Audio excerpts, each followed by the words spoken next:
Good afternoon, everybody. It's Wednesday, March 13th, and this is the Board of County Commissioners' regular meeting, and we're broadcasting globally, so everybody can see this all over the world. Just want you to all know that. And first up today, we have a proclamation. I want to start right off with that, recognizing March as American Red Cross Month. I don't know if anybody is here to receive this or not. Yes, there is. Okay, great. Come on down. Thank you. You'll have to tell me your name. Mike Griot. Hi, Mike. Thanks for coming. Thanks for having me. The plan was just to read the proclamation and keep it moving. Is that okay? Great. Do we have the framed proclamation? I've got this one right here. Oh, Yep. right in front of you. It says, whereas during American Red Cross Month in March, we recognize the compassion of people in Pitkin County and reaffirm our commitment to care for one another in times of crisis. And whereas this generous spirit is woven into the fabric of our community and advances the humanitarian legacy of American Red Cross founder Clara Barton, one of the most honored women in our country's history, who nobly dedicated herself to alleviating suffering. And whereas today, kind-hearted individuals in our community exemplify Barton's commitment as they step up through the Western Colorado chapter to provide a beacon of hope for our neighbors in need. Through their voluntary and selfless contributions, they make a life-saving difference in people's darkest hours, whether it's delivering shelter, food, and comfort during disasters, providing critical blood donations for hospital patients, supporting military families, veterans, and caregivers through the unique challenges of service, or saving lives with first aid, CPR, and other skills. And whereas Pitkin County hereby recognizes this month of March in honor of all those who lead with their hearts to serve people in need, and ask everyone to join in this commitment to strengthen our community. Now, therefore, be it proclaimed that the Board of County Commissioners recognize March as American Red Cross Month. Thank you. Thank you very much. And if you'd like to say a word or two, I'm going to bring this over to you and Okay. Tell us who you are. I'm Mike Griot. Thank you for having me here today in recognition of Red Cross Month. We would like to celebrate and honor 49 local community volunteers in the Roaring Fork Valley who have dedicated over 2,200 hours of service in the last year. These volunteers have been trained in mass care sheltering, have installed over 100 smoke alarms, and have trained many in our community to perform hands-only CPR. Our disaster action team have responded to 60 events since last July, assisting 137 people in western Colorado. The Red Cross is proud to be a part of this community, and thank you again for the opportunity to celebrate and recognize our local volunteers. Thank you. Thanks again to all the volunteers. Thank you for coming. Patty, would like to say something. I'd like to make a comment. I've been a nurse for over 40 years, and I just want to thank you and all of your volunteers for what they do, not only for the people of Pitkin County, but for the people of the state of Colorado, across our country, and around the world. I think the job that you do goes above and beyond, and we really appreciate every effort and all your time and energy and passion and compassion. So thank you. Another one from Kelly. Yeah, thank you. Yeah, I've spent many hundreds of hours as a teenager taking life-saving, first water safety, first aid classes, et cetera, through the Red Cross. But I wondered if you had need for more volunteers, if this is an opportunity for you to put out that recruitment message. They always need volunteers. Okay. I just signed up about 6 months ago, and now I'm a government liaison. So. Well done. Quickly. Yeah. And how would someone go about doing that? That's a great question. I just signed up for just Roaring Fork local. chapter? There was a local broadcast that they needed volunteers, and I live in Carbondale, not even Pitkin County, but I take care of. Or I'm part of Pitkin County. Okay. So. All right. Well, anyone who's inspired, I will get please that to sign you. up. Yeah, Yeah, so you probably that's go to the good. And website. Francie. Yeah, I wanted to thank you, Mike, and everybody else who's involved with Red Cross. I mean, I think we've all been aware of Red Cross since we were kids, and I've really admired the work over a really long time, and thank you so much for your involvement and everybody else. Thank you. Thanks for Okay. coming. Thank you very much. Okay, next we have additions and deletions to the agenda. John, do you have anything for us? No additions or deletions to the agenda. I'm not going to decide yet, but we may want to move a couple things around toward the end of the agenda just to accommodate Steve Child, who is traveling back from a National Farmers Union conference, and I think he's on the bus. He said about an hour. In about, he might be able yeah. to check in an hour. I think we'll be fine leaving it the way it is for now. Okay, next up, we have public comment.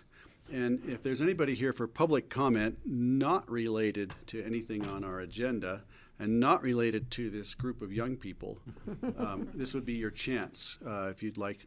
I'm going to start with this gentleman here and then Ellen after that. Is that all right? Okay. You'll have to come on up and come to the microphone. Yes. Am I allowed to speak on the bike bridges right now, or? Sure. It's not that on our right now? agenda Okay. today. Yeah. Thank you. And I'm glad I'm here for the Red Cross Month. I volunteer in this valley probably 8 years now with the Buddy Program and coaching as well. Great. Tell us your name if you would. My name is Sam Gimes. Great. Thanks, Sam. Cool. Thank you all for letting me speak in front of you today. I'm a novice when it comes to the inner workings of government, but I'm an expert when it comes to commuting in this valley, whether it be via bike, car, or rafta. I've been here 13 years now and use each of those forms of transportation every week. I think we need to zoom out and look at the bike transit network as a whole throughout the entire valley and see how Picken County and these bridges will fit in, giving the commuters the most efficient pathway possible. A couple of years ago, I moved to Carbondale and have been relying on 82 to get to work. It has become clear now, more than ever, that 82 has reached its carrying capacity and simply fails to operate during the 6 to 8 most economically impactful hours of the day. This is why these bridges are going to be the most important infrastructure projects our valley will face. It is hard to imagine what a complete bike network looks like because we were all born after the age of the car. The car built the West, but it is not what will make it thrive. Let me paint a picture of what my typical commute looks like from Carbondale. I need to get to work at Buttermilk at 8 a.m., so I start my drive at 7 a.m. I carefully drive through town until I get to 82. I look left and see a wall of trucks speeding at 80 miles an hour, and it feels like a scene out of Mad Max Fury Road, one of my favorite movies. I gun it to 88, and I pray that I merge quick enough before my lane ends. I go 15 miles an hour over the speed limit, and I'm in the right lane, and still people are riding my tail. I look around and see mostly distracted drivers going recklessly fast, and a staggering statistic lingers in the back of my mind: the highest cause of death for ages 1 to 54 automobiles. Despite all that, despite all the speed, I stand still at the airport for 1 mile an hour, going for 15 to 40 minutes. The entire drive takes 1 hour to an hour and 45 minutes for no rhyme or reason. That means I could have gone 15 to 30 miles an hour the whole time. Wouldn't it be great if there was another form of transportation that goes 15 to 30 miles an hour that is way safer, cheap, and consistent? Thankfully there is, and that's called an e-bike, and it works. I tested it this summer. I was able to get to town as fast as a car would be, but it's illegal for me to go that fast on the recreational trail. I'm sorry for breaking the rules. If I were to use my bike most of the time, I calculated that I would save $6,000 to $10,000 a year. And I've talked with a lot of people about this. I'm just a guy that did my homework, and I don't expect anyone to believe me 100%. So would like to reference Will Tour, the director of the Department of Energy of Colorado, and the study he authored in 2018 alongside the Southwest Energy Efficiency Project known as SWEEP about the economic benefit of RAFTA. I believe if we can use this study as an economic Rosetta Stone of sorts, I think we can work back into a more accurate ROI of the infrastructure of this project. I'm at 2 minutes and 45 seconds. Yeah, okay, keep going. The economic benefit, distilling this all down into one stat, the economic benefit per ride to or from Aspen comes out to about $16.67 per head. So if 100 rides per day on those bridges got people to work, that would be an economic benefit of $500,000 a year. If 1,000 rides, that's 500 people going back and forth, that would be an economic benefit of $5 million a year.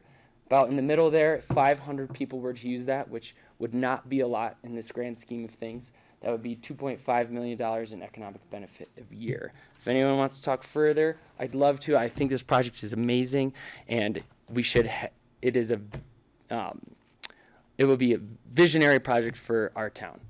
Thank you. Thank you. I appreciate Can we your have him comment. submit his comment? You're so Okay. well written and well spoken. Thanks. Submit the comments for our public record. I did a couple weeks ago. Yeah, I was we've a got little it, more the letter. outraged. I'll submit again, more clear More calm. and more calm presentation. Thank Thank you. That was very entertaining. That was Thank good. you. Thanks. Thank you very Well much. done.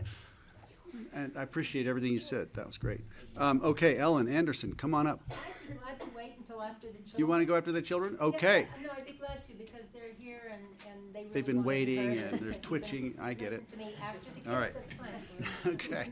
All right, then. I'm going to ask the representatives from this group of third graders from the Aspen Elementary School in Ada Friedman's class to come on up. And first thing I really want to do is get everybody just to tell us your name so we know who you are. And I think there's a microphone floating around, and if it's turned on, we could just start with whoever has it. Or, you know, Abby, if you can do it, why don't you walk it around maybe even? Oh, they know how to use those. Okay. My name is Ruby Casper. My name is Kieran Kelleher.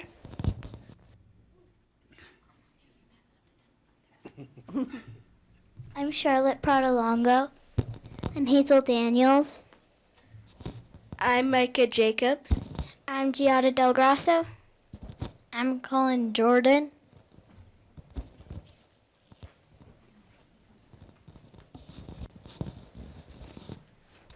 I'm AJ Galather.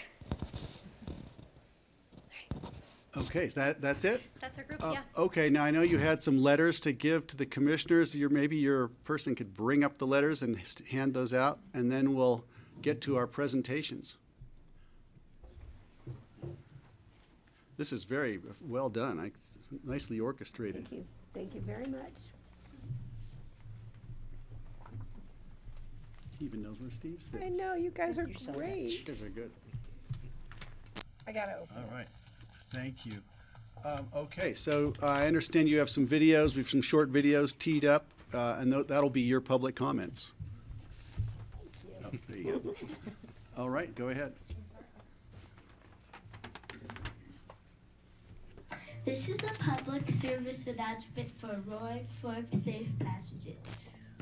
We are here to support Roaring Fork Safe Passages. Roaring Fork Safe Passages has been working to help stop car and animal collisions in the Roaring Fork Valley. People have also died because they hit those animals and their cars have broken. Many different people end up having to pay $5.2 million every year. However, animals are affected even more than humans. Highways separate their food, water, and family. So we are the ones destroying animal habitats. We have signs that there is wildlife, but people still speed down the roads and kill the animals. The signs don't help enough. Highways 82 and 133 have the most animal collisions in our area. This is because people are going fast down the roads and don't see the signs. Animal crossings have been built in Canada and has been proven that they reduce animal collisions by 90%. That's a huge difference. Building wildlife crossings also impacts people like us because we love animals, and when we see the dead animals, heart breaks because we don't like the animals dying. Also, with more animals dying, there will be destruction of our local ecosystem. There will be no more animals left in our valley if this keeps happening. Can you imagine the Roaring Fork Valley without deer, elk, bears, and coyotes? We can stop the collisions by building animal crossings for them to cross the highway so there aren't accidents. Please support Roaring Fork Safe Passages with us. That was great. And that's the first one. Could the two who even made this please stand up? You two made that one. Well done. Thank you. Okay, there's another one. We're going to keep going. We've got one or a couple more. 3 more. Okay. Roaring Fork Safe Passages. This is by Hazel and Charlotte. Okay. We support this cause because we believe animal safety is just as important as humans. We support safe passages because we think animal safety is important to the ecosystem in the Roaring Fork Valley. One reason we support this topic is because animals contribute to the beauty and character of our community. Animals' deaths have an impact on us too because animals help the land. They support a stronger ecosystem, and when there is an accident for an animal, it's an accident for a person or a family too. We checked out the Safe Passages website, and we are horrified and sad to read about how many animals are being hit. This includes 95 reported collisions with elk over 10 years between Woody Creek and the airport alone. There could be about 95 more members in our elk herd. Animals have to travel across the highway to get food and water. Animals' lives are really important to our environment because animals help the ecosystem keep running. Safe Passages would like to build wildlife crossings in 6 places in our valley. They are around Cattle Creek North, Catherine Store area, Snowmass Canyon between the airport and Woody Creek, Emma and Crystal River North. Wildlife vehicle conflicts are happening in these places because animals like to live in these places due to the fact that they have grazing land, water access, food, and shelter. Animals don't know that it is dangerous to be close to the highways. These animals migrate naturally across the roads to the places that have what they need. We can't change where animals are going, but we can make it safer for them to get where they're going, get what they need, and to survive. Please support Safe Passages so we can save a ton of animals' lives and protect humans driving on our roads. Well done. Good job. Hazel and Charlotte, stand up for me. There you are, right in the front row. Good job. Well done. Thank you. We've got another, this is like, and this one is, I didn't, oh, Colin's doing this one. I'm Jordan, and I'm here to present to you safe why we should have wildlife crossings in the Roaring Fork Valley. Wildlife collisions are going down where there are wildlife crossings. Wildlife crossings in the Roaring Fork Valley will reduce by 80 and 90%. Lots of animals get hit in the Roaring Fork Valley, but they are not recorded. Wolves just got reintroduced to Colorado and could get hit by cars. Some animals are dying because of starvation. A rabbit can be hit by a car and the weasel will starve to death. In the Emma area, 9 animals are killed every year in just 1.5 mile stretch of road. To this deer, it doesn't have a wildlife crossing, so a car can come and both the driver and the deer will get hurt. The car will hit the moose or swerve, and the car behind it will hit it. A lot of money is like 5.2 million is spent every year in the Roaring Fork Valley because of these collisions. This deer will get hurt because the car will hit it and both the driver and the deer will get hurt really badly. Please fund Roaring Fork Safe Passages. Thank you. Thanks, Colin. Colin, will you stand up, please, Colin? All right. Good job. Okay, who's next? Is there another one? Okay, and this is AJ. Need wildlife crossings in Aspen by AJ. Less animals are getting hurt because of wildlife crossings. Nearly 90% of animals are not getting hurt because of wildlife crossings. 2 overpasses and 5 underpasses in South Kremling is making this happen for their animals. Also, less people are getting hurt because of wildlife crossings. We can do it here too.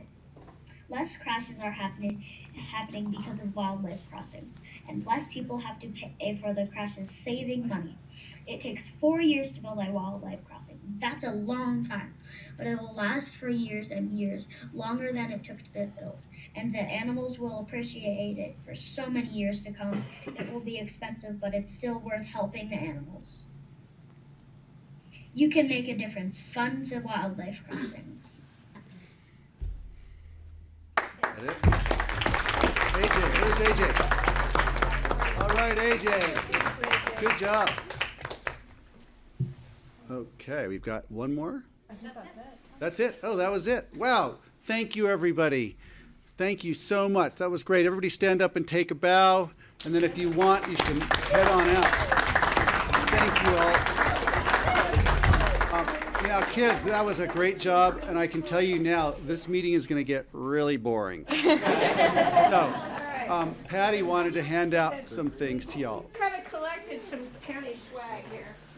Oh, thank you. All right, so I got it.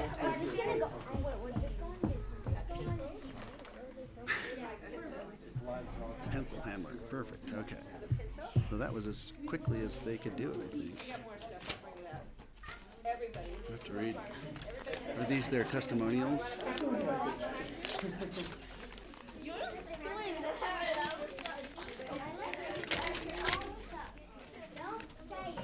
think it's only when the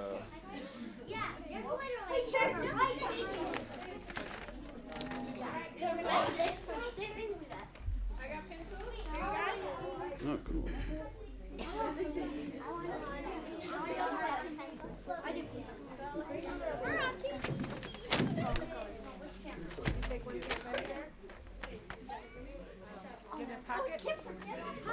They all see themselves on camera. It's great. Okay. You guys already got the stickers from the sheriff's office? All right, so we're good. Oh, wait, I got a few kazoos just to annoy I want a kazoo. your parents. I want to annoy my parents. Give them the firecrackers.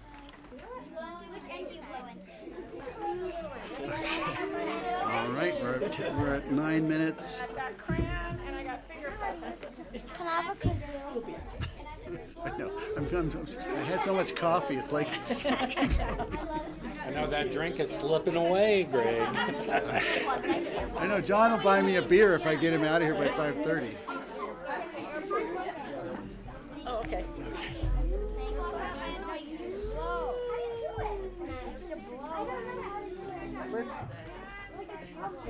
Here, Kelly, I wonder if you push it back by the window. Whoops. Oh, jeez. Okay, guys, we need to move on out. We're going to go out in the hallway. Everybody's still handing out. That's great. Lost control. I think it's great she's doing it.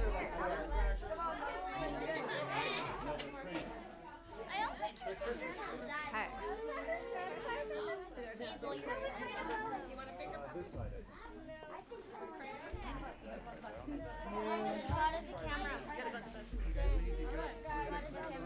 Thanks for coming, everybody. Oh, James. You have the water bottle.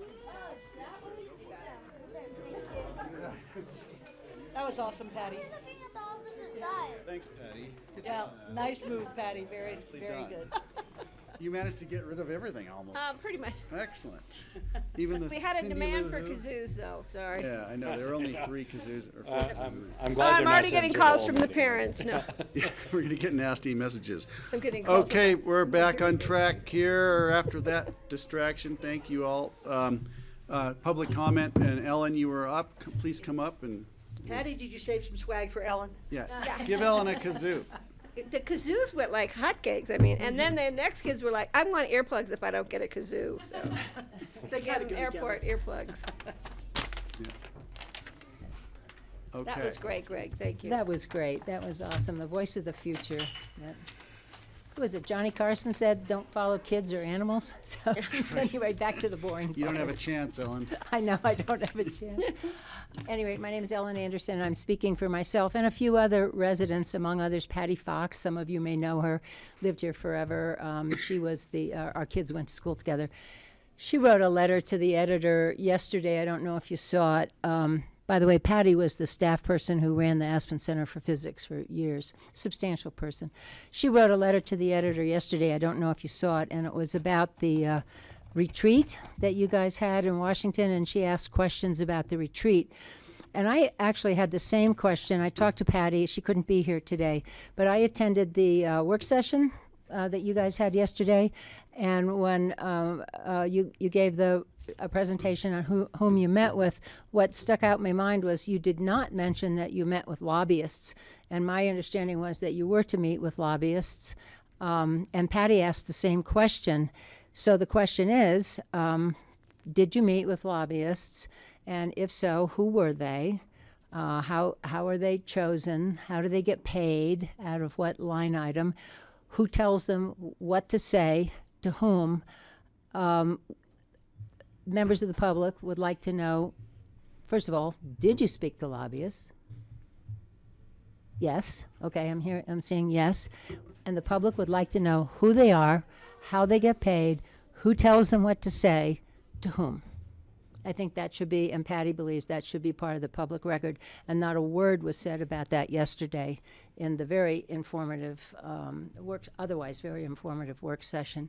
How can the public get that answers to those questions? Thank you for asking. We're not going to have a dialogue here. But, yeah, thanks for asking, Ellen. We're not going to have a dialogue here as it's just public comment. Right. But I think we can address that coming up in the future in one of the near opportunity. But we're not going to do that right now, I don't think. Okay. The frustration for the public is there is a culture allegedly of transparency and openness.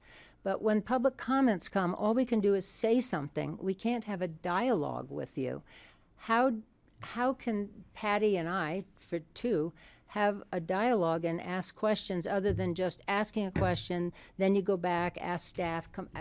It's kind of frustrating just to ask a question and then we'll get back to you. I hope you understand that, and we will look forward. You have my Understand email. it, and we have reasons for it as well. I And understand. so I understand. We'll be able to share all of that. Okay, thank you. Thanks, Thank Ellen. you. Yeah. Thanks for coming. Is there anyone else who's here to make a public comment on any topic that's not on today's agenda? I don't see anybody. Do we have anyone online? No hands up. To raise your hand, hit *9 if you'd like to say something. I don't see anybody. I'm going to bring it back to the room, and there's no one in the room, so we're going to keep moving. Commissioner comments now. If any commissioner has a comment, I'll recognize you.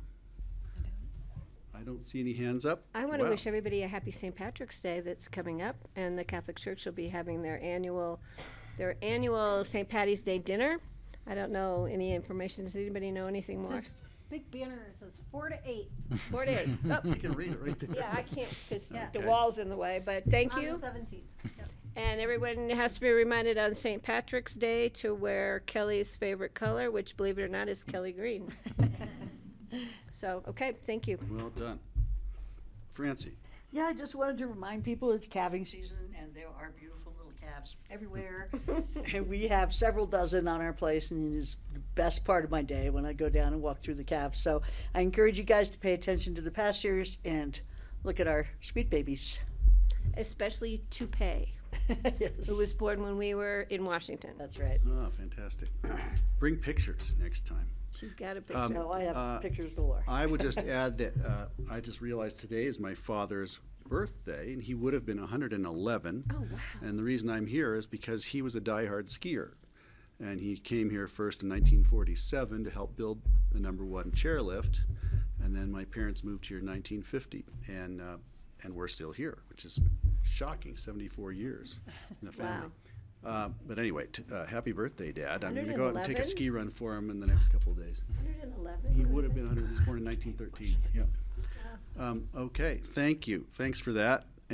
So we're going to move on to consent items, single reading. First of all, just minutes of February 27, 2024, the special meeting of the Board of Social Services, and February 28th, regular meeting. Do I have a motion to approve? So moved. I'll say Patty moved and Francie seconded, if that works. That works. All in favor? Aye. Aye. Aye. Thank you. Okay, individual consideration items. First reading set for public hearing on March 27th, 24. The first is a resolution of the County Commissioners approving first quarter budget supplemental requests. And Connie takes her cue and appears right at the perfect moment. Come on down. Good afternoon. Yesterday in the board's work session, the staff was here to present a number of supplemental requests. And I believe the board had some follow-up questions. Dan from the airport is here, if you would like to address some of those questions at this time. I'm going to have to be reminded of what the questions were. If somebody... Francie, did you have follow-up questions on the airport supplemental for the pavement maintenance? I did. I wanted to talk about the relationship between the damage to the runway and our upcoming necessity to submit an ALP, and that it seems to me that I think it's 1.2 million or something we're gonna have to pay this May, if I'm not, something like that. 1.4 in the 1.4 supplemental. million, and so I do think that is a significant impact on our airport budget, and it will continue to be so. And so I just think that it's inextricably related to our need to do something about the airport right away. And I just wanted to remind people that we need work at the airport now, and the sooner we make decisions and actually get a new runway, the better off the airport's going to be, and everybody who flies in and out. You can anticipate how soon we'll need to do this again. I think, wasn't it just a couple of years since the last repair? It was a couple of years, but it's accelerated, so we could be doing this very same thing and more next year. Right, so we're thinking that this could be an annual thing if we're not careful. Oh, we'll definitely be doing repairs on an annual basis. So this year we're doing $7 million in repairs, 90% of with the FAA funds, and this additional 1.4 million on top of that. Next year it'll be all on the airport's dime, the entire thing. There's no grant funding for the airport. And you don't have an anticipated amount at this point for what that would be. What would you expect? I would say between 7 and 9 million at least. Okay, and wow. Between 3 and 4 weeks of a shutdown. So that's an annual nut. Yep. Thank you. Patty had a Yeah, question. can you help with this acceleration of deterioration and the fact that we have some water issues that are now coming up, literally, and that I don't know if we can tie it directly to changes in our weather, but I think in some part we might be able to. But can you, just so the public knows that that we have this literally underlying issue? Sure. So we have some, I guess, undesirable soil conditions below the airports is the first factor. We have some changes from a very sandy soil, which can collect water, to some clay soils, which hold water. So the two don't play well together often. And then it comes down to, and then we have some drainage issues. The drainage below our airfield or runways and airfield in general need to be repaired and modernized. And then you just have the overall aging of the conditions. We have pavement that is actually returning back to its original components at this point. That just happens over time. So it's 3 or 4 different Combination of Yeah. factors. Okay. That we don't see changing in a better direction until we actually do something more substantial to the runway itself. Exactly, it's only going to get worse, yeah. Thanks, Connie, for letting me have my little say here. Thank you. I just wanted to ask one last question just regarding the water flowing into that ranch. That was the Stapleton Ranch, and Owl Creek flowed through it, and then Stapleton Ditch, I assume, came to that as well. Is the Stapleton Ditch still flooding the wetlands on the south end? Is that still? Still is. So we still have 2 water supplies, water sources. We do. We don't necessarily think it's those particular sources that are causing the problems below the runway. Owl Creek has been channeled underneath the runway. We think that's okay. And then as far as the ditch goes, that gets channeled through as well. So we don't think those are the sources. So that's not even the problem? No. Okay, all right. Well, and I'll add, I think years ago when we were working with West Buttermilk about their potable water, their drinking water, it really came into the discussion was the aquifer that sits underneath. And so we don't know what the conditions might be changing in that aquifer underneath. There's a substantial amount of water located in that section of the county. Sounds like ideal ranch land. Okay, thank you. I don't have any other questions. Anyone else? Thank you, Dan. Okay, thanks, Connie.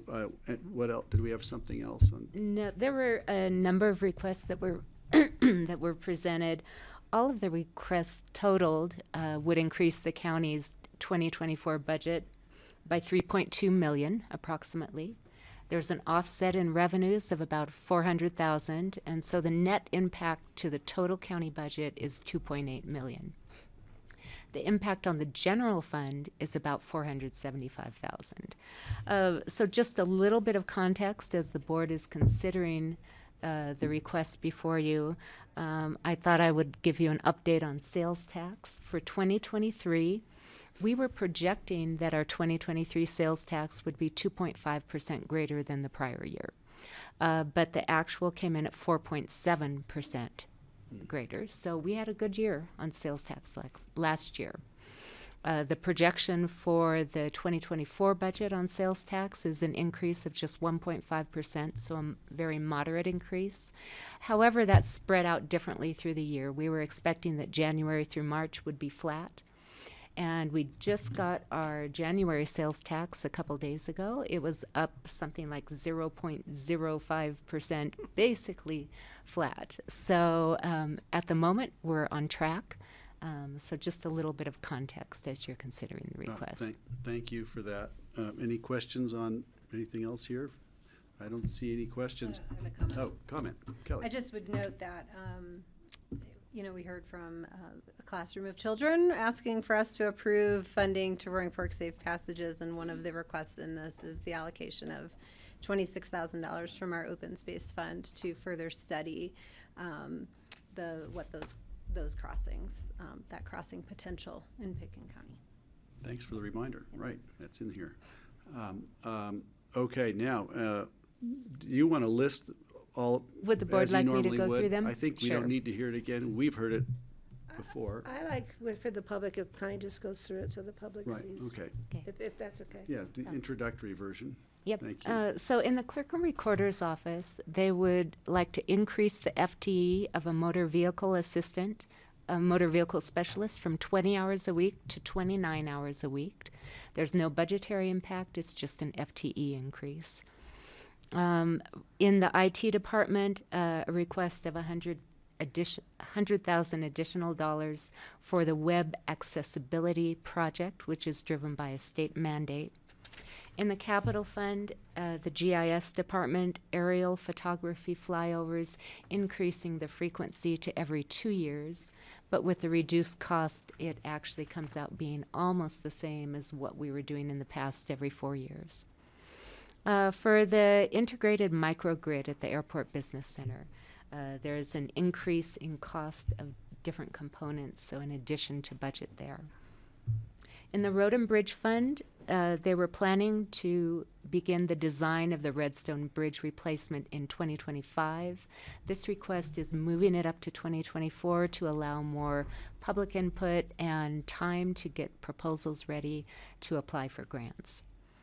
In the Human Services Fund, they had received a $20,000 Rocky Mountain Health Plan donation, which is being used to fund some staff bonuses. Airport Fund, there's the airfield pavement maintenance, which Dan just mentioned, open space and trails, the contribution to Roaring Fork Safe Passages. In the Solid Waste Center, there's a request for a 1-year term-limited FTE in the scale house. And then on the building electrification project, bringing in a technical advisor to help with the project, and that it would be a charge both to the library, but funding from the general fund, and then also the capital fund for the Health and Human Services building. Great, thank you. Thank you. Any other questions pop up? I just wanted to make a comment regarding the crack in the runway. When I first heard of this, I saw a photograph of something, Dan, that looked like it was about 4 feet long. But the crack you're talking about is 2,500 feet long, and it runs straight down the center line of the runway. And so that was kind of a surprise to hear that. I thought I'd just mention that. Thank you. Can I add Patty, to that? And I yeah. just want the public to know that we're monitoring those issues at the airport very closely.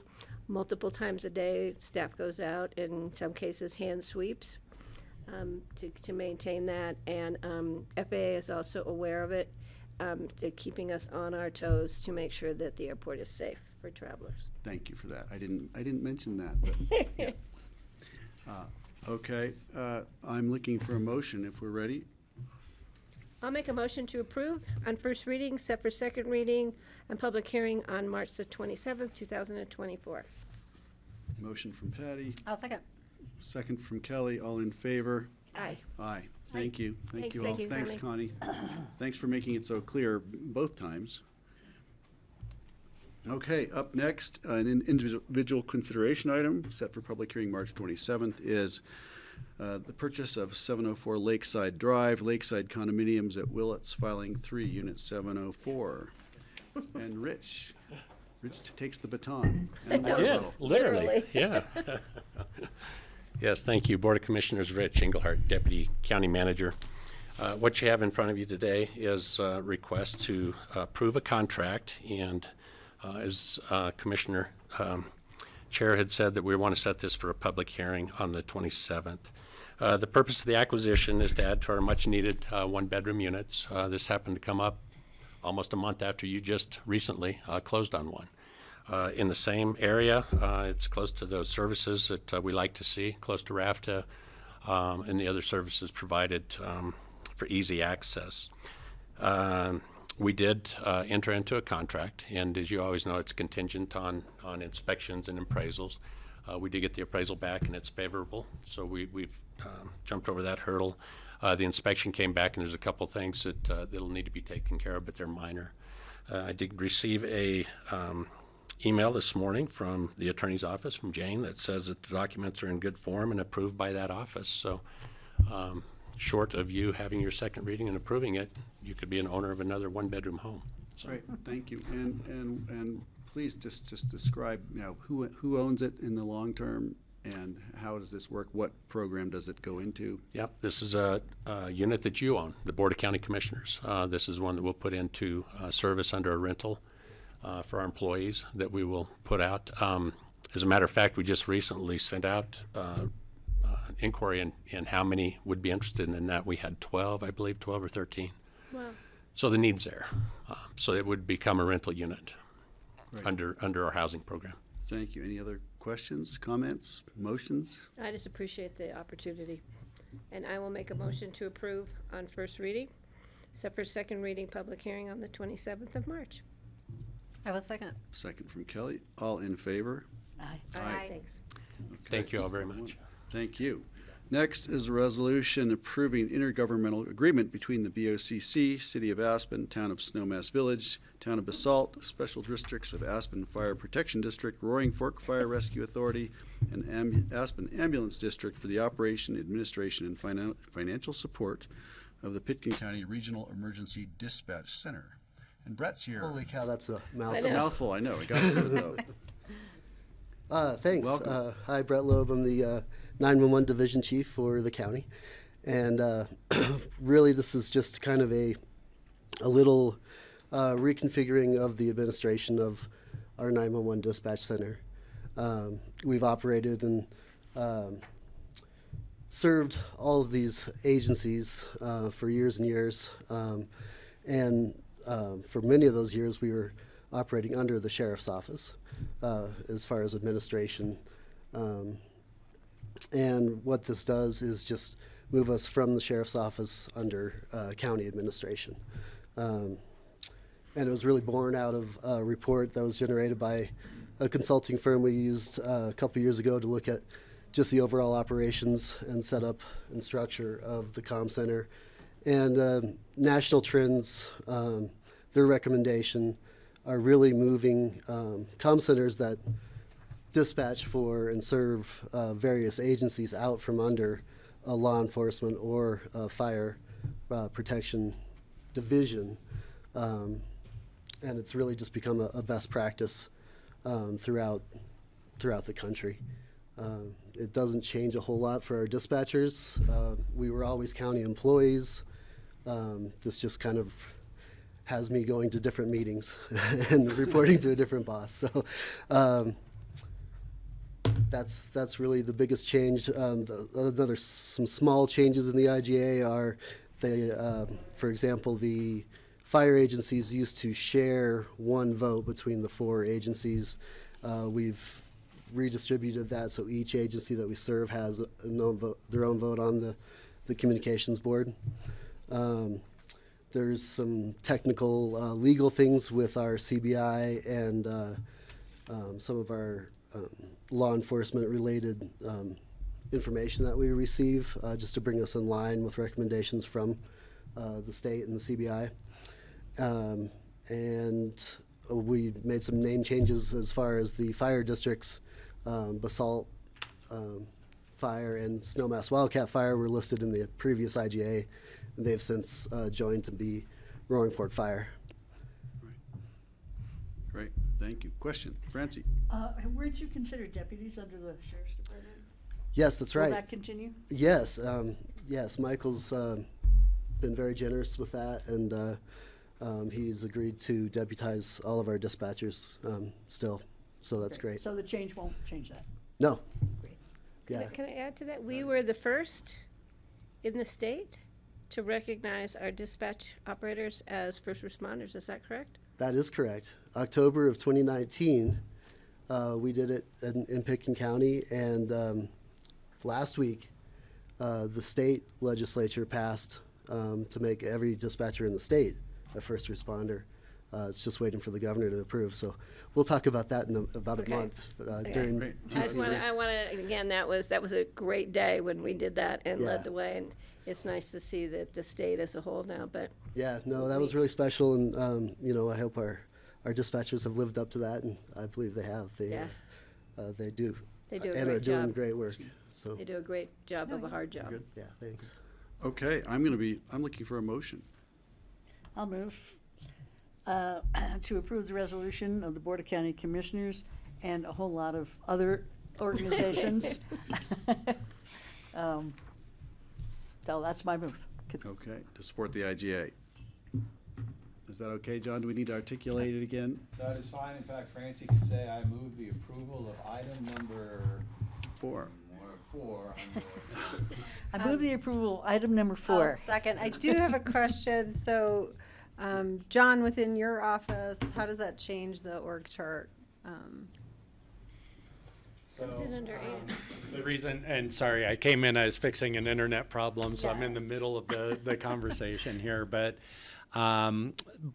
Brett has moved in under Ann Driggers, who is here, and we see a lot of, I think, parallels with the particularly internal service and technology functions that are sitting there, especially with the upcoming projects in dispatch.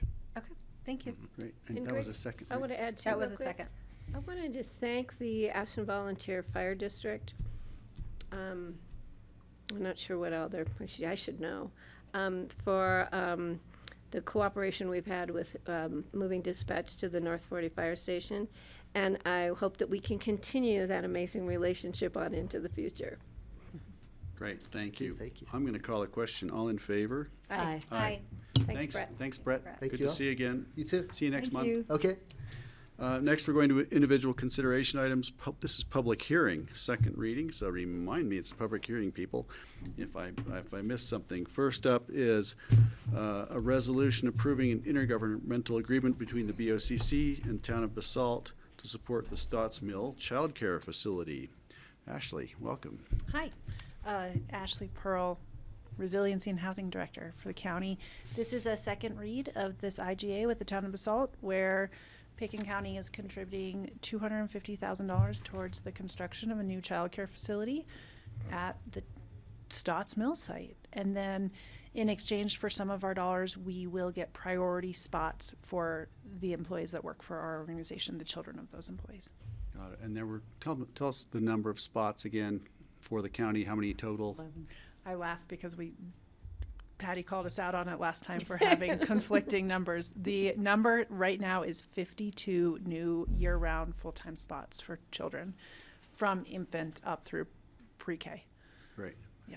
And the But county's, yeah, that's what, Yeah. go ahead. how many would the county? And the county gets 11 spots. Got it. So we get first dibs on 11 spots. Yes, and we're still working out the details with Town of Basalt and Blue Lake Preschool, who will be running the center, on exactly what that looks like for our Right. employees. And what do you think the demand is from the county for those 11 spots?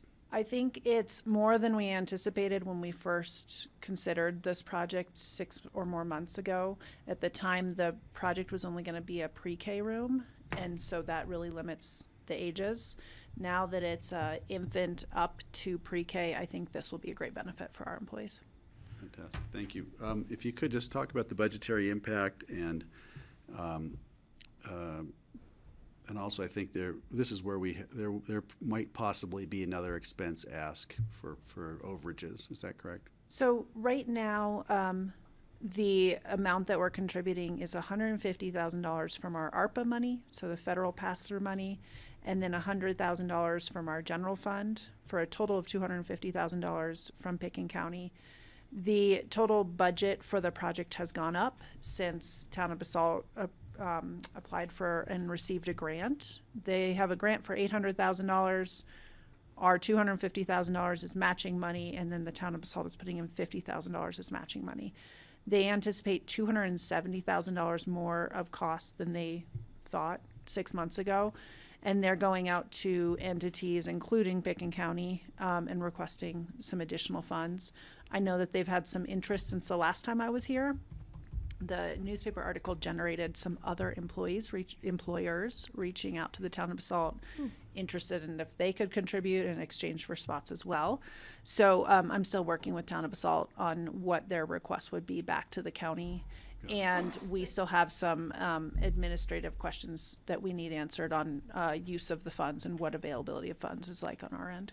Right. It's great to know they're actually reaching out and getting business, employees and interested, and the businesses are willing to fork over for this as well. And Greg, you'll like this as well. CORE saw the article, the Community Office for Resource Efficiency, and reached out seeing if there were any grants to see if they could push the center to be even more efficient than they're already planning on being. Wow. So. And I'll have you know, I did not plant that suggestion, but I would have had it occurred to me. Thank you. That's good. That's great to know.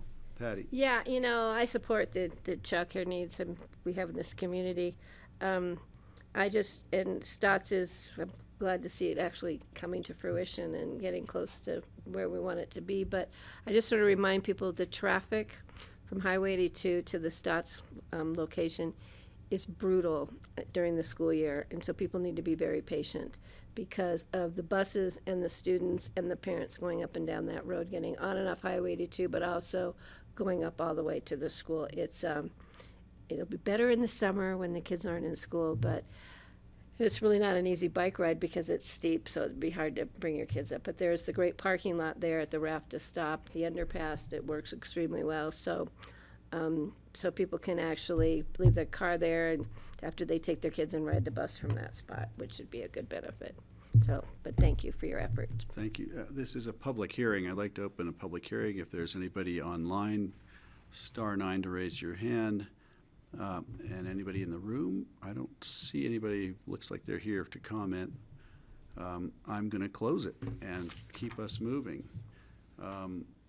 So this recommended action from staff, of course, is approve the resolution approving the intergovernmental agreement with the Town of Basalt to fund the construction of the Stotts Mill Child Care Facility on second reading. This is the second reading, and I'm looking for a motion for item 5. I'll move to approve the resolution approving the intergovernmental agreement with the Town of Basalt to fund the construction of the Stotts Mill Child Care Facility. I'll second. Francie and then Kelly. All in favor? Aye. Aye. Thank you. Wow, that was easy. Thanks. And this started 6 months ago. That is blinding speed that things happen on your side of the table there. Good job. I think Town of Basalt's been working for many, many years. Yeah. And the That, fact right. that it was really spurred by a grant that they got from the state, which we were able to help with the grant application, the actual writing of it, as well as obviously the matching funds. So kudos to you all as well for moving this ahead. Great, thanks. Thanks, Ashley. Yeah. And you're not going anywhere. Nope. Moving right along, item number 6 is the resolution approving a contract with Noise Management, that's Noyes Management, LLC, for the management of Phillips Mobile Home Park. Ashley. Great. This is a contract that looks very similar to how it looked for the last 4 or 5 years that we've had with Hiram Noyes, who is our property manager out at the Phillips Mobile Home Park. And his contract is up at the end of February, so we're looking to renew it for another year. As you all are familiar, Hiram brings a wealth of historical information and knowledge of the property.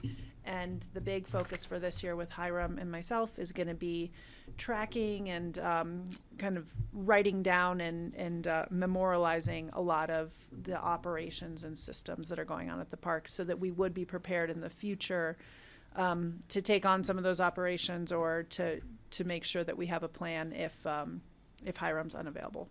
Yeah. Who's going to be following him specifically? Is that you meeting him occasionally, or do you have public, facilities staff? How does that work? I am currently building out our housing team here at Pickens County. We are hiring.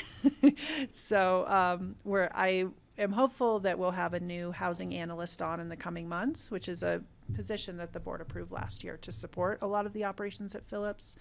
But as a whole, we have a great housing team at the county here, and it's going to take all of our eyes to really wrap our heads around all the different systems and processes at Phillips in place. So Jody and GR will also be accompanying me. Great. I had a couple more questions. One was just to articulate the total cost. It's $132,500 per year. And the other question I had asked before was regarding liability insurance and bonding or certificate of insurance, things like that. That's a standard contract, I assume we have with noise management. Is that correct? Yes, he's been able to provide all the documents required in the contract. Excellent. Great. Thank you. Other questions? This is a public hearing. Did I already open it up? Oh, I can't remember. I haven't yet. This is a public hearing. I want to open this up to anybody online. Push *9 to raise your hand. Otherwise, anybody in the room wants to make a comment regarding this contract. I see a very quiet, they're all sitting on their hands today. I'm going to bring it back to the board. Questions, comments? I don't see anything here either, so I'll look for a motion.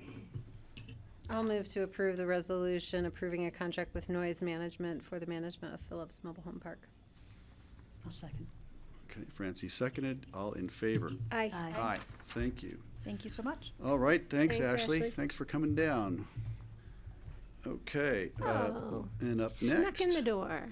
And there she is. Suzanne is here for item number 7, which is an ordinance accepting development covenants executed by the Community Development Director from January 1, 2023 through December 31, 2023 in connection with land use development approvals pursuant to ordinance number 032-2017. Suzanne Wolf is here. Thanks for that thorough reading of the title, Greg. It makes it quick for me. Second reading, again, we do this annually. I'm authorized by the board to sign off on, with the county attorney's office, a lot of covenants that we do. Caretaker dwelling units, TDR covenants, agricultural covenants, all those kind of things. I think on our list this year there were 25. We sign off, record those, and then bring them to you once a year for acceptance.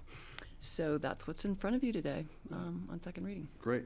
Any questions from the board? Patty? Did any concerns come up at first reading? Okay.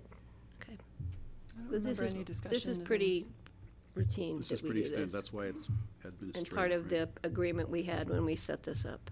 Right. Makes it much more efficient. Yes, for thank you. everybody. I'm going to open it to public comment then. If anybody would like to comment on this, hit *9 and we'll recognize you. Or anyone in the room wants to say anything about this? Okay, nobody's moving. Oh, sorry. Sorry, just You a want to make question. I'll bring it back to you. Okay, thank you. I don't see any comment, so I'm going to bring it back to the board. Kelly? I'm just wondering what that would look like if we pulled one off, what is it? I know this is just sort of. Do you want to pick one at random and ask about it? No, it just dawns on me that if someone came and objected to a specific covenant, I'm not sure how we would deal with that. Anyway. That would present a pickle. Okay. Your mic's not on, John. The reason we're not too concerned is because the covenant wouldn't be accepted in the first place if it wasn't a automatic type of a step as part of the part of the land use code, really. And so the ratification which is what Suzanne's doing today, is required pursuant to the charter. Mm-hmm. So to perfect that receipt of an interest in property, this is what's required. If you If you booted one or didn't take the action, that would really put a wrinkle in things. Okay.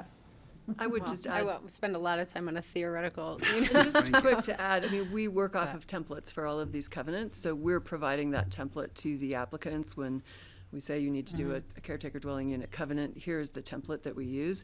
If there was any debate about the appropriateness of that, obviously there's a discussion with us, with the attorney's office. I mean, I think that would be the point where if anything was going sideways, it wouldn't be recorded and there'd be a different conversation. So Okay. I think that's really where So that. it'd get kicked to us sooner than later. Thank you. Great, thank you. Okay, I'm going to look, did we already make a motion? Did you make the motion yet? No. No, I've already had the public comment, didn't I? Greg, I'll make a motion Thank you. to approve an ordinance accepting development covenants executed by the Community Development Director. No, I don't have my pen today. I will second. Thank And you. we've got a second. All in favor? Aye. Aye. Thank you. Thanks, Suzanne. Thanks, Suzanne. Okay, coming up next, it's 1 o'clock. Good job, Greg. Can I know. request just a 5-minute break to use I the was restroom going and to get propose water? a 10-minute break, if you don't mind. Well, thank you, Francie. I get a pen. We're going to come back at 1:11, Andorra. Thank you.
We'll just tell jokes.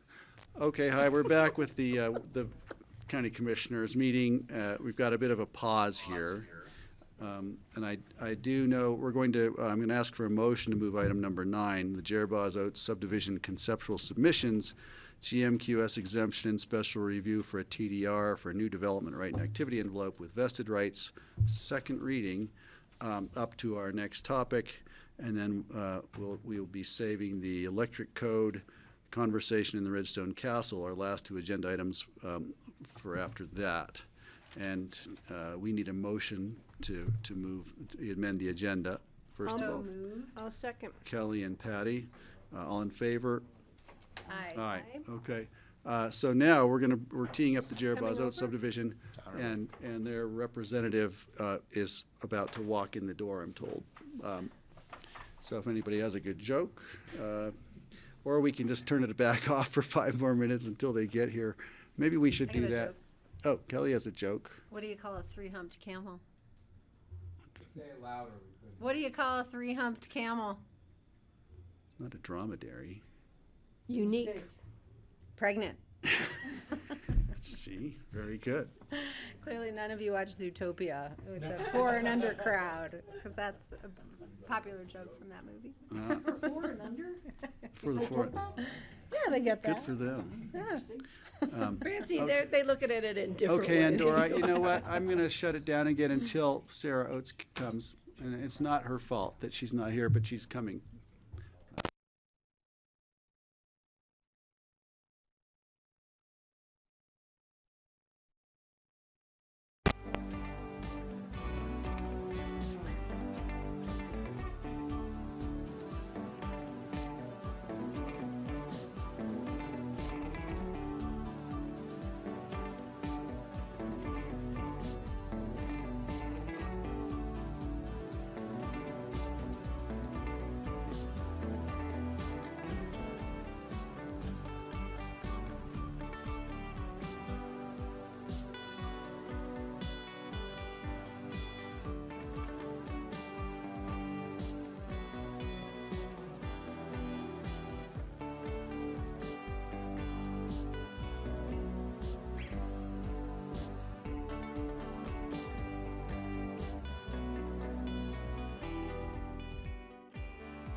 Okay, Francie, okay. Hi, folks, we're back. And this is Wednesday, March 13th, the Board of Commissioners regular meeting agenda.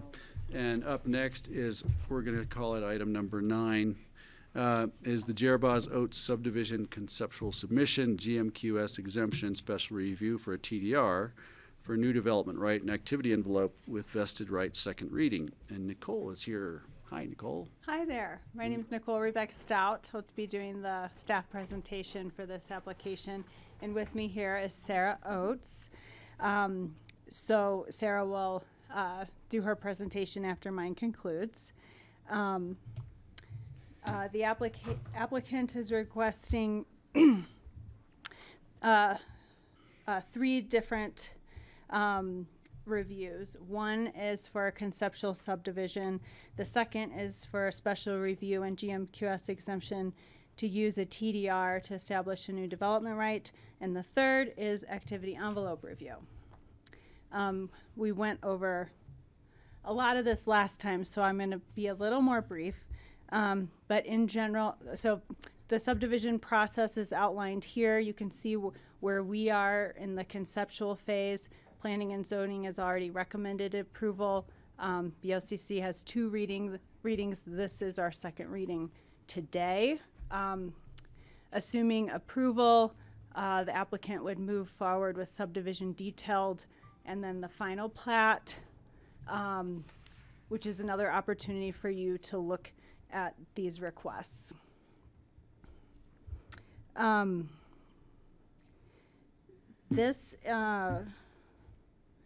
Okay, so yeah, we're gonna do the where is the site located and the three requests and then the staff recommendation. We went over this last time. The subject property is located at 301 South 7th Street.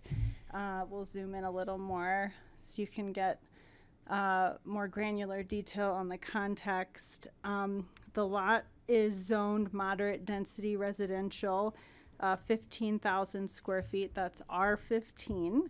The property contains over 40,000 square feet, so is conforming in size for the zone district.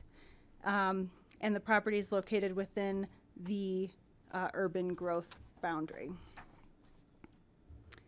This is a survey that is an existing conditions survey. You can see South 7th Street located along the southeast property line, existing house, garage, some trees. Notably, you can see my cursor following this line is the City of Aspen's water transmission main, which is currently in the process of being routed to generally follow closer to the property line in order to create more developable area on the property.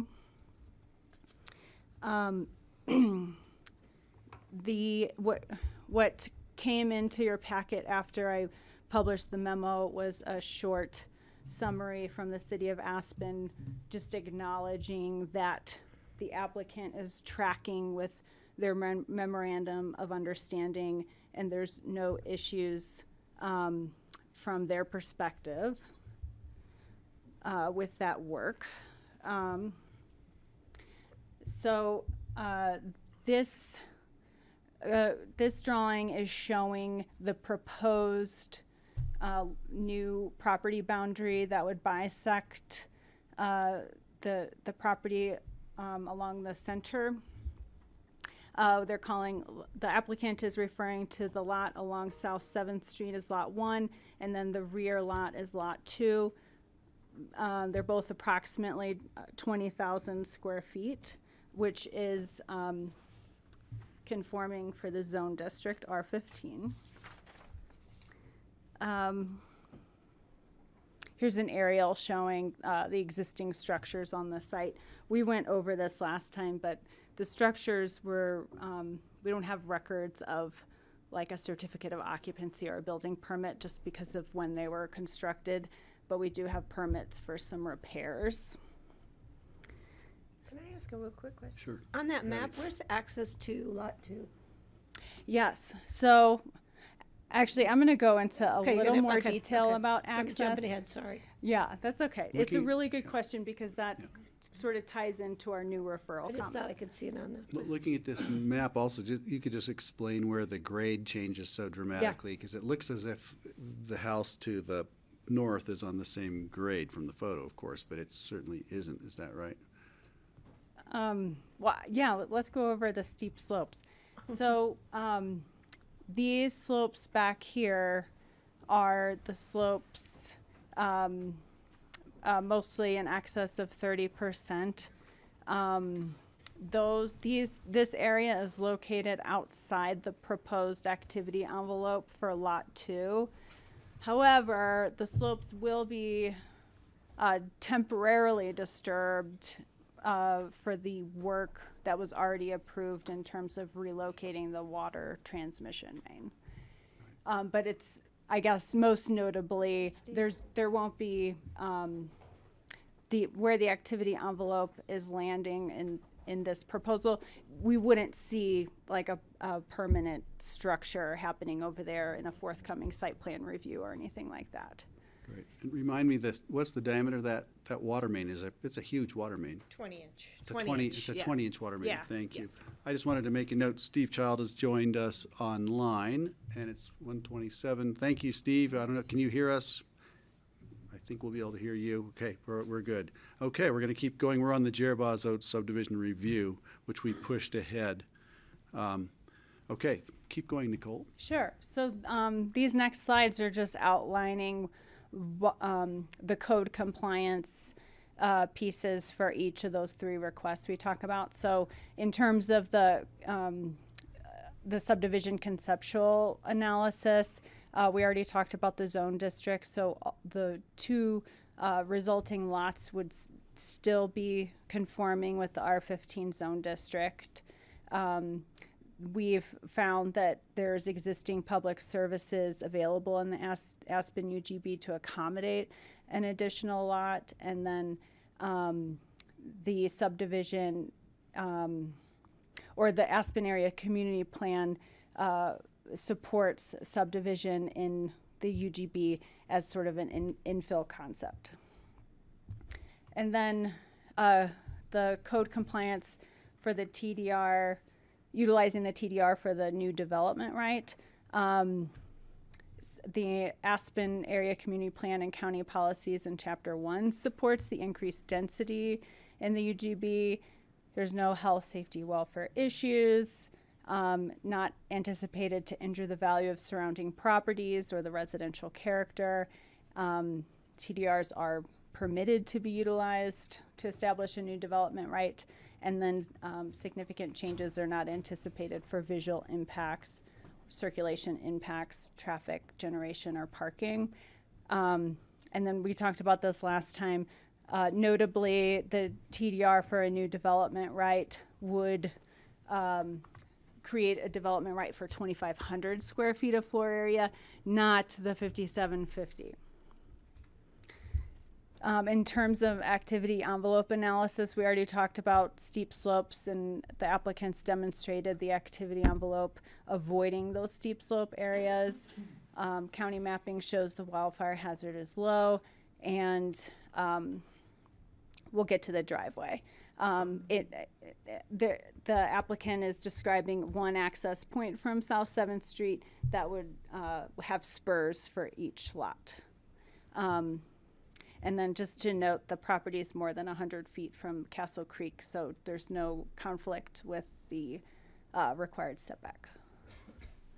Okay, so new to you, staff has coordinated referral comments with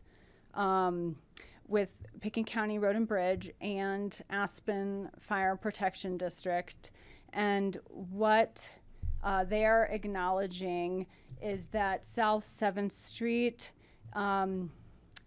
is a relatively narrow right-of-way, and it is acknowledged to be difficult to turn around emergency vehicles and plow trucks on this street. And what those agencies have requested is that the applicant evaluate accommodating a area for a 3-point turnaround for large vehicles. So getting to your question, Greg, about, or Patty, about where the existing the driveways proposed to be, that's shaded here in orange. The applicant's proposing a narrow easement area here where, again, there would be some spurs to kind of access each lot. And AFPD and Road and Bridge were evaluating this street more holistically and suggested that a better place for the driveway and that could accommodate a large vehicle turnaround would be at this end of the property, on the south end of the property. So that would be a change. I do want to note that you know, if the applicant went this direction, the easement area would likely be more than what's shown here, and there wouldn't be the sort of easement overlap with the water transmission lane and the access.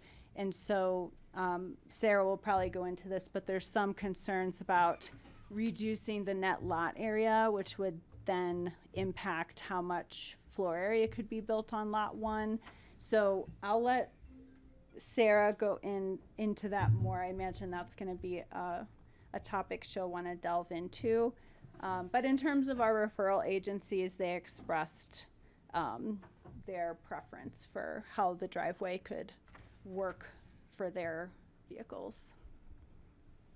And I just put this code section in here in case Sarah wanted to refer to it, where for lot area, these areas are excluded from lot size, and that includes public and private access easements. Some site visit photos, which we looked at last time. I do not have any new photos for you, but you did particularly enjoy this one, I remember, from last time. Can I ask That was 1950. Patty, go ahead. Yeah, so the preferred driveway on the south side, that's from the Aspen Fire Protection District? And Road and Bridge. Okay, because I'm thinking of the proximity, if it's on the north side, you don't have a neighbor right there, you have the other driveway to the house behind, right? And the vegetation that would be impacted. These are questions that maybe you can just answer further on in the presentation, but that would be a concern to me. But Did they say why they preferred it? Yeah, that's a good question. Well, I know that Road and Bridge, let's go to that page so we can just look at it. So what Public Works was looking at is this street has a funny history. Maybe some of you are privy to it. Part of it is a county right-of-way and part of it is not. So like the plow trucks are sort of maybe plowing part of it, but not all of it, it sounds like. And sort of the change in ownership is happening at this property. So if they could sort of finish their plowing of the right-of-way that they had ownership over and responsibility over, then that would put the driveway on that southern end. I think it, and also there's a lot, I don't know how many lots are sort of up the hill from here. So it's like the most centrally located we could get, as opposed to putting the turnaround sort of at the beginning of the road. It's like less a linear length of the road that they would have to reverse to get to the three-point turn.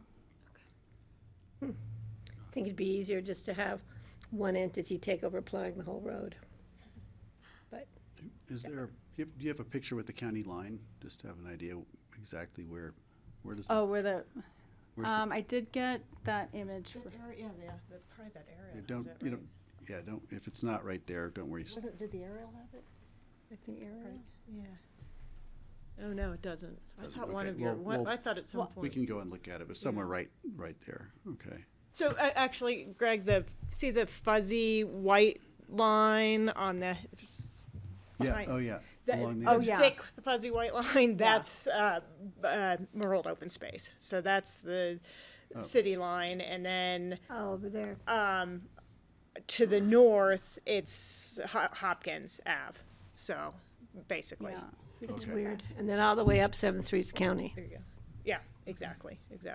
There you go. And I knew guess, saw it somewhere. and what I received from Public Works is, I guess I don't know how formal the agreement is and what kind of documentation, but what was conveyed to me is they stopped their maintenance right at the middle of this lot.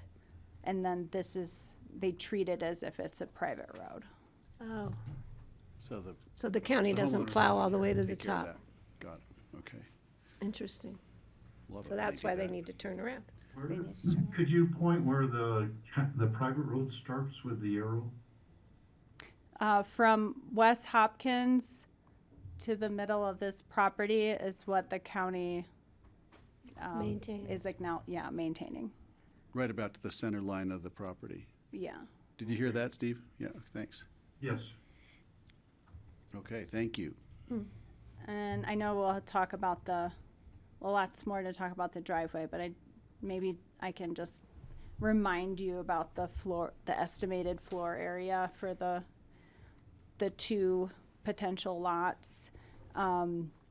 we went over this last time, and this is making a lot of assumptions, but assuming each lot is 20,000 square feet, they would get 3,200 square feet for above grade, 4,000 for below grade, 750 for a garage. You can see the total is about 8,000. On the fathering lot, anything above 5,750 would require a TDR or growth management, and then the new lot with using the TDR as the development right, anything over 2,500, they'd be in GMQS for more. So staff is recommending BoCC approval for these 3 requests. And at this point, I think it'd be helpful to hear from Sarah and then do questions. Great, thank after. you.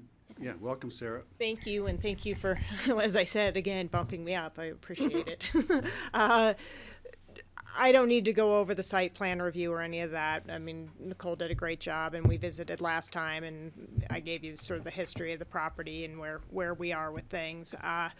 Probably the thing to discuss is this 3-point turnaround. You know, we're not going to solve it during conceptual. I'm happy to have an engineer take a look at it and see if it's a viable option. You know, obviously we like the driveway to the north because we could dovetail it in with the city water line, the 30-foot wide city water line that we're going to have to be dedicating to the city. So just sort of wanted to overlap easements. I think on that southern side there is, if I recall, an electrical box, so there's that complication along with, as Patty mentioned, pretty significant vegetation, very big trees on that side. So, you know, there may be some difficulties with that. Plus, you know, the county's approved a lot of big houses up there over the years, and so I don't know if necessarily this property is the one that needs to take on the problem of the neighborhood. But again, we're willing to take a look at it. You know, I think if we did come back with an option for a 3-point turnaround, we would, as Nicole alluded, be asking for some sort of acknowledgement that we wouldn't be losing floor area as a result of a dedication to, you know, widen the road or do the 3-point turnaround. So, and those are really my only comments, but we will study it prior to coming back for detailed. And So you're trying to consolidate easements on the north end? Which, yes, right, exactly. And they're putting a 30-inch water main in. Is that replacing the 20 with the 30? That's the... Well, it's a 30-foot wide easement. We're 30 putting a foot wide, 20-inch main, but the Okay. city wanted 30-foot wide easement. So it's Got it. 30 foot on the north and 30 foot on the back side. So then to do this as well really kind of pinches us. And plus, like Patty said, there's some really big, beautiful old trees. So those would definitely be impacted. And the privacy of the next neighbors. Yeah. Right. Yeah. Sure. Yeah. Question, Kelly? Yeah, just help me clarify, does a decision about the location of this impress upon our activity envelope decision today, or is this something that gets deferred to future site plan review? So the draft reso that was in your packet, I was just seeing what was sort of promised in there. So what staff has drafted to request from the applicant for their next subdivision application, the detailed and final plat, is that Sarah would come back and show us an access alignment study and cross-section prioritizing the one curb cut that's located on where this blue arrow is. So you know, we don't need to see this driveway in order to approve the conceptual subdivision, knowing that we can sort of look at more information in the next application that comes forward. Do we need it for activity envelope, though? No, because it's, I guess I can just confirm, but I think I remember all of lot 1 is in the activity envelope. Okay. So Great, we thank don't you. need to clarify. Other questions? Francie, Patty? No, I'm good. Steve, Would you have any questions at this point?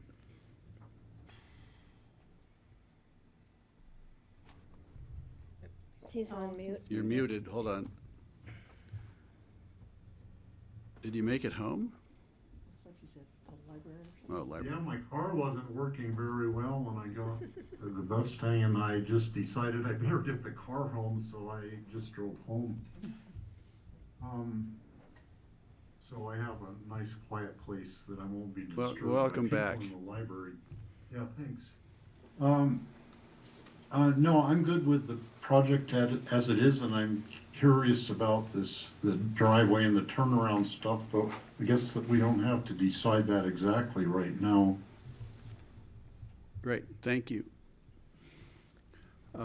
Okay, Patty. Yeah, if anything, I don't want the square footage to be impacted by what is a convenience outside of the owner's control. In other words, for that turnaround, I don't think they should be punished for that. So I think that needs to be carried forward. Thank you. And I'd be interested in understanding the value of the trees. I think if that's how we have to, sometimes I think they have indeterminate value if they're ancient, huge old trees. I don't know about those trees, but it'd be nice to know what we're talking about if we're contemplating demanding that they be moved or I think removed. there might be a lot of sage through there too, which is, I know there's sage on the property, but maybe. More on the backside. Over there's a couple big pine trees, and there might be like some Service berries or service something. berries or something, yeah. Right. Okay, great. And so that's all you have for us. That is all I have. Okay, this is a public hearing. I'm going to open the public hearing. Does anybody want to speak on the Jerboz Oats subdivision conceptual submission? I don't see hands up. You hit *9 to raise your hand if you're online and you want to speak on that topic. I don't see anybody. And then anybody in the room? Do we have any public comment on this issue? I don't see anybody in the room either. Wow, this is a really quiet, docile audience after For the kids now. left. Right. Okay, I'm going to bring it back to the board. Well, I would like to put out a motion to approve. Do we need to do 3 motions, or can we do it all in one? 'Cause You can there's do it six. all at once. Okay, so this is a motion to approve the estate of James E. Jerboz, deceased, and Sherry G. Oates subdivision conceptual submission, special review, and GMQS exemption to use the transfer development right for a new development right, and activity envelope review. Do I have a second? I'll second. Second from Kelly. No further comment? All in favor? Aye. Aye. Right. Miss Thank Jimmy you. terribly. Thank you. And we'll see you detailed, if not soon. Yeah, So- see you soon. Yeah. Well, I'll watch you run across the street and Yeah, exactly. Thank you. Thank you. Okay, folks, we're moving right along. I'm going to go back to item 8 now, which is the ordinance of the Board of County Commissioners amending Title 11, Buildings and Construction of the Pitkin County Code, specifically to amend Section 11.32, 2021 International Energy Conservation Code, and to add a new section, 11.34, Electric Ready Provisions. And Jeff Erickson is here, and Suzanne is here. Nicole is still here? Are you sticking around? The clicker. Oh, okay, great. So I she's just turned with my us. mic off. Thank you. All right, I'm going to hand it to you two. I guess I'll kick off. Jeff's typing away, so we're back. This is 4th reading of the ordinance adopting amendments to implement a 200 million BTU per year exterior energy budget to the currently adopted 2021 International Energy Conservation Code and adoption of a new section, Electric Ready Provisions. We've seen you on this on December 6th, January 10th, and February 14th. And we're back today on 4th reading. We've been over this before, but again, just always good to touch base back to how we got here. In 2019, the board established climate action goals and declared a climate emergency. I know you're very familiar with those goals.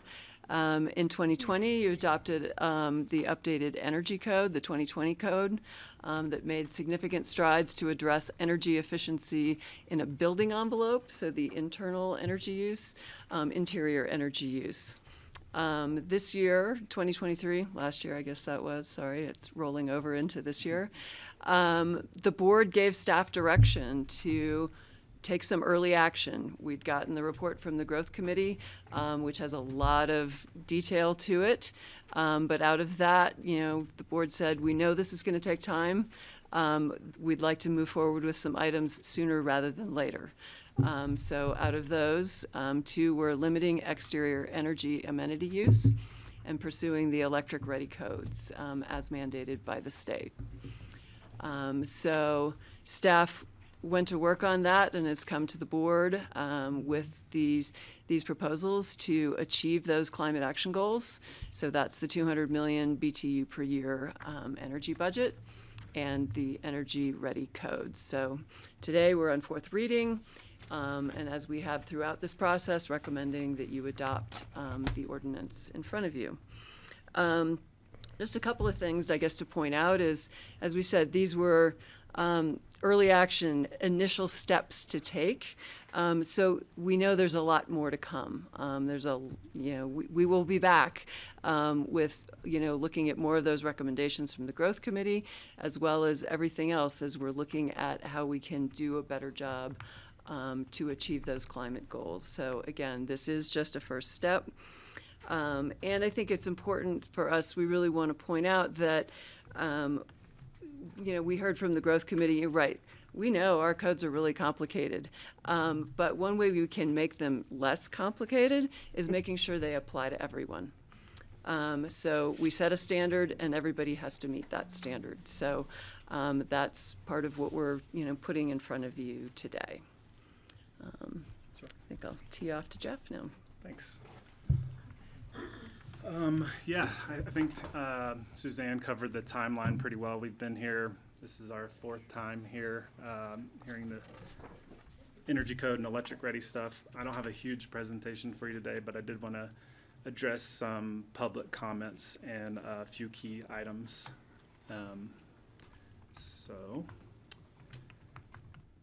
There are no exemptions to this exterior energy budget. All hot tubs, regardless of the size, are captured in the energy budget.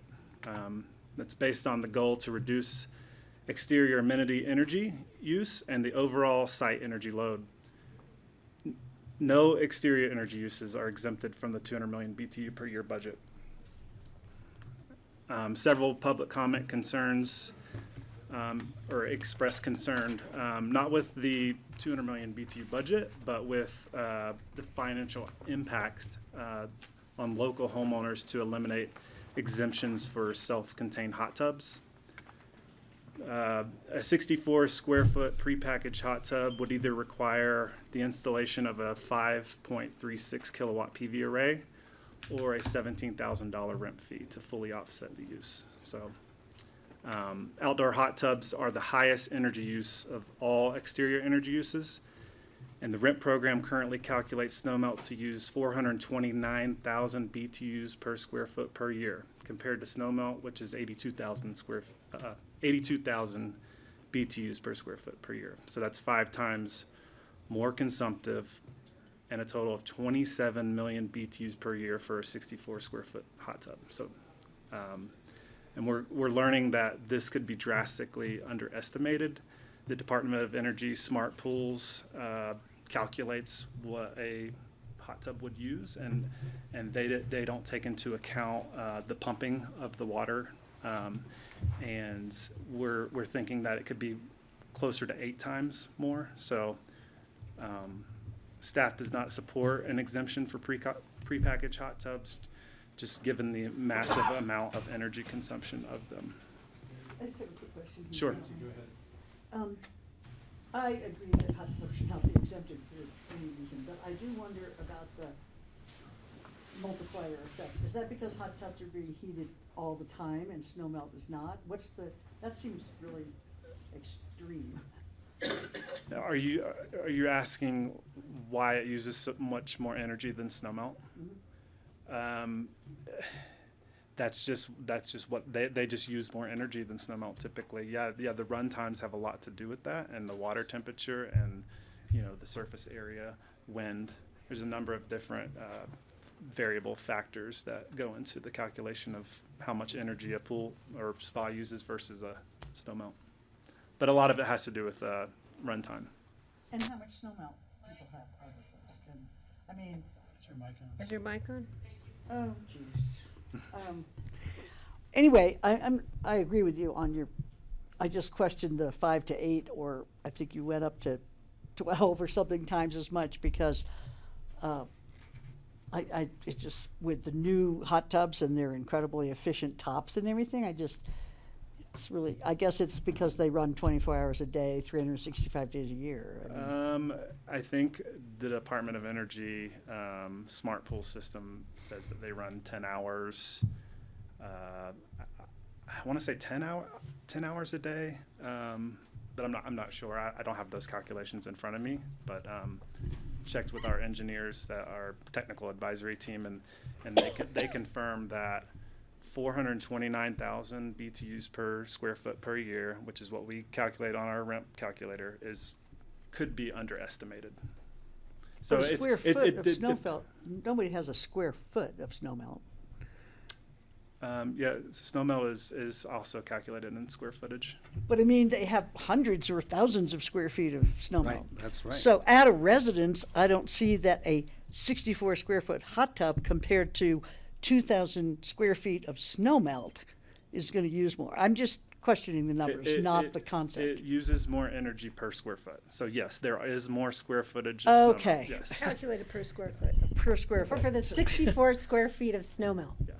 Okay, well, I Compared to find that 64 square feet of hot tub. sort of meaningless.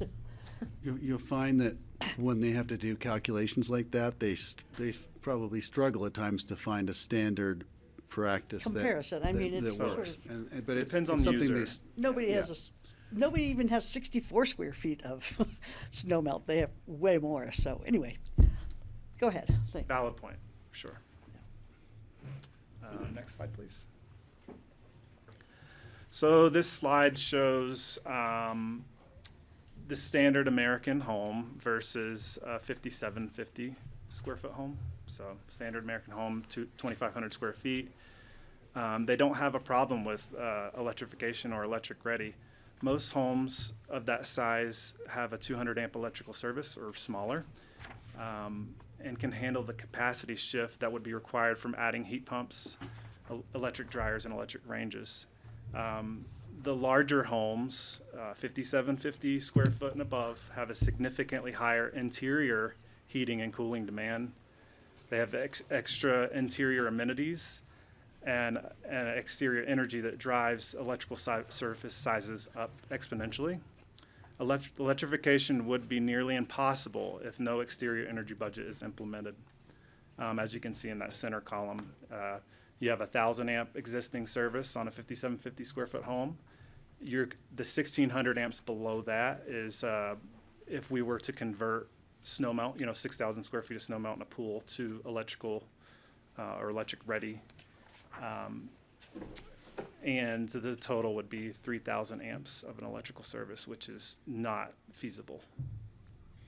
And this is for a 5750 home. This is Can you not just tell us for- the typical load? Like, what is the typical load in our community now for, say, 5750 home, or? Right That right is, there. that's the A typical 1,000 amp 1,000 really, service already. is pretty typical. And for, that's 10 times what a national, like 200 amp is actually yeah, it's double 5 what times, national is. 5 times more than the standard That's American it, home, right. for sure. If an exterior energy budget is implemented, electrification is feasible, but it's still not ideal. The scenario shows that the 5750 square foot home would need a 1,800 amp service. So we're looking at the third column here. So as you can see, it goes from the 1,600 amp load in the center column to a 400 amp exterior load. So if we do the budget, we're cutting the exterior energy load down 4 times, which makes for a much more manageable electrical service if we implement this exterior energy budget. It's still not ideal, and it's still 9 times larger than the standard American home. Thank you. Next slide, please. So this slide I think is very important. It shows where we are today with our current code on the left, moving to 2030. In order to achieve this goal of net zero energy, homes must produce more energy on site than they are using. I've heard ground source heat pump, geothermal systems. I've heard that thrown around as being an innovative solution. This is an efficient way to heat the interior of a home, but it is not an innovative solution, and it still takes electrical energy to do this. At the end of the day, homes need to install renewable energy, solar PV, on site to mitigate their consumption. The more exterior energy consumption we allow, the more solar it's going to take to offset. And looking into 2030, with the exterior energy budget, larger homes, 5750 and above, will need around 60 to 80 kilowatts of solar to be even close to net zero. Most large homes can only house around 50 kilowatts of PV, depending on the orientation and the design. So these innovative solutions you will hear simply means that we need to add more ground mount solar arrays. So we want to add more snow melt. We want to have more pool size, which means you're going to have to offset it somehow. That means that we need more of ground mount solar arrays. This means more scenic impacts, a larger footprint, and more embodied carbon emissions. Also that we can allow folks to have more snow melt and larger pools. So in achieving our goals, we need to take early action, and that means now. And reducing exterior amenity energy use substantially reduces the overall energy load, as we've seen. Reducing overall energy consumption makes the electrification piece feasible, and it reduces greenhouse gas emissions. So staff recommends 200 million BTUs per year with the electric ready code provisions as a minimum. And then now we're back to Suzanne for the applicability piece. Can I ask a? Sure. If I Patty. wanted to do a 64 square foot prepackaged hot tub and do it all by solar, is that acceptable? 5.6 kilowatts. What if I wanted to do it by wood burning fire, like a cauldron? Not Nice word. acceptable alternative, yeah. It's got to be a renewable energy. That'd be worse than. That's all I could think of in my brain. She But wants If to you- join if you the- install Very 60 traditional hot tub. I've seen those. Yeah. I have a friend that has one. If you install a 64 square foot hot tub, it's either a $17,000 rent fee or a 5 kilowatt PV system to offset that use. That queued up my question, if I could. Please. So the 17,000, is that based on, where does that number come from? How is that calculated? It's based on the cost of the 5 kilowatt PV array. And So that you can either- 5.6 kilowatt is based on the assumption that it's going to use so many BTUs to run the hot tub. That's where that comes from? Correct, yep. Yeah. Because I did find that letter from that woman pretty compelling about, that's a lot of money for a local homeowner who wants to put in a reasonable sized hot tub. It's an absurd amount of energy use. From Yeah. Jennifer. Okay. Is that it? I mean, I totally believe in the BTU cap, and I'm totally supporting it. It's just, I'm having some trouble with some of these numbers, that's all. Sure. Right. Now, so you're saying that the cost of the 5 kilowatt array is about 17,000. Is that with core rebates or anything like that, or is that the actual cost of retail cost? Because that sounds really low. I don't think that is with the core rebates. Okay, so yeah, that may be an underestimate. Just wondering for a rent fee. Wouldn't Well, my surprise me. 9.9 was 30,000. Okay. Well, you're close. It's come down since I bought one. Okay. Thank you. Ready for the next? Well, so the size of that also, what would be the square footage of an array like that, just for reference? A 5 kilowatt array? Yeah, that's gonna be like 40 feet by, I don't know that off the top of my head. mine is probably 2 panels high by 20 wide for 7 kilowatts roughly. A 2,000 square foot home can easily fit 5 kilowatts. On the roof, yeah, rooftop. So it would take up the entire rooftop array on a medium, regular size house. Sure. Okay. And a smaller than average in Picken County. Yeah, house. smaller than average and twice the size of the national, right? And we need more of that solar to go towards Everything the else. net zero. Right, yeah, thank you. All right, Okay. back to Suzanne. All right, I guess talk about Thanks for asking though, Francie. applicability. You heard us before, that this should be adopted as a rule of general applicability. The exterior energy use code amendment and electric ready would apply to any building permit applications submitted after the code goes into effect. This is consistent with all other building and energy code adoptions as authorized under the Colorado revised statutes. So the one thing we have always done in Pitkin County, which technically my understanding is under the state statute, once the code goes into effect, it could apply to building permits that are in process today that we've already brought in.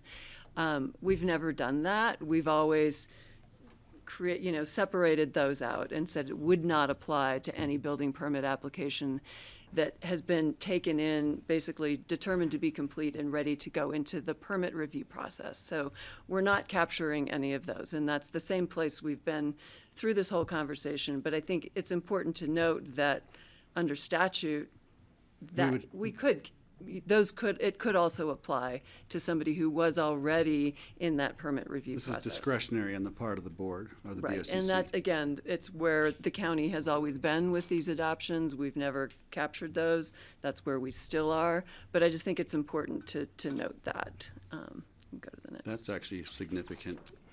Thank you. So again, as a rule of general applicability,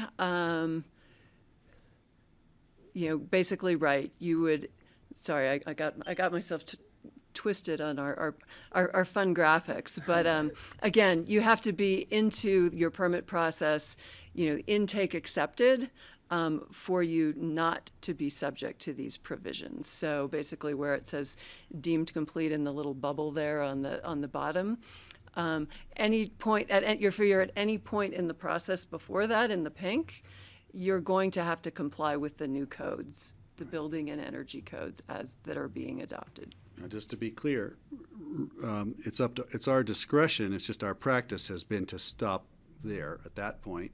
But we could move we could move this application even farther along the timeline if we chose to. That's my understanding. Yes. John. Suzanne's correct. If you look at the enabling legislation that allows us to do this at all, and in fact mandates us to do it if we do a building code at all, that the way the state set up that legislation to dovetail into the building code sections of the state statute is quite a bit different than this. So the state is leading us into one direction. Now, there is some latitude that we can back out a little bit, which is what this is an exercise of. But typically speaking, this would apply to anyone who has not received a building permit, and even more than that, received a building permit and then taken some substantial steps in reliance upon that building permit in order to vest themselves in that permit. So this cuts back quite a bit from the direction in which the state is leading. Thank you. Thank you. So a future board could be more in line, decide to line this up with the state. A future board or you yourself next month could change the regulation. The regulations are, what's your phrase, Patty? Fluid in nature? I know, I'm still stuck on Cauldron. So they are not fixed in time. They can be re-examined and amended at any time. Okay, that's good to note. Thank you. Can I continue? Yeah, Patty. So our discussion as to having this kick in or not kick in when you are vested is no longer on the table? Well, it is. This just hasn't gotten there. This is staff's recommendation. Okay, so I just want to make sure we're still going to discuss that. And the other question I have is if we were to pass this today, it would take effect 30 days. That's what I thought, because some people think it takes effect like an hour after we leave the room.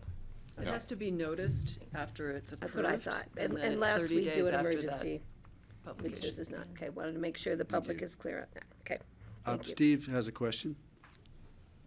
Go ahead, Steve. I can't remember what My word. question has to do with the letter we received from the attorney. I can't remember her name right at the moment, but it had to do with the state laws regarding properties that have vested rights. That What's that? those properties with vested rights by state law are allowed to abide by the rules that were in place when they got the vesting. Now, I guess my question is, are there any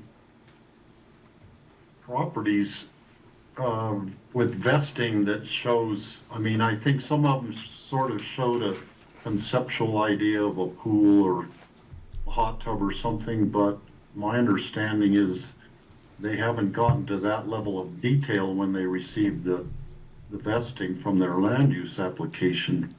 So when would that state rule about the vesting kick in, and would that affect where we could apply the energy rules here in our case? Thank you, Steve. I'm going to have John Neely respond. So Steve, that's not exactly correct. To back up a little bit, there are a couple different types of vested rights, vested property rights. Generally speaking, there are common law vested rights and statutorily recognized vested rights.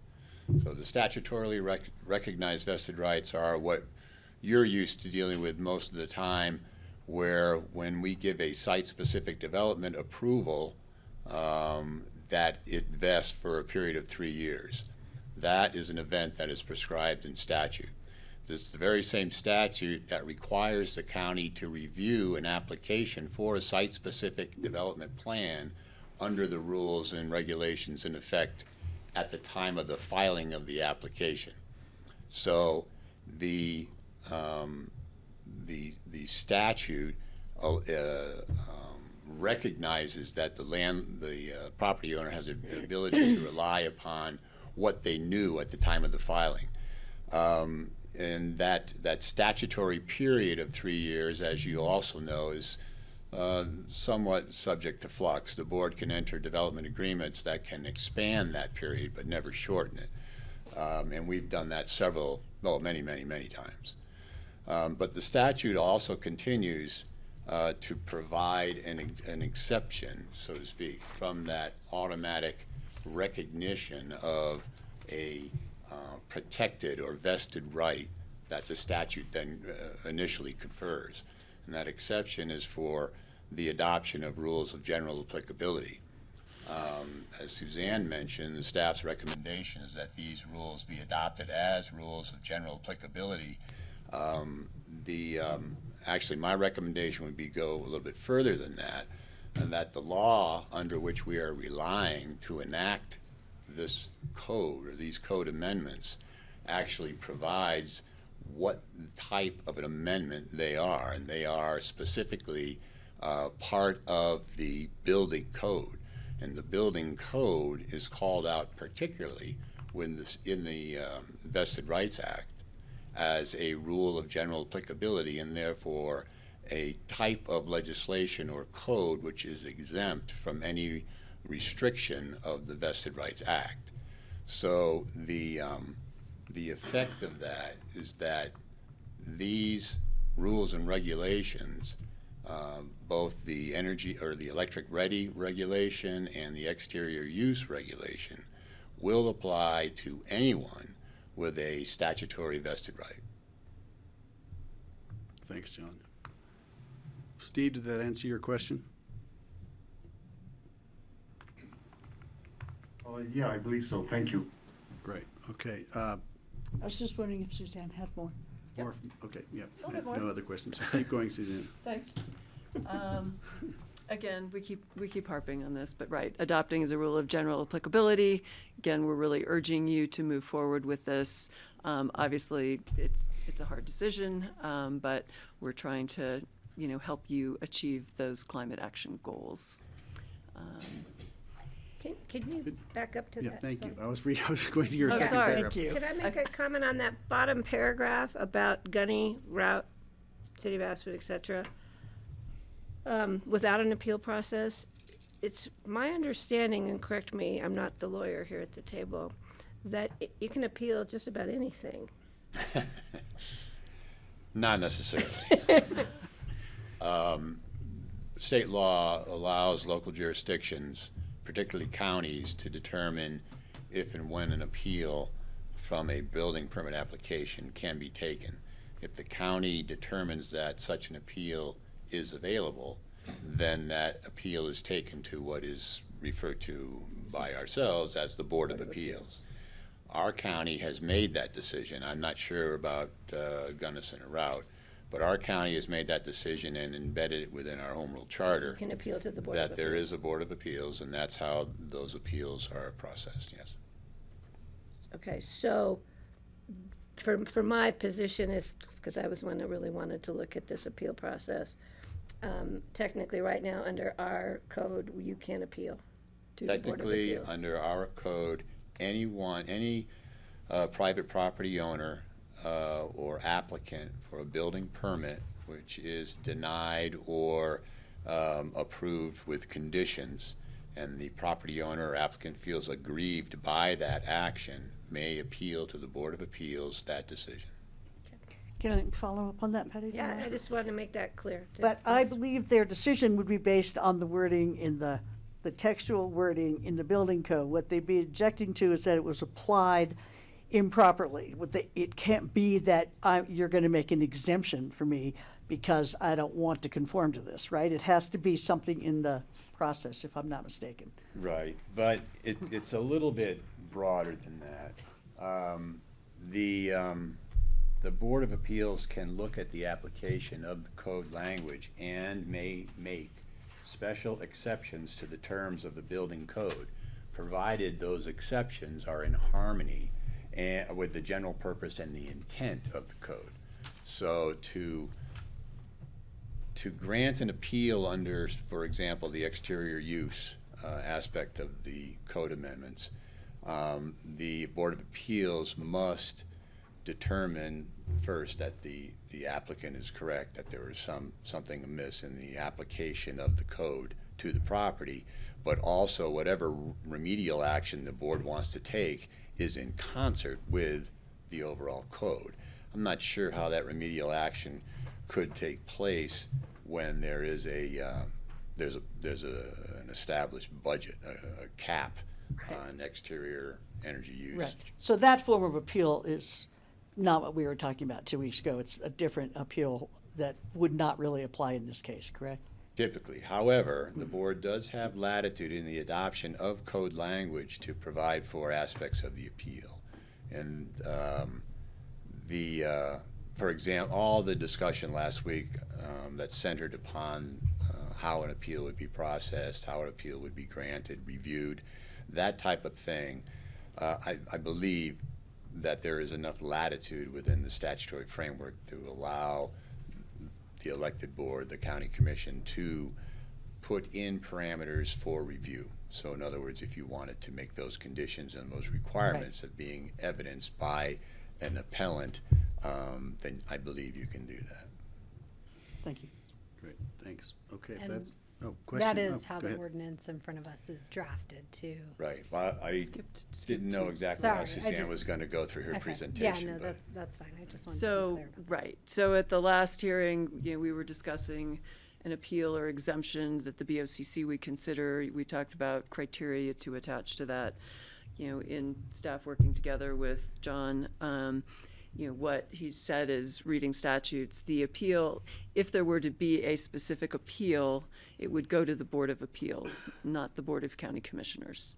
And it would only be available to applicants that have a vested development approval. So I think, there had been conversation about anybody in a land use review process, it would only be if you had been vested. That was part of the conversation.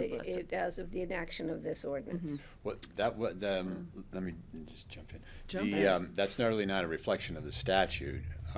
So I wrote some changes in the ordinance, which appear as red lines on the previous ordinance version that you saw last meeting. And what I tried to do was reflect as closely as I could the statements that were articulated by Francie at the end of the meeting, because that to me seemed to be the clearest expression of a majority opinion. And I could be totally wrong on that, but those are reflected in paragraph number 13 of the ordinance. If I got it wrong, or if the board wants to simply discuss it and change it, you can certainly do that at this meeting. For example, Francie said that a successful application or a successful appeal must demonstrate an innovative approach to reducing fossil fuel consumption and demonstrate a hardship related to the development of the subject property. Patty then questioned her, was that an and or in the tape of the meeting was somewhat garbled, and I couldn't make up a clear distinction as to how that was decided. So I left and in there because that was the clearest thing that was articulated. If the board, for example, wanted to go to an or. Well, on page 5 in the italic paragraph, it does say or. I dropped in the or. Yeah. Yeah, because I think. Page 13. Okay, let's continue this. So, yeah, I think the last point wanted to make about this process, again, would go to the Board of Appeals. But in order to have something to appeal, you have to have a decision on that building permit. So before we were talking about somewhere coming in sort of earlier in that building permit process, before you came in for building permit, to have an opportunity to appeal or request an exemption from the applicability of the code. The way this works would be you have to have a decision to appeal, and that decision has to be based on the application of the building code. So that's what this is showing, is that you have to have gotten into that building permit process to have either a permit issued or denied in order for then you to appeal that to the Board of Appeals. Okay, thank you. And then I didn't grab the language to throw up on the screen for you, but you can have it in your packets. So again, our recommendation is to move forward with this as a rule of general applicability, not including the specific appeal provision that is drafted in the ordinance today, that we're really trying to, make this apply, make it apply now, make a change now to address the climate emergency. And really start to bring down some of the excessive exterior amenity use that we're seeing. Great. Thank you. Is that it? Is that your presentation? That's it. Did I miss something? I have a really specific Another question. Oh, Francie, yeah. go ahead. There are consequences. Okay. Right. Risk of derailing the climate action goals. Appeals require more staff time. We often hear that things get bogged down. Again, every time we create an exception, a different process for somebody to go through, I think it's worth noting that adds to staff's time. The appeal is not going before the BoCC, and it's not in alignment with those growth committee recommendations to try and come up with clear rules that apply to everyone and to move the needle forward on addressing the climate emergency.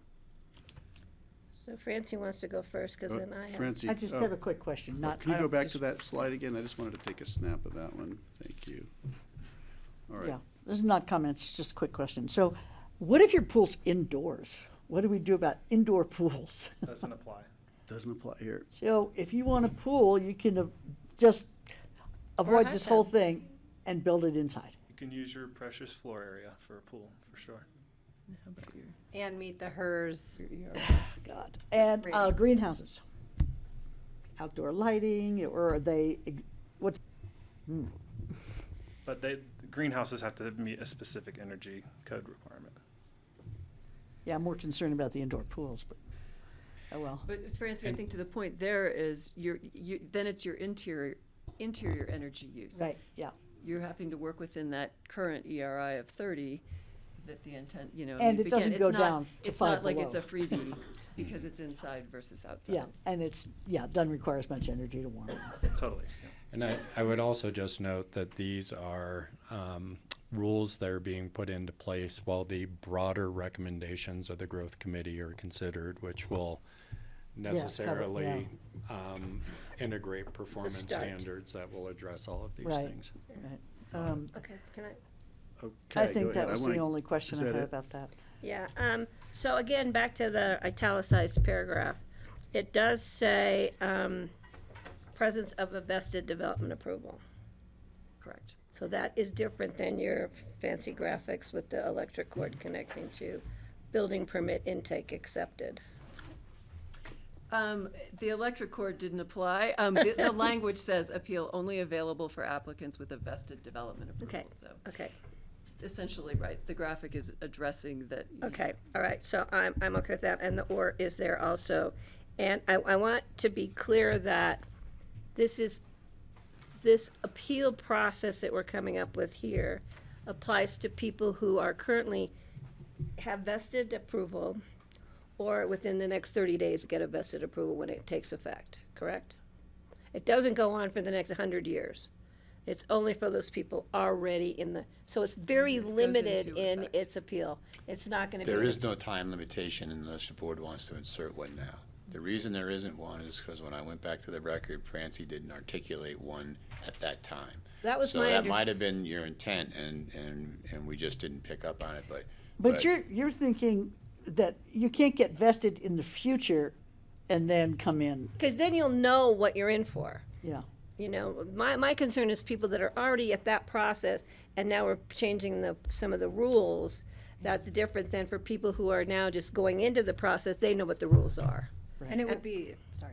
Go Can ahead. I add another point? Yeah. It would be important to me to add a date just to be clear, because is the vested development right going to draw on the building code from 2006? Yeah, right. No, or whatever. Any Mhm. prior building Mhm. code, Mhm. not But- just the one in effect today. I'm talking or the all- one in effect in 30 days. You know, it's unclear to me. Does this create a loophole for someone who has a vesting that goes back even further to a For prior 15,000 building square foot code? house. I'm talking Let's- just about the application of this code amendment change, not about anything else. John, help me out with this, because I'm not talking about just opening the door up wide to any general applicability code that we've done. I mean, I'm not. Okay, so there are many steps that a person or a property owner has to go through to get in the ground, and certainly to get a CO. One is a land use code process, a development approval.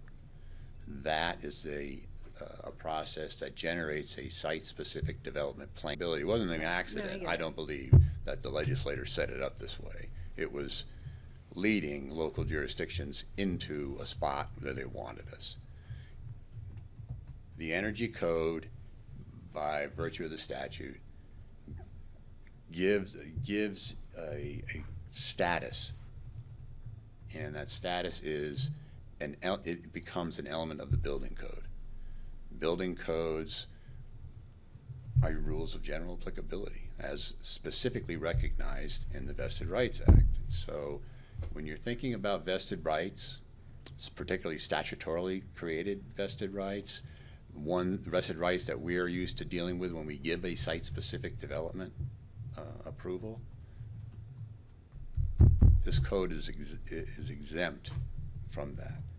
It will apply to all those properties. Period. So, and I think further. maybe to just add to that, right, when we're always talking about vesting in my world, you know, with land use with you, that vested right is protecting people against us making changes in the land use code. So again, the building code is separate, a rule of general applicability. So what we're talking about Oh, I here with see. the italicized language is to even ask for this appeal, you have to have a current vested approval, I think, to your point, right, with some end date on that, whether that's the date that this goes into effect, that, you have to have your vested approval prior to that. But all that's saying is not vesting you against this code, it's giving you the opportunity to request this appeal. So that language was there because that's what Francie articulated, that there was a precondition or a predicate that was required before you could bring an appeal. You had to have a vested right. In a way, that's redundant, because to get into the building code process, that means you have a site plan. You have an activity envelope.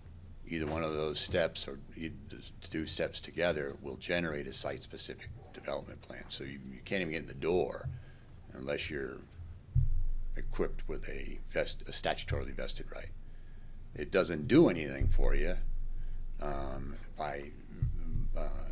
vis-a-vis the application of this code, but that was a predicate that the board considered and agreed to, at least by nods and so forth last meeting. And it doesn't mean you'll win the appeal. No, that's for sure too. Okay, anything left? You've kind of given us from either of you. You have another question? I do. I thought you made a parenthetical statement after saying you have to have a vested right, that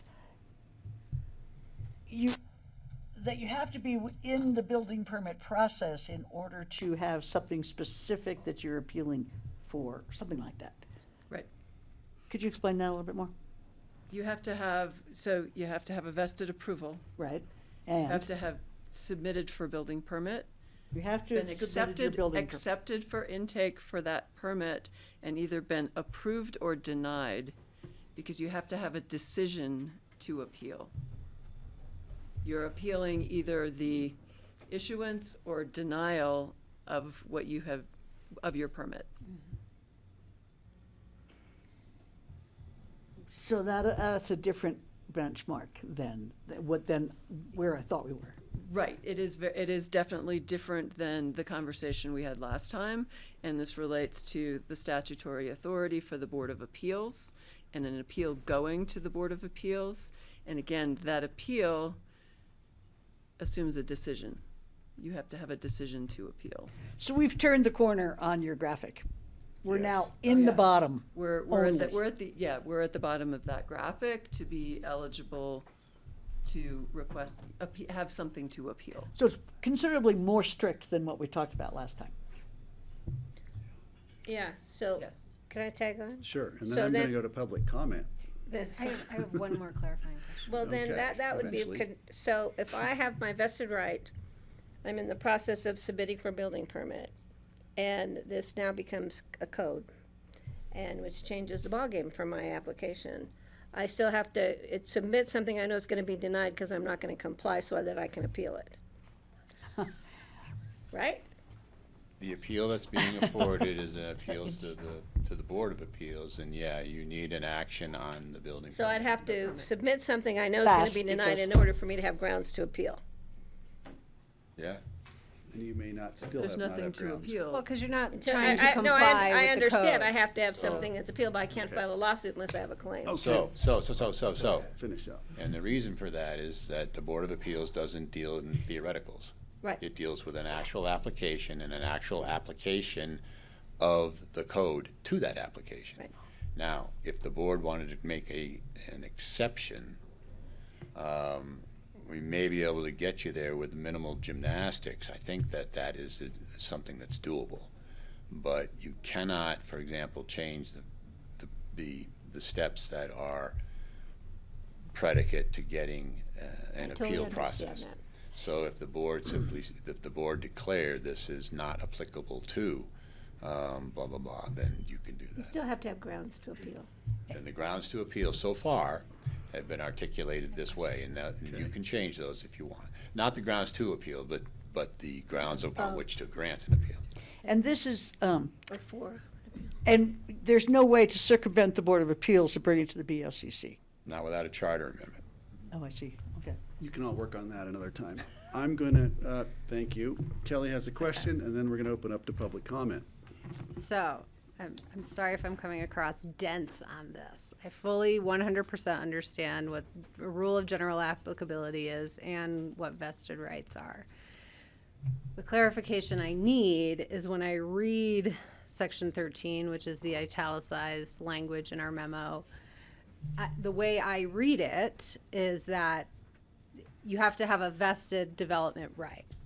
Well, someone's going to get a vested development right tomorrow and 30 days from now and 60 days from now. So are we creating the opportunity for those future vestings to then go through the process of building and designing their property with 400 million BTU to get denied and go to the Board of Appeals? Or have No. we clearly articulated that the cutoff is your vesting is prior to this date of enactment? Yeah. Well, that date needs to be incorporated within the language of the ordinance, not there yet, but Okay. Clarification. let's be that's a good clear. point. Yeah. Anybody who has agreed of any action of denial or conditional approval on a building permit has a right to appeal, period. You're not, Sure. this is not something new, and there's no limitation to it. You simply have that now if you are a property owner in Pickens County. So regardless of if we say your vesting is as of date 30 days from now, April 12th, anyone after April 12th can still go through, design their 400 million BTU budget house, get it denied, and go to the Board of Appeals. Yes. Okay, thank you. I am clear. Which they could do Okay. anyway, but yeah. Thank you all. All right, we are going to move on to public comment.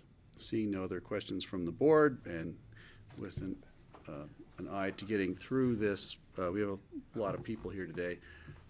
We're going to, are you making a space in front, Jeff, for people? think- Or I they're was gonna just come gonna- up. Okay, so people come up for public comment. We'll be asking you to give us your name, and then you'll be given up to 3 minutes to speak. My guess is there'll be some redundancy in the room, and so you'll have to decide if you want us to hear it again. I'm not sure it'll have a greater impact. But if somebody's already said what you wanted to say, consider that heard by us. But you're always welcome to give us your time.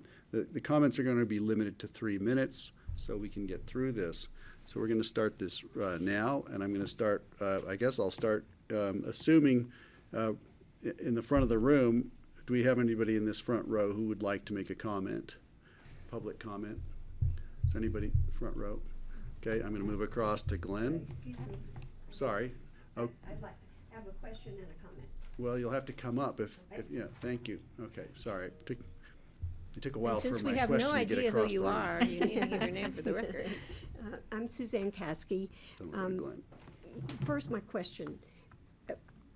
Does the Board of Appeals have the right to grant an appeal, an exemption to someone if the result hurts the health of the rest of us? I'll let John answer that, but we're not going to have give and take in this. That's the last question we're going to respond to Okay. today. Or I'll call him later and ask him. Great. And I'll write all That's of you. great. Thank you. and So tell you. I'd like to hear your comment. My statement is this.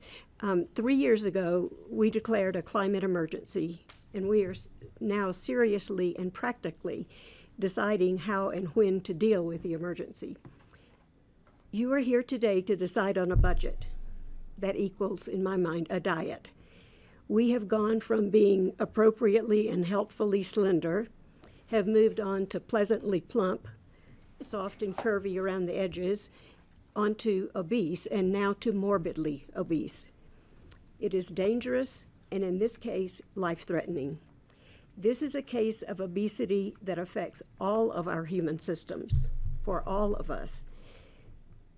And it affects all of our environmental systems in tragically unhealthy ways. We are suffering, and the prognosis is poor.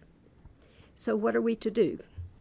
Go on a diet, cut the calories, seek help from ourselves, and stand on the scale and don't squint. Face a radical reality. See if see and understand the objective measures that are facing us. Say goodbye to the exemptions we would have to make in our diet. Get over our false sense of security that we have had, the one that makes us think that everybody from everywhere, including here, should love us. We gave an exemption of those sorts to those who would give us easy cash in place of building affordable housing.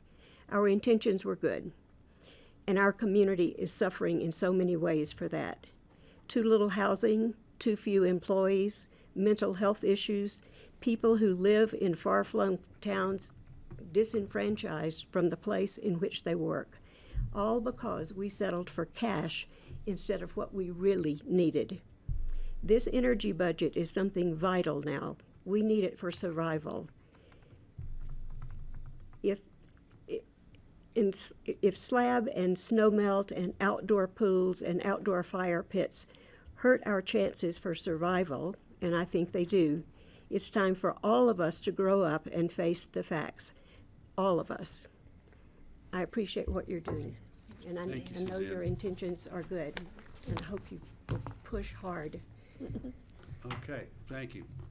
I'm moving across. Glenn had his hand up next, or just? Hi, everyone. Justin Iber from Holland and Hart on behalf of the applicant up on Willoughby Way.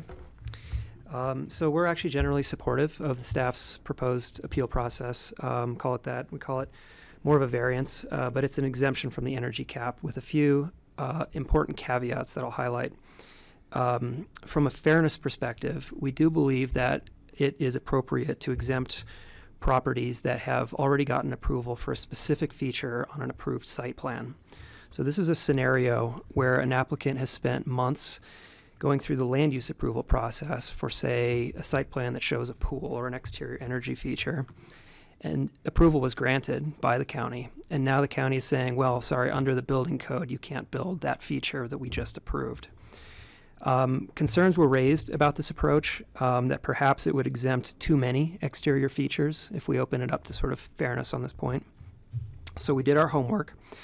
We reviewed all 134 approved site plans or recorded site plans over the last 3 years. And we determined that we see only 7 potential pools that would be affected by this exemption if it's offered to applicants who are stuck in this position of having an approved site plan with a pool that's now being denied. So we think you can adopt that particular exemption without worrying too much that you're going to exempt dozens and dozens of pools. But the staff's current proposed appeals process has one big logistical issue that we feel must be addressed before you move forward.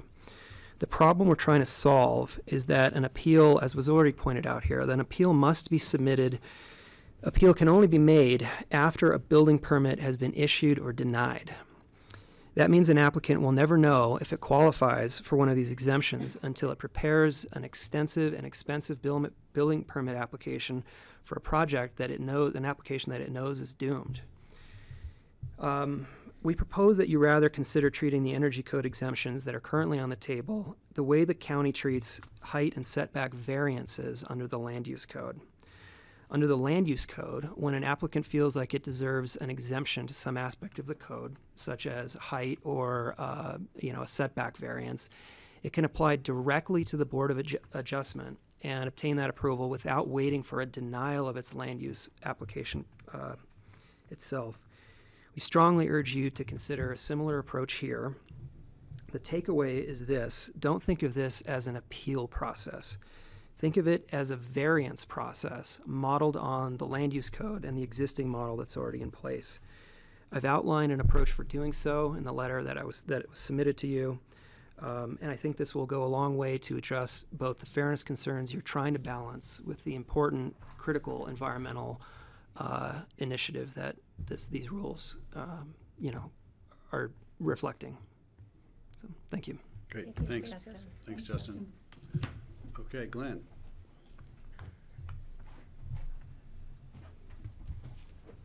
Hello, my name is Glenn Horn.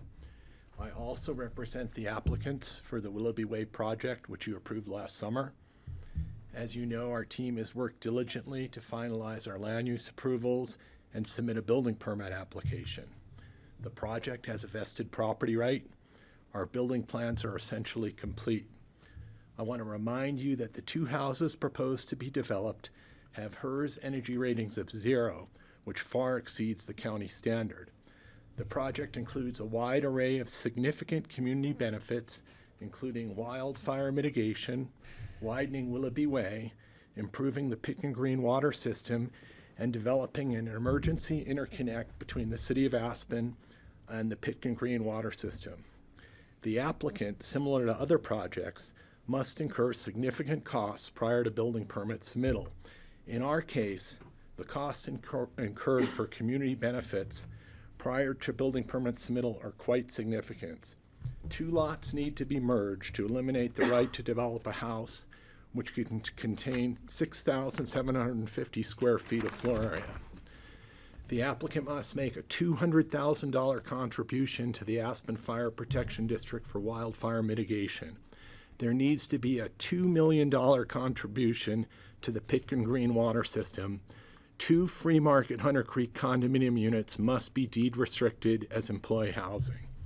It's unfair, and it doesn't make sense to require the Willoughby Way applicant to incur these costs prior to making a building permit submittal and then appeal the denial of the submittal. The applicant or client cannot take this kind of risk.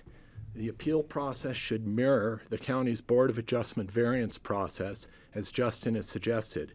The appeal process can easily be designed so an applicant can appeal the strict compliance of the exterior energy regulations prior to building permit submittal, rather than waiting till a building permit is denied. We ask you to revise the proposed legislation to create a practical and fair process for a property owner to seek a variance from the strict application of the proposed energy regulations. Thank you for considering these comments. Thanks. Thank you, Glenn. Okay, hands up, another comment. I see one hand up, Mona. You're gonna have to raise your hands higher for me, folks, but I see Mona's hands up. Mona Newton, come on up.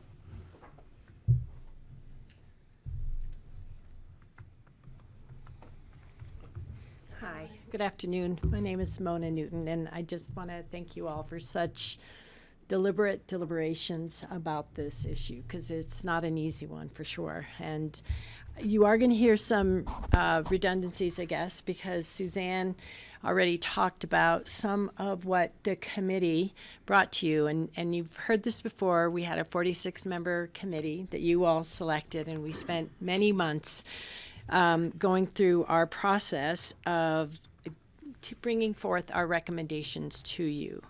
And all of the recommendations that we were making were also predicated on fairness. And I think adopting this ordinance as recommended by staff really creates a fairness opportunity for everybody in the community, not just those who are applying for it, but those who live and work and come to our community in terms of climate change and climate action. So I think it's important to consider that as well. 200 million BTUs is already 10 tons of carbon per year. And so what we're asking people to do is just limit that amount. And I'm not sure if I'm right at this or not, but I think there are about 85 proposed new dwellings who may be eligible to exceed that amount. Is that about right? 5750? Oh, I think it was a percent. So 85% of the approximate 100, because we've talked in between 85 to about 112 homes could be built. That's about 100 homes. So anyway, despite that, that's a lot of homes that could still exceed that amount and that have these vested property rights. So I think it's important for you to move forward, and I ask you to do that. I appreciated Suzanne Caskey's analogy of going on a diet. We have gotten morbidly obese in our carbon consumption and our carbon generation, so it's time to start trimming that. I also want to remind you that the City of Aspen and Town of Gunnison have already adopted similar legislation, and so it's not that we want to follow suit, but we have those who have already gone before us and have adopted it and seem to be applying it across the board and doing just fine. So anyway, thank you very much, and I hope you'll adopt this ordinance as proposed. Thank you, Mona. Thank you, Mona. Okay, looking back in the back row, Auden, thank you. Hi again, I try to stop by every day. Do or not. So I'm here representing. Could be a good day to come by. Yeah. I'm representing Aspen 1, 4,000 employees, various hotels. You know, our question is there a climate emergency or not? And this is a absolutely incredibly important, critical measure, and we think it should be adopted without the opportunity for appeal. And the reason is, one, if you have appeals, it's going to gum up the process. But the other issue is, in public policy, the way it should work is you send a signal and then people follow the signal. And the signal you sent was climate emergency, new building codes, and then builders and developers should be saying, hey, this is coming, we got to do this. So I think it's really important from a fairness perspective that you say, yeah, if you've got a building permit, you're good. But if you're in the process, that's how public policy works, and you should have to meet the new requirements. So we feel pretty strongly about this. We think it's been unbelievably beat up and vetted. I mean, I've been here now for a good portion of my life in these meetings. Thank you for that, but let's move forward in this meeting. So see you tomorrow about noon. Okay, yeah, Thanks. tomorrow. Okay, another hand up in the back, John.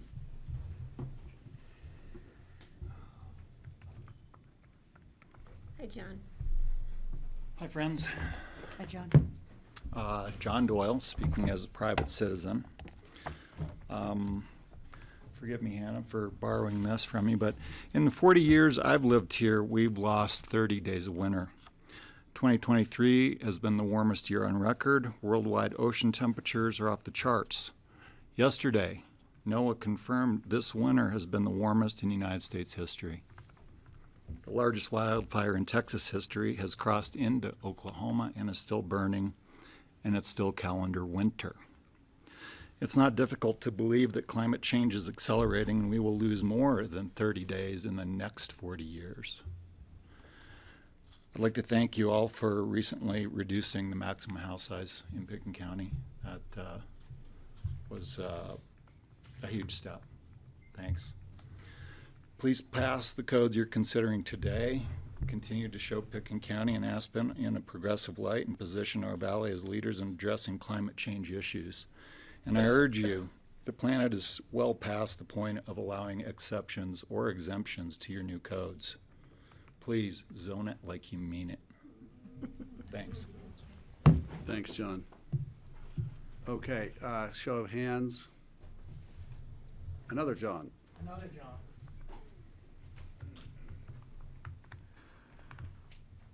All right.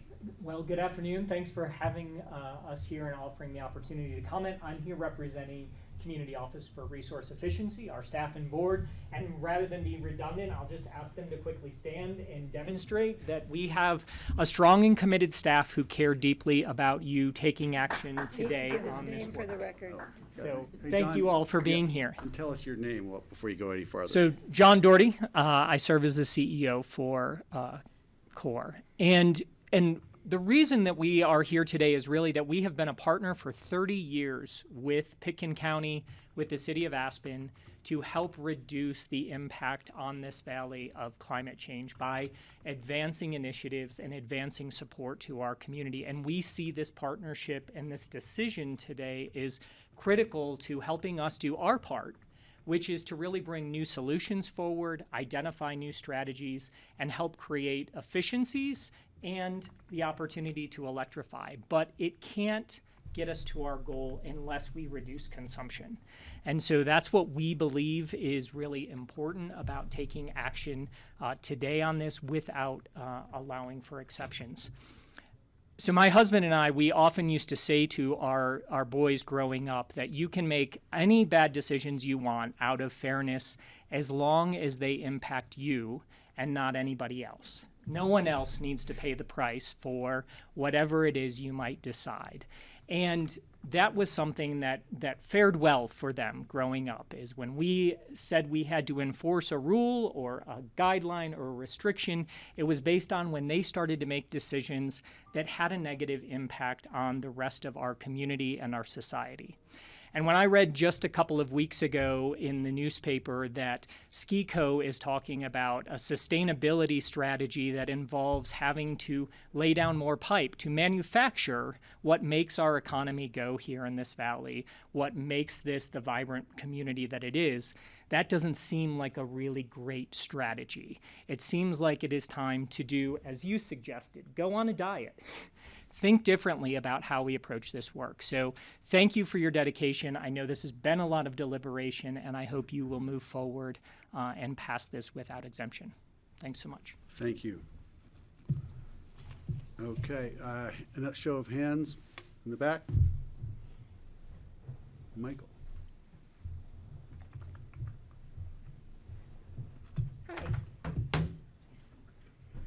Hello, Michael Miracle.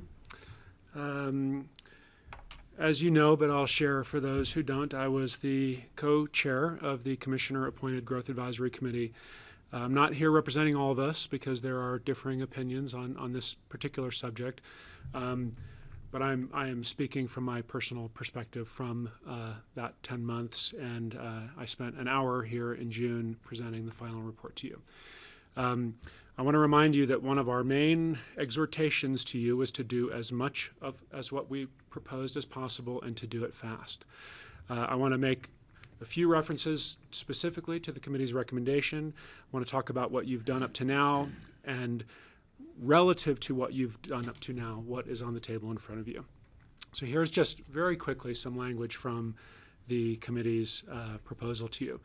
Adopt standards that limit exterior amenities based on water and energy requirements. Establish on-site energy use limits to ensure updated development standards complement bold performance standards. Limits will be set to offset impacts related to energy use. And then from the performance, those are from the development standards tables. From the performance standards tables, reducing total energy use is a must if we are going to ultimately rely on a 100% renewable energy supply. So the words limitation, bold, and exhortations like we must do this are all over that recommendation that we gave to you. I want to speak briefly to the tiering system that we created because I think it's relevant here. It is philosophically central to the whole proposal. And it's very simple. As homes get bigger and more impact heavy, things get harder for those homes to come online. The home size tiering system has 4 tiers. Tier 3 starts at $5,750 and Tier 4 ends at $9,250. That was not where the home size number ended when we started the process, but it's where it is today because in addition to that tiering system, we proposed and you agreed to a cap on home size. I see the BTU cap as the performance and development standard equivalent to that home size cap. I asked and staff told me that of the 90 plus homes, whatever it is, 100 that are in the queue, 85% of them are bigger than 5,750, which means that they are squarely sitting in those Tier 3 and Tier 4 categories that we all agreed things need to be much harder for them. As with home size, you can still build what is objectively a large home, just not past a line that the community has set through all of you at $9,250. And with the BTU cap, a person can still have exterior amenities, just not as much as what they might want. We are saying that there is a line that we cannot cross. And because it's code rather than land use, it's got to apply to all, whereas the home size, there's a little wiggle room. And I'll just end by saying what everyone else has said, which is that you declared a climate emergency, and that requires doing hard things. So I ask that you please pass this as all-encompassingly as you can. Thanks. Thank you. Thanks, Thank you, Michael. Show of hands. Joe. Joe, you're listed online on the telephone as well. He's everywhere. Listening as well as your home. I could tell you my wife's sitting there diligently in front of my computer screen, but that's not accurate. Hi, Carrie. Hopefully she's landed in DC by now. Joe Wells, I just want to comment on one issue that I became nervous about as I started reviewing everything. I don't think it has, I've never had any impression that it was your intent to apply this retroactively. But I read paragraph 11 of the ordinance, which reads, implementing a 200 million BTU per year external energy use budget for residential properties and implementing electric-ready provisions are the next step to meet the county's goals. There are places in the proposed regulation where it seems to talk about building permit applications, but I didn't find any reference in the ordinance to building permit application as being what triggers this application to a property. So I hope you will clarify that the intent is that this would apply to new applications, because you know, it will affect those of us who have an existing residence that we're proposing to do an addition for. Thank you. Thanks. Thanks, Joe. Show of hands in the back. Is that Hannah?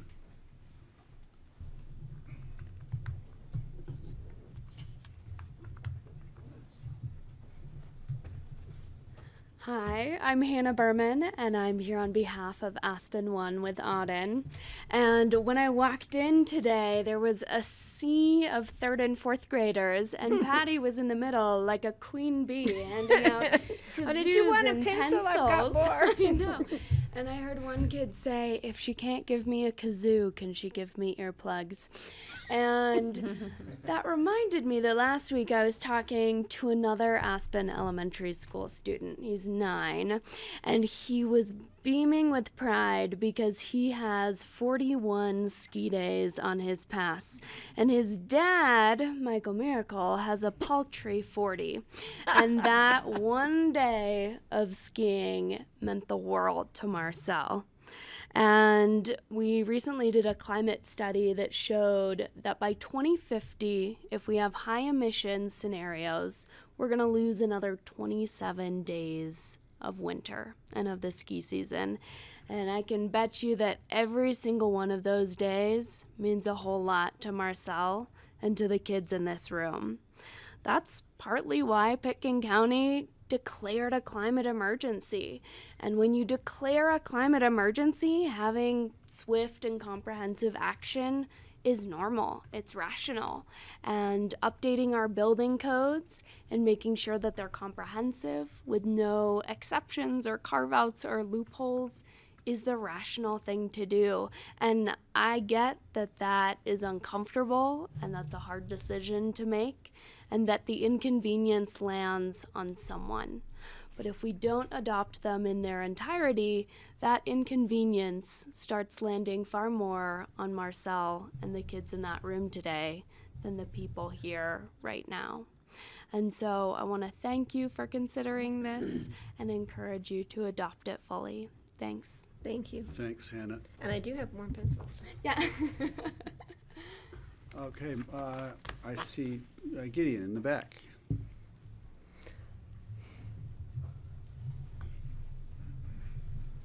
You and Auden could carpool.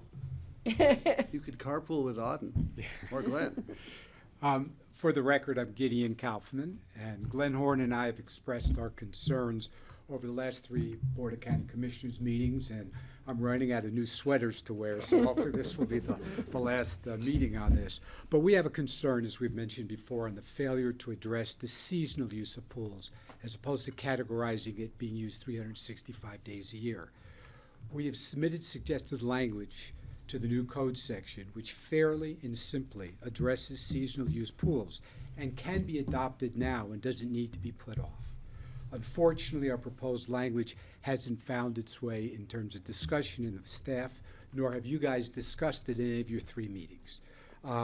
Our approach is simple and addresses actual energy consumption. We have not sought to change or modify the cap. We're happy leaving the cap where it is, but rather have it reflect actual and not theoretical use.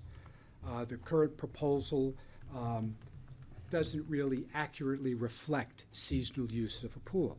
The ordinance also lacks flexibility and ignores technological changes as it relates to seasonal use only, and that type of limited use, unfortunately, is ignored.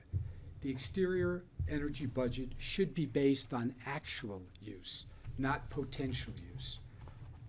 An owner who commits to shutting a pool down during the fall, winter, and spring, 9 months of the year, when energy use to heat a pool is its highest, should be encouraged to that action. Our proposed approach to the ordinance is similar to other code sections. We're not reinventing the wheel. Just as in barns you have to put a covenant on, we ask for a covenant, but we've gone much further than that, because in addition to a covenant, we're providing additional insurances that other code sections haven't even implemented or thought of. In addition to the covenant, there'll be regular pool inspections paid for by the owner, providing for ongoing financial assurances to protect the county in the event of a violation, along with significant violation penalties, independent reporting requirements, along with affidavits confirming the pool is not being used other than those 3 months. Our proposed language can even result in an owner having to remove the pool if there are 3 violations, which is a pretty strong hammer, I would think. These changes can be implemented in a manner that will not cost the county any money. In addition, since the ordinance addresses future pools, which will be developed under the new guidelines, and the proposed changes will therefore not be difficult to administer because there are not going to be as many pools as there once were.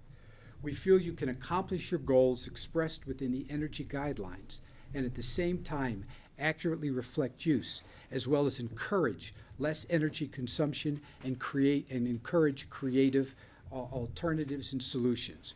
We would appreciate it if you would consider and discuss our suggestions during your deliberation. Thank you. I'll save my 30 seconds for the next meeting. That was exactly 2 minutes and 59 seconds. Boy, he's good at that. Got it down.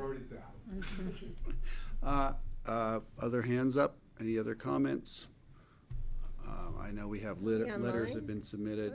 Online comments, *9 to raise your hand. We'll go to online, who I've been neglecting up until now. And I don't see hands up yet. And is there anyone else in the room who's shy about raising their hand or that I didn't see? It looks, okay, I see a hand up from someone named Scott. Scott, if you can identify yourself, we'll give you the floor. And I see your hand up too, Steve. Hi there, can you guys hear me? Yes. Hi, my name is Scott Cranky. I represent Sinclair Building Architecture Design in town, and we have a client that is one of the people that are not vested in the queue. They are currently proposing a home that is in 15,000 square feet, and it does have a number of amenities that would push it above the 200 million BTU cap. The caveat that is different with this particular home is the client is an advocate for the environment as well. They came to us with the idea of wanting to be net zero from the beginning. We've made this home net zero based on their guidance and wishes.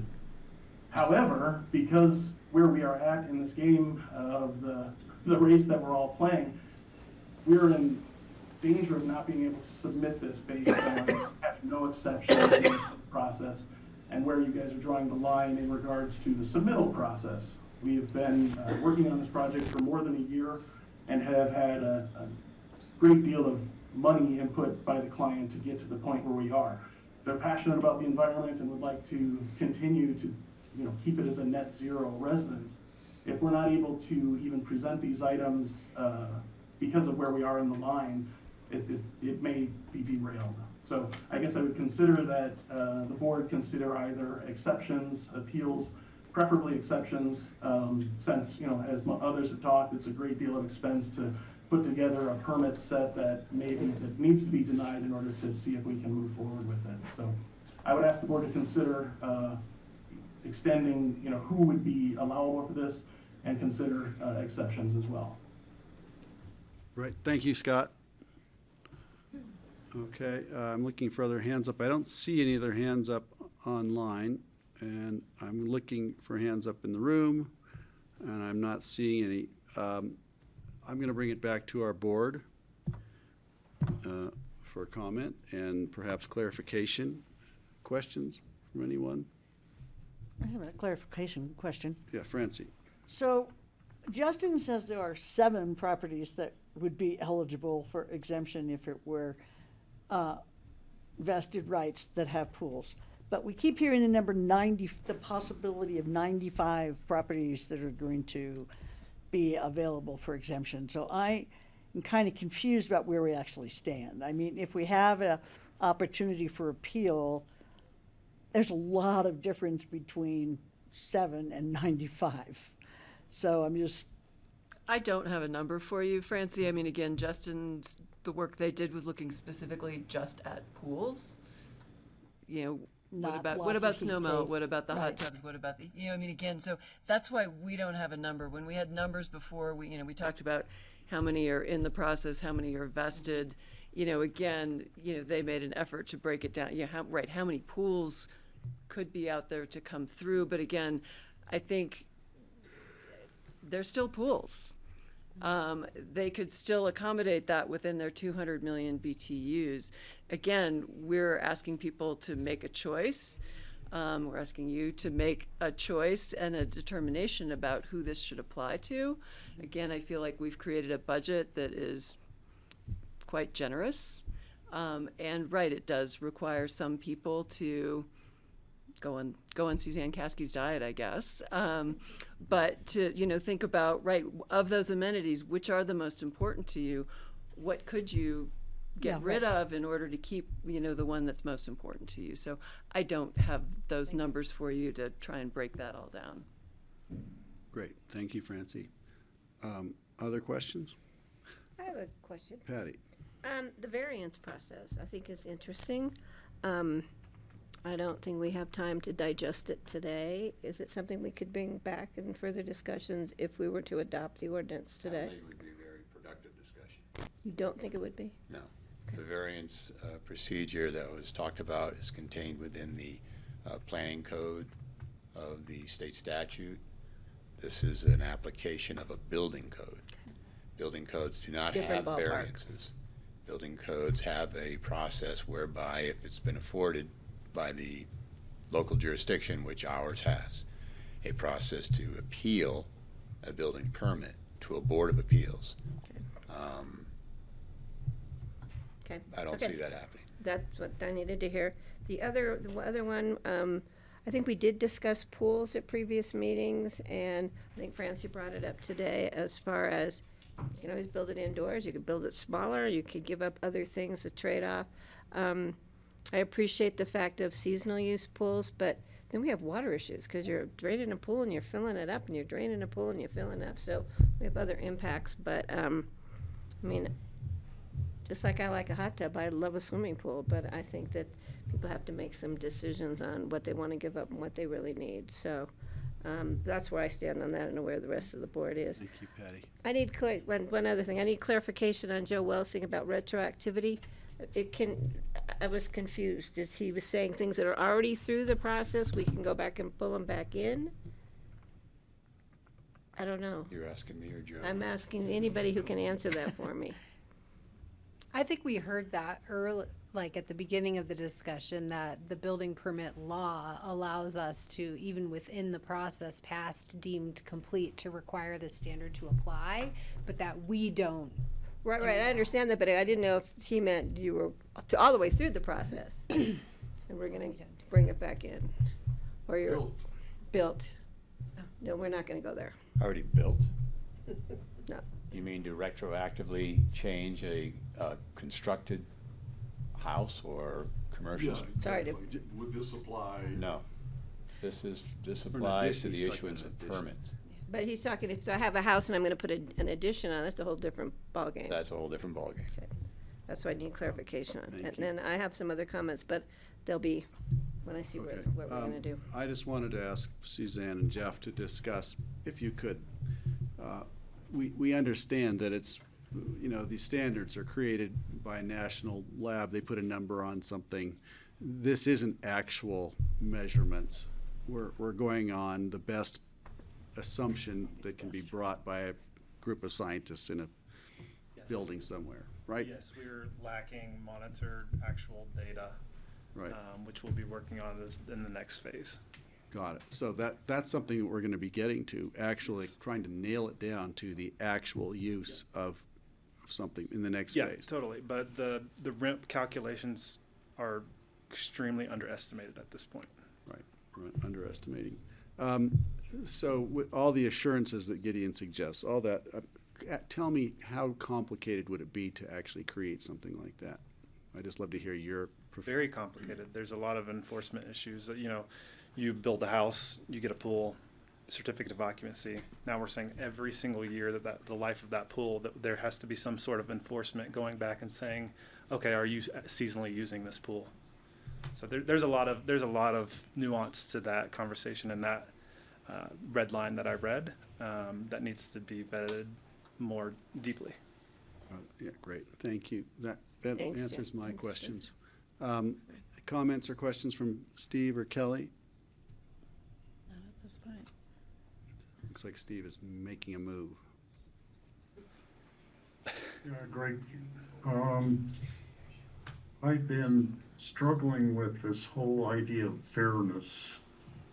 There's different levels of fairness to the landowners who have applications in the queue and haven't gotten, they haven't gotten clear through the land use process. There's fairness to the general public. And items about what's good for the community. And that argument in me says that the energy code has to apply equally to everybody, and the sooner the better. There's fairness to future generations. The upcoming generations, the little kids who've just been born, like my granddaughter, who's at age 18 months, was already on cross-country skis in Alaska. But winters in Alaska are changing also and becoming shorter. It's happening everywhere. It's maybe happening more there than other places with the changing temperatures. And we really need to be thinking about not just retaining, trying to save some days of skiing, but I think we should be concerned about saving a livable and survivable environment that humans could still live in and have some kind of a quality of life. That's how much of an existential threat that climate change is. And it's progressing much faster than we had thought, anybody had thought could possibly happen. So when I think about fairness, I am less concerned this week than I was, about private property landowner rights than I was a few weeks ago, because I put a lot of thought into this. I am wondering if one thing that we should do is maybe 200 million BTUs is too much on our exterior budget, and maybe we need to make that smaller. That could have a huge impact if we lowered that to 100 million BTUs, which still seems like a total luxury when you have a house like mine with 0 BTU exterior budget use, as most of the people in Pickens County, just the average people, don't have an exterior energy budget on the average. So those are the kind of things that I'm struggling with in my mind right now, whether to even allow an appeal process. I think the people, who are well-to-do have these applications in the queue. they would have to pick if they're limited to the 200 million BTU, but they can still do a lot with that. They just have to prioritize. Do they want a heated carport area outside their garage, a snow melted one, or do they want a small swimming pool that they could have heated? That could be the choice they would have to make. And so if we decided to not have any appeal process, I really wouldn't feel sorry for any of the applicants at this point in time. And that is a change in my position from, maybe a month ago or so, when I was much more tuned into trying to protect private property rights and the process that seemed unfair to those people going through the process right now. So those are my thoughts right now. I haven't reached final decision yet at this point. I want to hear other commissioners' thoughts on that. Thank you, Steve. Do we have other commissioners' thoughts to share now? I'm going to start asking for a motion here, but I don't want to rush things. Kelly. Yeah, I'll comment. Well, Steve, I appreciate your reflections on this. My comments throughout this process have been to support the budget and to move that forward. And, I was willing to accept an appeal process rather than vote down the whole budget.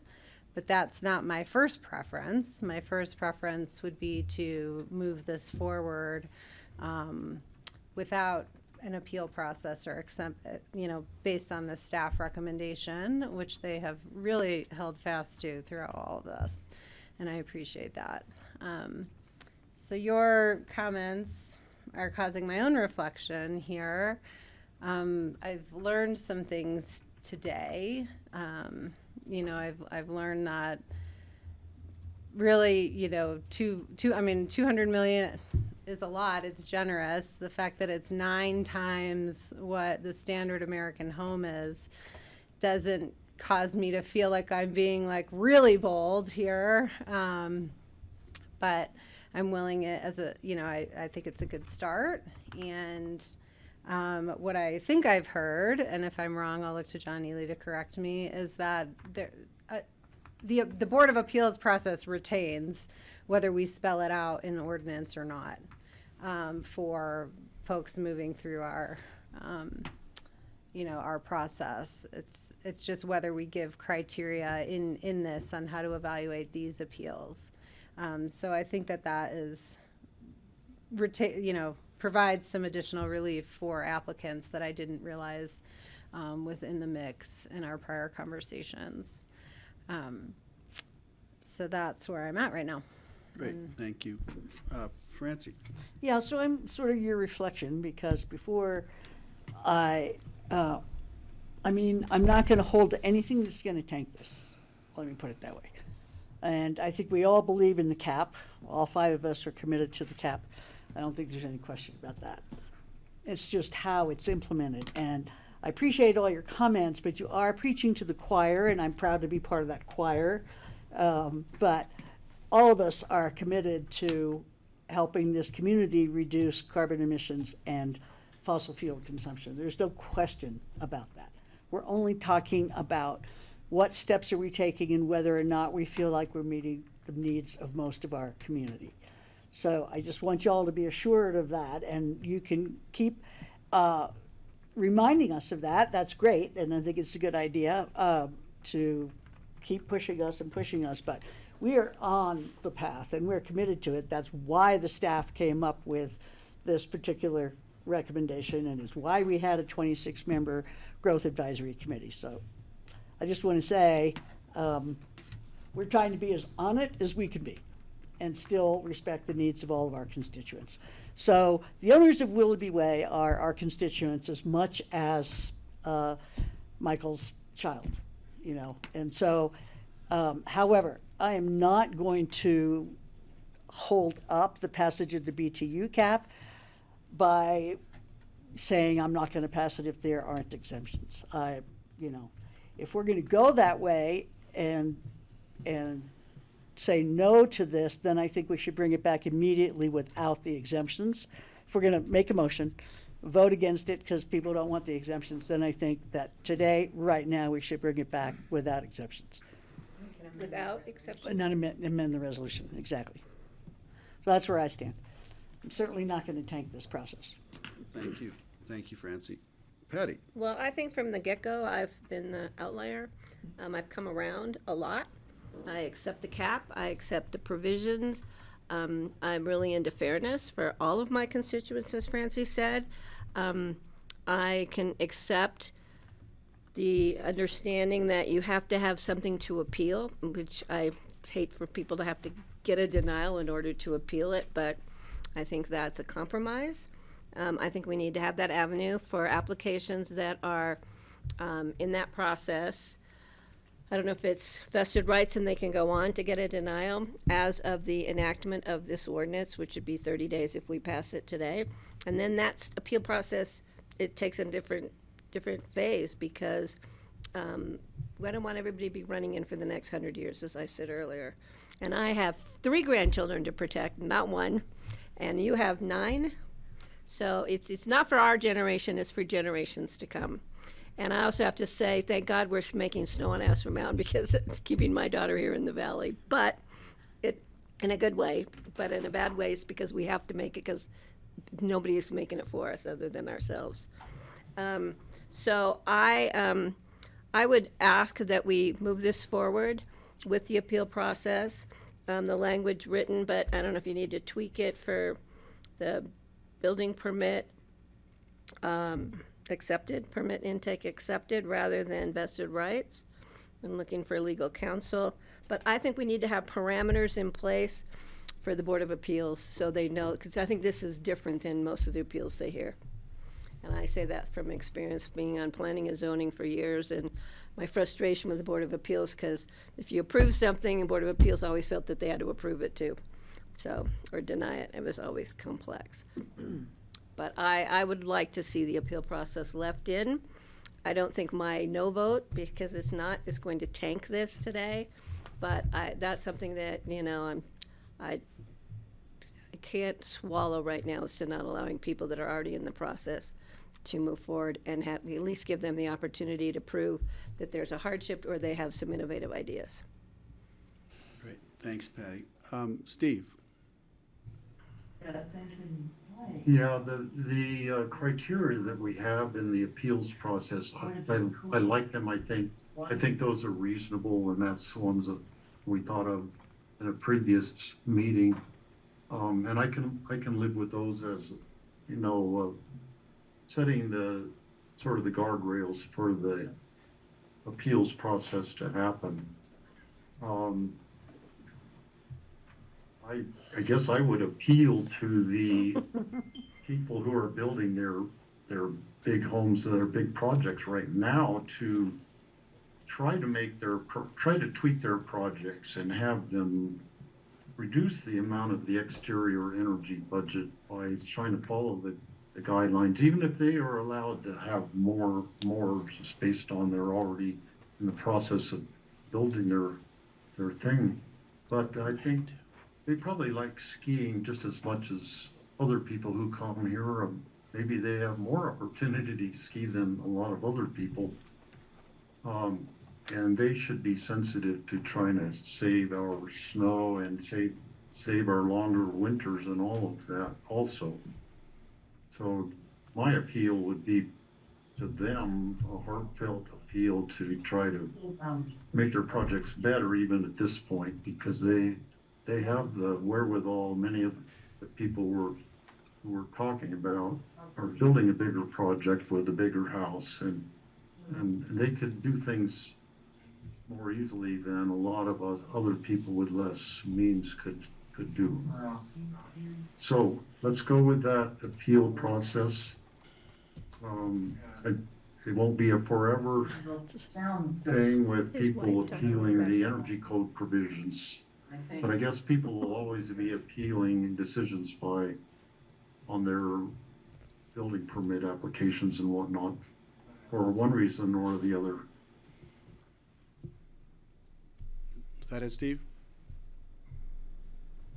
Thank you. Yeah, he's muted. Okay. Yeah, this is a little. I'm a little confused now. I'm going to have you describe this for my benefit, and I don't know if anybody else. I am. I'll make up. Oh, Go ahead. if Sorry. you'd like no, to. Go ahead. No, I want to hear what you have to say. You know, Steve, I really appreciate your appeal to the better, the better nature of our planners, architects, property speculators, and builders in the valley, who've been pretty much deaf or moving too slowly for the community when it comes to energy codes and building. If we thought people would do it voluntarily, we would have been there by now. And I don't see it. I see people trying to build 15,000 square foot net zero homes, quote, quote. And I don't think that they understand what we're trying to do or even the gravity of our situation. So I don't have the optimism that you're going to get a lot of people taking you up on that, because they can just simply make too much money by doing the wrong thing. And I just think that's the way it is. I'm inclined to ask that we have a motion on the table, I believe. No, we don't. We don't? I thought you said you didn't make one. Okay. I'm inclined to move forward without the exemptions or the appeals, based on the advice we've had from virtually all of our staff, from talking about the complexity of it with our attorneys, the difficulty of it from our comm dev staff, it seems like it's a non-starter if we're going to start adding exceptions and appeals.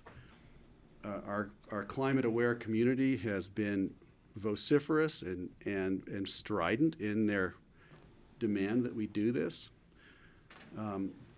And I think what we also heard today is that we might see the need to become even more bold with our energy visions. I heard a proposal that we go to 100 BTU external. It's like, yeah, I like that, but I'll compromise with you, Steve, and keep it at 200. We also know we can adjust this in the future. This is a living document. This is something that can be adjusted by this board or future boards as necessary in the future if something comes up that we haven't anticipated or is too difficult to hurdle. So I'm going to advocate that and ask for a motion to accept this without the exceptions and without the appeals, and then we're going to have to see how it rolls. We're test driving something here, but I think we understand what we're doing. John's hand is I'm going to go back to Kelly and Ely. Sorry. Ely, then Kelly. You can tell me what I just said incorrectly. I totally understood what you said. Thank you. So I don't know what that speaks to, you or me, but let's not get wrapped up in misapplication of terms that have separate legal meanings and intents and statutory predicates and everything else. So I think what you're saying, Greg, is that you are moving the ordinance as amended, but deleting paragraph 13. I am making that motion. Oh, I'm sorry. As articulated by John Ely right now. Okay, paragraph Exempt to take out 13? Paragraph 13 and its reciprocal treatment within the attachment, which is the actual code language to the ordinance. That's what I would suggest. That's what I was suggesting, and I think that's what Kelly has moved. I'm going to look for a second to that, and if I don't see it, I'll second it myself. I'll second that. I just need to make a really quick comment. We're open for conversation. In response, I totally understand Suzanne Skasky comments about it's time the community go on a diet for excessiveness, and I understand that. But an analogy in my mind is I have Christmas dinner in the oven, put in all the cost and the time and the energy, and now I'm telling people they can't eat it. And that's a tough one, because yeah. So I would have a lot of unhappy parents. I mean, unhappy guests at my house. But I totally understand. I totally understand the need to enact something. I totally understand the need to address climate change issues. That's why Francie and I were just in Washington trying to get the conversation started on a national level about carbon fees and carbon taxes to reduce impacts from airports, not just ours, but around the country. I was chairman of CORE for many, many years, sat on the CORE board. I'm there. And this time, I think it's a limited amount of applications will be impacting by allowing them the opportunity to come in and show that they are doing exceptional opportunities for energy, and that they either that or a hardship. I think most of it would be exceptional work that they are moving forward. So that is the reason why I won't be able to support the motion that's presented now. I don't think the impact is going to, I know every little thing we do makes a difference, and I think we're doing a huge step today, and I don't think that by allowing the appeals process for those few properties is it's not that it's not going to make a difference. I think that some of those properties are going to come in and be able to justify the fact they're doing things that are exceptional that we can use for examples for other properties and for other communities in the future. Thank you, Patty. John.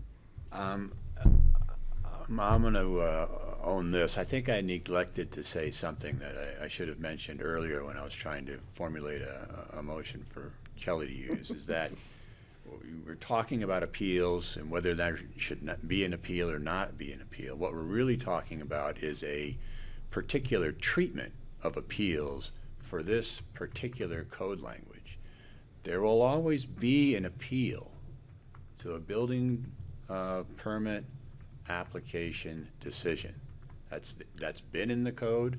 Has been in the code, since the charter was written. I know for a fact, and I'm sure it was there before then, and it will stay there after this. It's just that the current motion doesn't provide for additional grounds to find that appeal.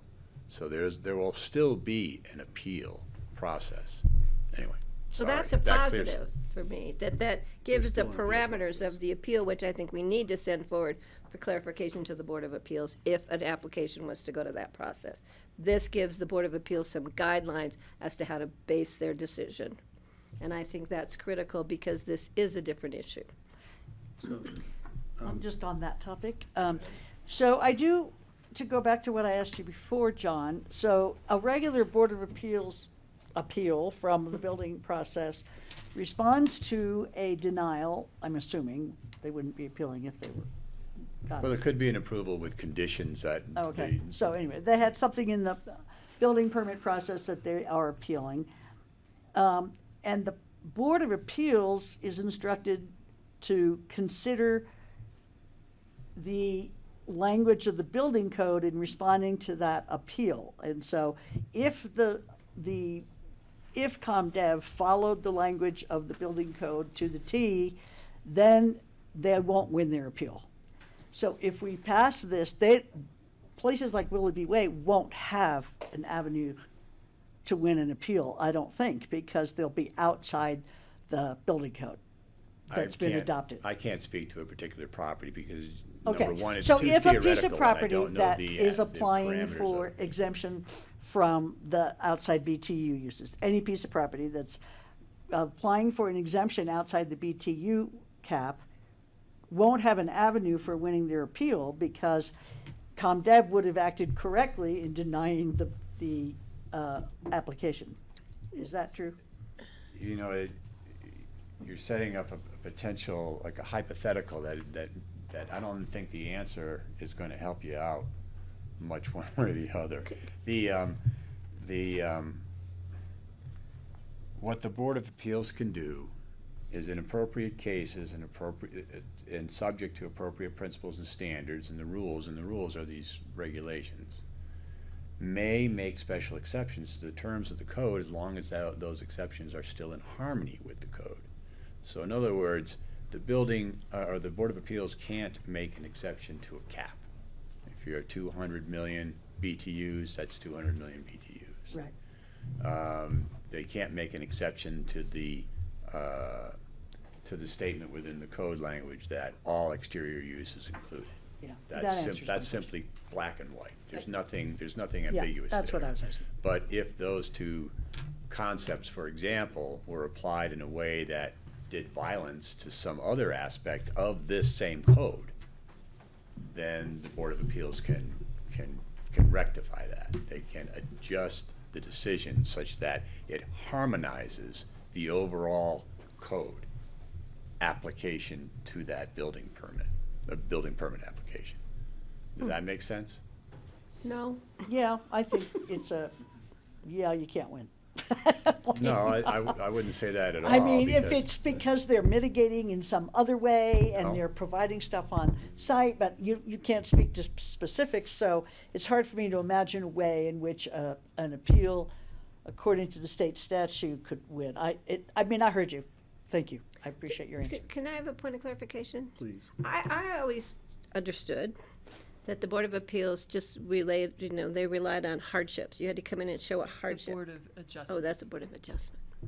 That's under the land use code. Those two, I always get them confused because I don't see them often enough.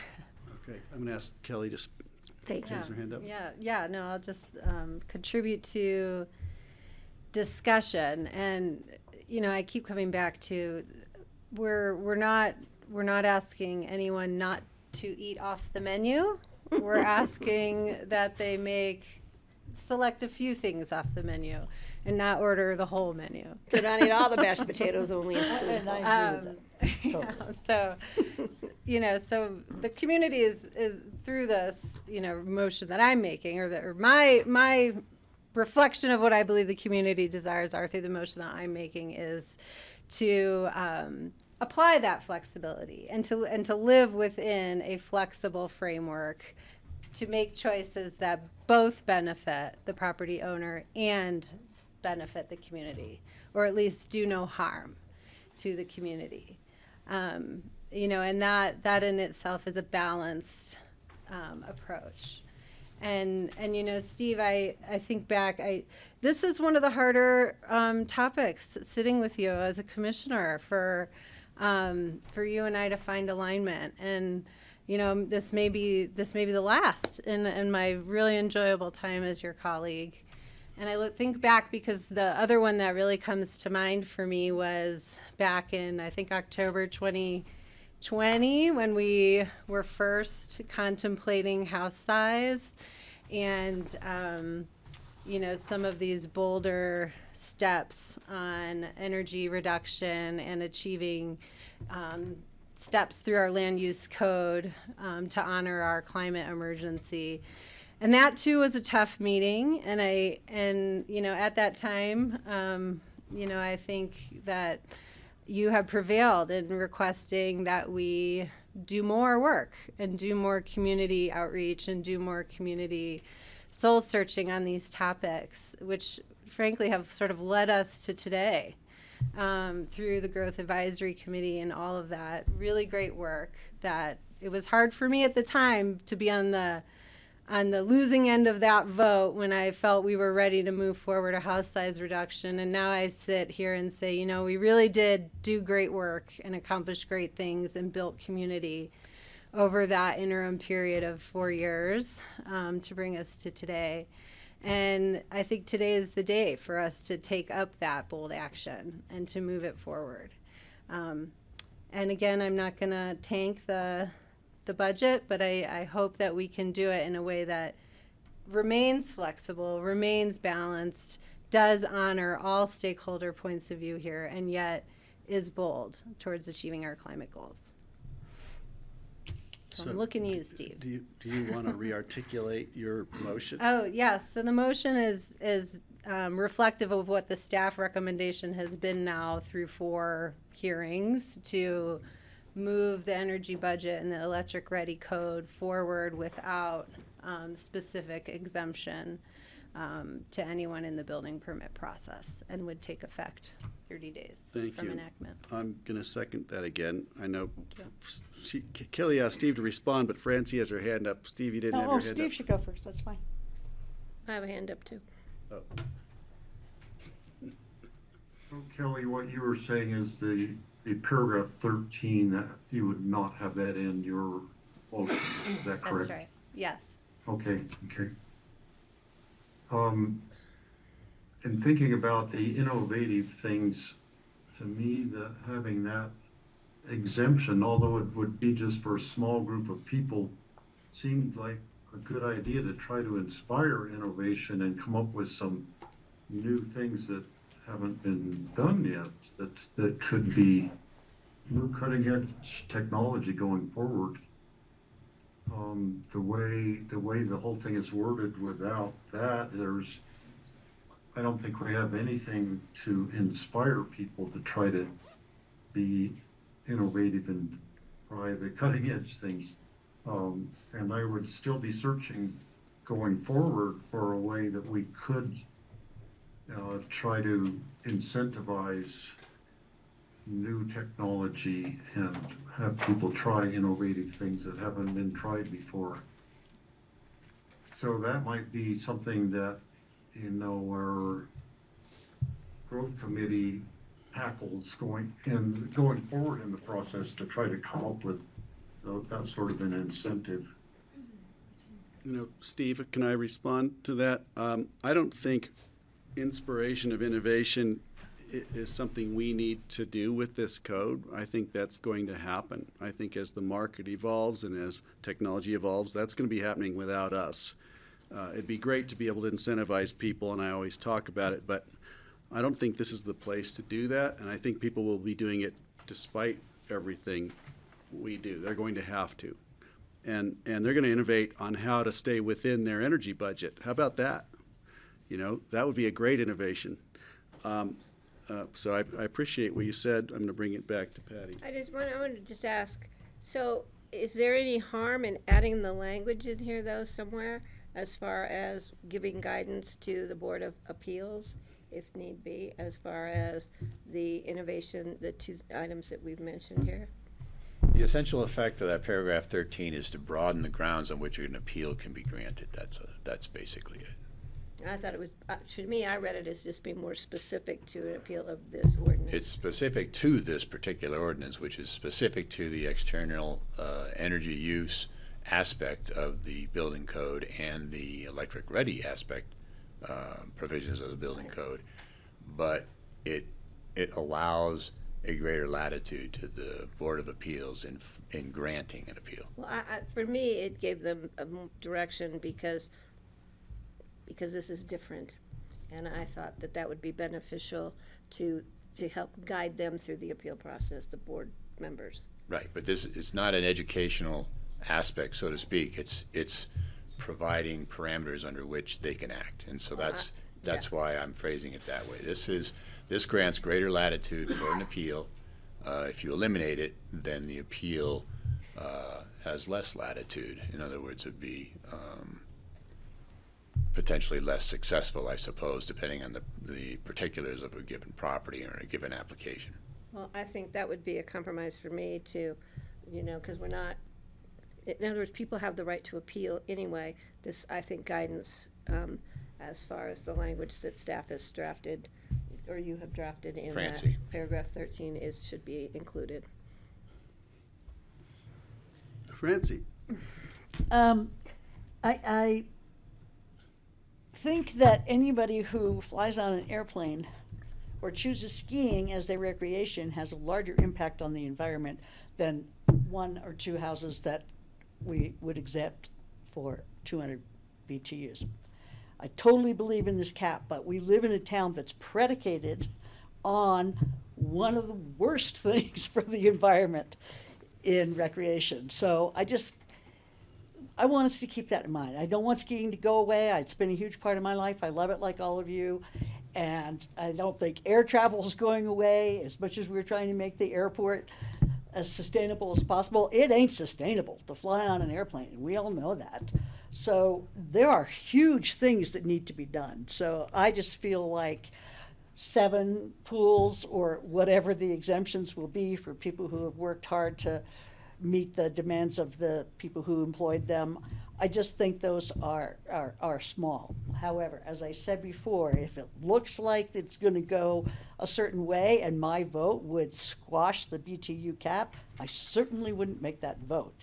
because I believe in the BTU cap. I think it's too large also. I mean, it's obscene. The houses are obscene. Our house size is obscene, our house size cap. They're all unnecessary. They're luxurious in a world that needs people to make changes. But I just want to really keep us aware of the fact that skiing and airplane travel and commuting and all of these things are tremendously impactful environmental negatives. And so I just feel bad for the few people who are being targeted sort of as being these terrible people. And I also want to say, in terms of the 15,000 square foot net zero, there is no such thing as net zero when you build a 15,000 square foot house. That's just not true. The embedded carbon in a large house is so much greater than the embedded carbon in a small house that people can argue all they want that they're going to have this and this and this and their house is going to be net zero. There's no such thing as net zero. You have to build the house first. Eventually, your usage of the house might be net zero for a while until your systems get old, but the building of the house is where the problem lies. So anyway, let's do the vote. I wish you hadn't made that motion because I wanted it to go the other way. I wanted to make a motion that you guys would say no to, and then we could adapt it so that I could vote according to what I believe. You know what I'm saying? But it is what it is. We are where we are. So I'm just going to ask you all before I call the question. You know, once again, what was all the work of the AJCC for? As it's been articulated here over and over again today and through all the previous meetings, this is the tip of the iceberg, okay? This is the easy part. We've had taken 4 meetings to get to the first baby step of what we think we need to do. The house size was the first step. So, well, whatever, fine. But this is the first step of what is going to be a series of really hard decisions. And I'm not feeling really confident right now that we're up to the task, and it's heartbreaking. I think this is why I'm here. Once again, I just want to say we've had a large majority of AJCC who don't have financial interests involved in this, and some who did actually calling for us to begin this by passing this without exceptions or appeals or exemptions. Our own staff has said it's unenforceable. If we start chipping it apart, you know, it's pretty much becomes toothless. I think our attorney has suggested the same. It's an indefensible.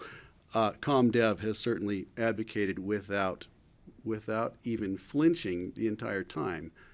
You've sat before us and said, we advise you to pass this without exceptions. So I appreciate Kelly's motion, and my second for it stands. I'm going to call the question, and I'm going to ask my board to you know, let's show them some backbone, people. So all in favor? Well, no, I have a comment. Is that okay? Well, we've all been going around for hours. I know, here. but How I have to much longer comment do we on go? your statements you just made, because I feel like you're making me look like I don't support it, like I'm a bad person because I don't believe in what the efforts of our community have been for growth management or for the environment. That is absolutely not true. I just am going to say no to this based on fairness issue. I think, again, I don't think it's allowing too many people. I'm not into their financial gain.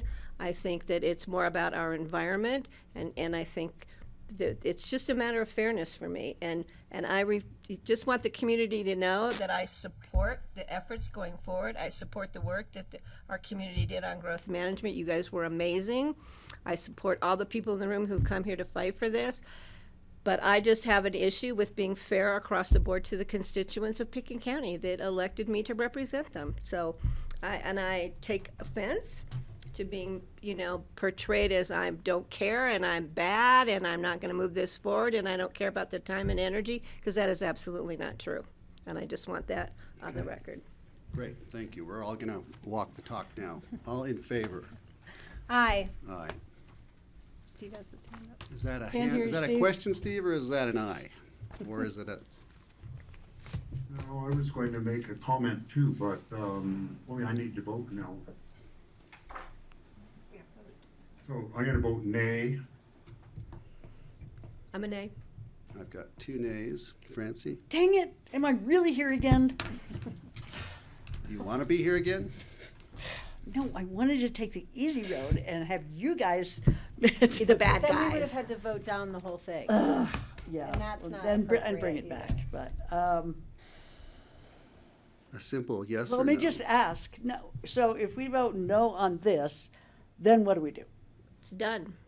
No, then you can make another motion to vote on the ordinance as With presented. the paragraph in there. That's what would happen, right? If one of us did that, one of us would bring it forward.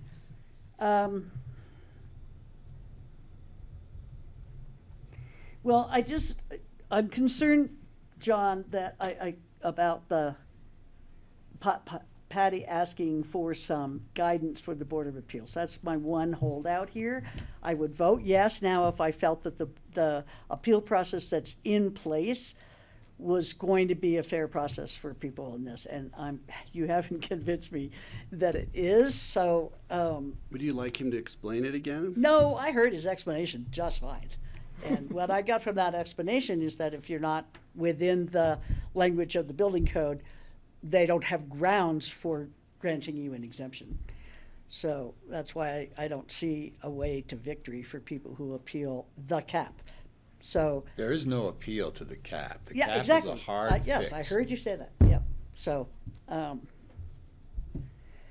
but I do really support the cap, and I don't,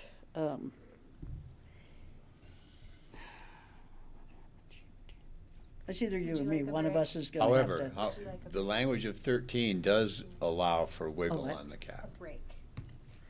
No, I don't need a break. Can I say something? Yeah. I'm just thinking back to the previous boards, the ones we look up to, who made really hard decisions. Much harder than this, with a lot more acrimony and vitriol and high stakes in the room. And they made decisions in the past that I think we all appreciate. Steve's dad made really tough decisions. All the people we revere who sat in these chairs before us were basically elected to make these tough decisions. Well, I think the BTU cap is the tough thing. That's the thing. It's just whether or not we have any avenue for people to appeal that, and I don't see that we do. But I'm going to vote yes because I think that we need to move on with the next few steps that we're going to take, the next many steps we're going to take, and start making a change. But I do feel that we need to look at bigger issues. Thank you. So we have a 3-2 in favor of passing this with no exceptions and no. I No want to make sure I paragraph 13. articulate that properly. Without paragraph 13. I want to thank you all for this. This was really hard and complicated. Are you clapping for me, all of you? Definitely not. There are people out there who are not clapping, just so you guys know. Obviously this is going to keep going, and we're going to hear more from the AGCC. We're moving it forward in good faith with all the work they've done for us, and I want to thank everybody who showed up. And for that. staff, you guys. And this staff. Was tough. And Patty, I respected For your- all of your comments, and I Thank don't you. regard you Thank as you. negatively Yeah. concerned about And, this. I just want to point out that I didn't call you any of those things. No, but you certainly alluded to it. Steve has his hand If up. I We on could break? comment, Steve, Greg. yeah, Steve, comment. One We're going to last move on. comment. We've got one more issue here. We're going to take a Need to break take and a have an issue, but go ahead. So last comment, I totally support the energy cap. I appreciate all of you for, speaking really honestly about your feelings on these things. It's a tough issue, and once we make our vote, I totally support where we're going with it. Patty and I were in the minority. We both had the same issue with the fairness issue to those with applications in the process right now. But we will live with the board decision and push forward on it. And I look forward to the next big energy thing that is brought forward to us.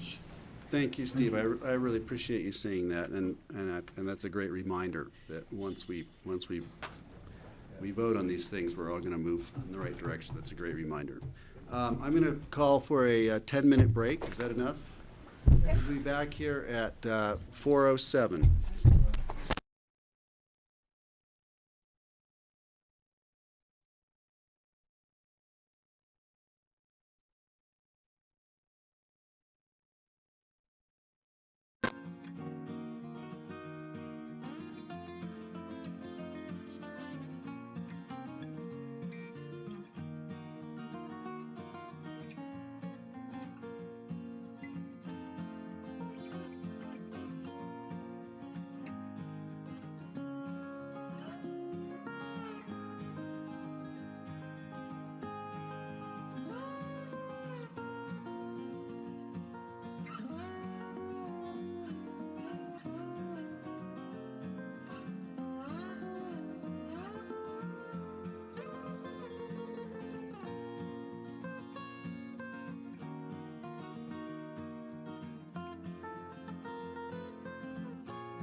Okay, welcome back, everybody. It's still Wednesday, the 13th, at the Commissioners' regular meeting. These are land use public hearings. And this up next is the Redstone Castle Village Lodge Preservation Master Plan Amendment. And Leslie is here, and we've got guests. And before we start, Patty wanted to I need to say something. disclose that I didn't do the site visit with the rest of the board, but Glenn so graciously took me on a site visit. And Glenn was very clear and very careful to talk about the issues he talked with the rest of the board about, to show me what he showed the rest of the board, except we did get to the top of the drainage culvert, but kind of by the T-bar for the Poma lift. So because we were just able to do that, but it was just a little short hop. But other than that, Glenn was very careful to keep it on the same track as he did with the rest of the board. Great. Thanks, Patty. Anything from nobody else? Okay. Leslie, welcome. Nice to see you. Hi, nice to see you guys. Sorry. Pardon me. If I could just interject. We've had a big day. I just want to say my personal ambition is to work on ordinance first reading at this focus. And I think, are we talking about, I'm going to let you describe it. Sorry. Go ahead. Well, to answer your question, you have a resolution and an ordinance before you. The ordinance requires first and second reading. Today is also a public hearing. We are also recommending that you consider what we're going to present to you. We can do any Q&A that you need, and that we're recommending that you continue the ordinance to April 10th, which is second reading. You continue the resolution. Thank you. That's what I wanted To to ask. April 10th, which is second reading of the ordinance, and therefore you will consider both those documents At the same time. At the same time. That's what I was going to articulate, but I thought I'd better let you so I didn't mess it up. Thank you. So maybe what we should do is, I'm going to give you guys an overview of the project, and particularly those aspects of the project that staff analyzed based upon the code. And Paul Holsinger is here to talk about open space and trails recommendations. And Dale's here as well. Susanna Reed is here to answer any questions that you have related to the historic resources and the inventory. And then I'll turn it over to Glenn, and he can do his presentation. So kind of what we did with P&Z is our first P&Z meeting was really just presentation. And then we got into the nitty-gritty the second meeting. If you guys want to kind of bear that in mind. And Glenn will present the affidavit of public notice to you. Right. So I just want to give you kind of a little bit of an overview of the entire property. So the entire property is 3 separate parcels. So parcel A is where the castle is. All 3 parcels are zoned Village Lodge Preservation. And so we have the castles on this property. The carriage house parcel is this parcel. And then the barn parcel is this parcel. And quickly, the carriage house property is encumbered by a historic easement. The carriage house property is encumbered by an historic easement. And the barn parcel is not encumbered by an easement. And the barn parcel is where all new development is proposed. So the applicant is proposing 2 buildings that will be 8 2-bedroom units each of employee housing, on-site employee housing. And then they are proposing 8 cabins and cottages for a total of 20 bedrooms. No kitchens in the cabins and the cottages.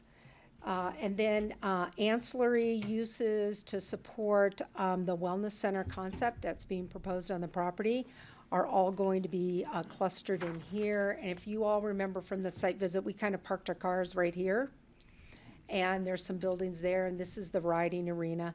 Glenn and his team will go into a much deeper look at this for you. And then a greenhouse is proposed right here, and the greenhouse is on the barn parcel. So project overview, they're looking to develop 8 units for a total of 20 bedrooms, tourist accommodation units. There are no kitchens proposed in the cabins and the cottages. They're proposing to take the castle and the carriage house and convert those buildings into the wellness centers. So treatment rooms, dining, therapy rooms, all that will be in those 2 buildings. As I said, they're proposing to build 2 separate structures, 8 dwelling units each in each structure for on-site employee housing. 9 dorm-style employee units will be located in the castle, and they're proposing to add a greenhouse. They're also proposing to reduce the number of special events that were approved with the previous 2018 approval. This was not clear in your memo or in the attached first amended master plan, but they're reducing it to maximum 4 events a year for attendees 100 to 150, 2 a year for 20 to 99, 0 of less than 20 attendees with a max special events twice a month. The applicant has committed to 24 public tours a year and has requested to limit the size of the tours to 10 people. This is something that we've gone back and forth with the Planning and Zoning Commission, but they're similar to what we did at Highland Bavarian. Looked at historic signage on the road that people can stop on Highway 133, look at the castle, understand the historic significance and what's going on there. They've committed to conserving additional 88 acres above the 7,400 elevation line, and secure pedestrian access for the ice pillar. This is winter-only access. So we did a P&Z review December 5th, February 6th, and what's before you is the resolution. So the resolution is the major amendment to the Village Lodge Preservation Master Plan for the Redstone Castle, special review of those amendments to the master plan, activity envelope and site plan for the new development, and then GMQS exemption for the employee housing that's proposed on site. Can I ask a question? Yeah. Regarding the reso, what do you recommend? Could we actually, for the sake of time and getting to the ordinance, would it make sense to continue the reso till the next date now? Or do we want to go through all of this? I'm trying to figure out how to be efficient with my time. I felt like I lost a lot of time. If you want to do that, I can jump to the text amendments that are part of the ordinance and skip over all the stuff that is part of the resolution. There are things that are in the resolution that I'm sure there's going to be some public comment, and there's some items with Pickens County Open Space and Trails that are related to the resolution. Got it. Okay. Thanks. We're going to just go through it. We'll Okay. just play through it. Just keep moving. Okay. Thank you. So the ordinance are your land use code text amendments. So the applicant has proposed to create a definition of a wellness center. And then we're adding wellness center into the relevant sections of the code. And the GMQS exemption for on-site affordable housing, we're also tweaking that part of the code. The zoning amendment is to add a wellness center as an accessory and temporary use in the Village Lodge Preservation Zone District. So these are the major amendments to the master plan. And the things that I've highlighted in yellow are what are also covered in your, in the zoning amendment, the text amendments. And these are uses that they are deleting out of the approved master plan as well as part of this amendment to the master plan. we're doing a special review for the uses that are being added to the master plan. And if you read my memo or read the resolution, staff finds that the special review uses are consistent with the 1993 Redstone Master Plan. So I do need to correct myself here. There was this whole deal in the memo about mitigation of employee housing. And our code requires that you have to mitigate 100% of the employees generated, either by housing impact fees or housing on site or both. And they're generating 45 employees. They're providing pillows for 41 employees. But what I missed is per APCHA guidelines, a 2-bedroom unit mitigates for 2.25 employees. I was just going 16 beds, 16 rooms, 16 employees. So they are in fact mitigating for 45 employees 100% of employees generated as required by the code. So that's just a clarification. Activity envelope and site plan review, these were the relevant issues that we spent a ton of time on. And we can dive deeper into that next time. And but it really, activity envelope and site plan was really for the barn parcel where all the new development is proposed. This is our land use code amendment. So this is part of the ordinance. So as I said, we're creating a definition for wellness center. We're adding wellness center to table 4-1.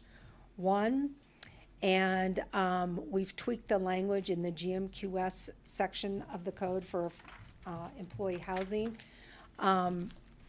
specifically allowing for deed-restricted rental employee housing to be located in areas where there's employment centers within the rural area of the county, outside the UGB. This has been reworked quite a bit, and I'm just kind of showing what we've landed on and per what the applicant submitted. This is where we're adding rental units in Chapter 6.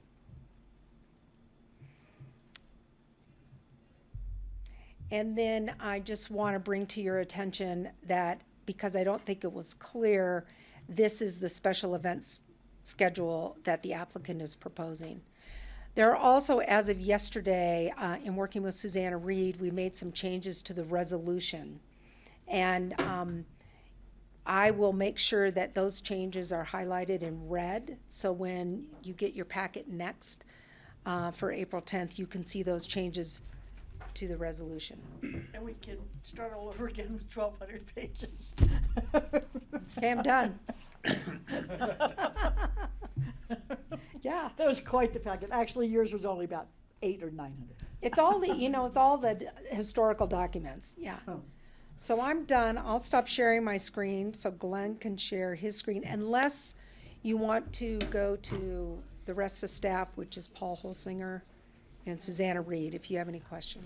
I think I'd like to have Glenn present, and then we'll go to staff. Great. Can I ask real quick, can you go back to that map again and just show me where the emergency pedestrian single track, Lover's Lane? I know it's along the bottom, but can you just highlight it? She's still on. No, Glenn's Okay. oh, there he is. Glenn, will you show me that when you get it to it? Okay. Which one? Where the Lover's Lane is. Okay, sure. The egress. I know kind of where it is, I just need to track it. Okay, good. Thanks, Leslie, and members of the board. My name is Glenn Horn, and okay, thanks. I've got an affidavit of public notice noticing the property as required. I want to submit this to the public record, that it gets included with all the materials that are a record of this hearing. Let's see. I want to introduce some of the people that are here. Stefan DeBates owns the castle, and he has an ownership group, but he heads the ownership group. Stefan runs the St. Regis Hotel. His ownership group runs tourist accommodation facilities with accessory wellness centers in Tuscany and Thailand. So he's been doing this for a while, knows how to do it. And I want to introduce him. Mark Hamilton is here. Mark's the attorney representing Stefan in the ownership group, and Sarah Adams is here as our historic preservation expert. We're proposing to operate the Redstone Castle as a tourist accommodations resort with accessory wellness facilities. The castle is zoned lodge preservation, village lodge preservation, which is a different sort of zone district. It's comparable to the ski rec zone district, and it requires a master plan to be adopted. And there is an existing master plan for the property that was adopted in 2018. The plan permits the castle to operate as a special event wedding venue to accommodate large weddings, and for the castle, carriage house, and hose house to be used as a 21-room hotel. Here's a vicinity map. You all know where the castle property is. Here's the property. There are 4 out parcels between Highway 133 and the property. They're on the east side of the river. Can you zoom that in just a bit, Yeah, sure. or a lot? I'm going to show you another slide where Sure, it's a little okay. bigger. But here are the 4 properties. Bob and Debbie McCormick's house is here, and they adjoin the barn parcel. The river separates 133 from the parcel, and the town of Redstone is over here on the left. That's where the Redstone Inn is. If you look at the next slide, it shows the 3 parcels that Leslie was talking about. You've got the castle parcel, which is 71 acres. That's on the south side. Then you've got the carriage house parcel in the middle, which is 27 acres. And then the barn parcel, which is 42 acres. That's where the T-bar and the ski slopes are. I'm going to begin by doing a brief review of some of the existing conditions. Sarah's going to do a short overview of the historic significance of the castle. Then I'll review what is in the approved plan and the differences between the approved plan and the proposed plan. Looking at some of the existing conditions, this will help orient you. Let's look at roads first. If you remember when you're on the site visit, this is where the castle property starts, and there's a Y in the road. The road on the bottom is Redstone Castle Drive. The road to the east above that is Redstone Castle Lane. Redstone Castle Lane goes in and serves the barn complex here, the carriage house in this location, the castle. Now, if you follow Redstone Castle Drive, you come to another intersection, this one right here, where it goes up to the castle. And if you continue, it goes to an area that's called Alma's Loop that goes around a loop to the south of the castle. There's an intersection right here where you can follow what was an old road but is now a trail. It's called Lover's Lane, and it goes to the south to the adjoining subdivision. And I should mention there is no access easement on Lover's Lane that would take you to the subdivision. There's an intervening private parcel. So that could be used for an emergency egress. However, it's not, there's no legal right to cross through the private property to the south. So that's kind of a brief overview of the road system. With respect to some of the buildings, you've got the carriage house, which is historically designated, the castle, the hose house, which is right there, and there's also a garden shed that's historically designated. The dog kennel is historically designated. This barn, which is to the left, or it's to the north of the dog kennel, is not historically designated. It doesn't have historic significance. These are 2 garages, and this is a pole barn right in this location. So that's kind of an overview. Here's the T-bar where we walked. This is the bottom of the T-bar. Bob and Debbie's property is right next door. This is the top of the T-bar, and this is the old ski slope.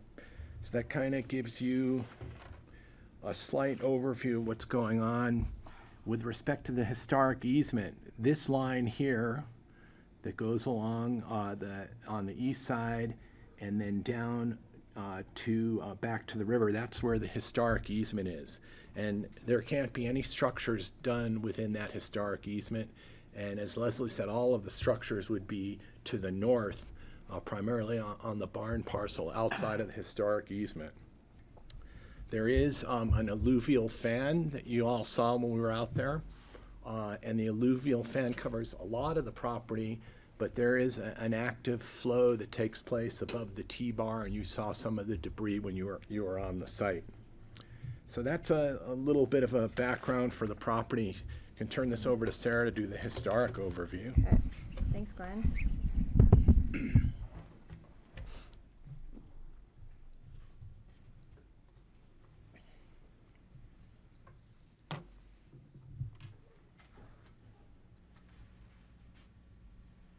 Okay.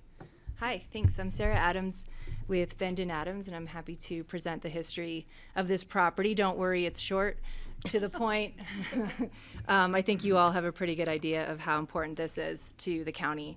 But just to highlight, so it's a reminder as you review this project. As I like to say, this is Pitkin County's first but not last large estate.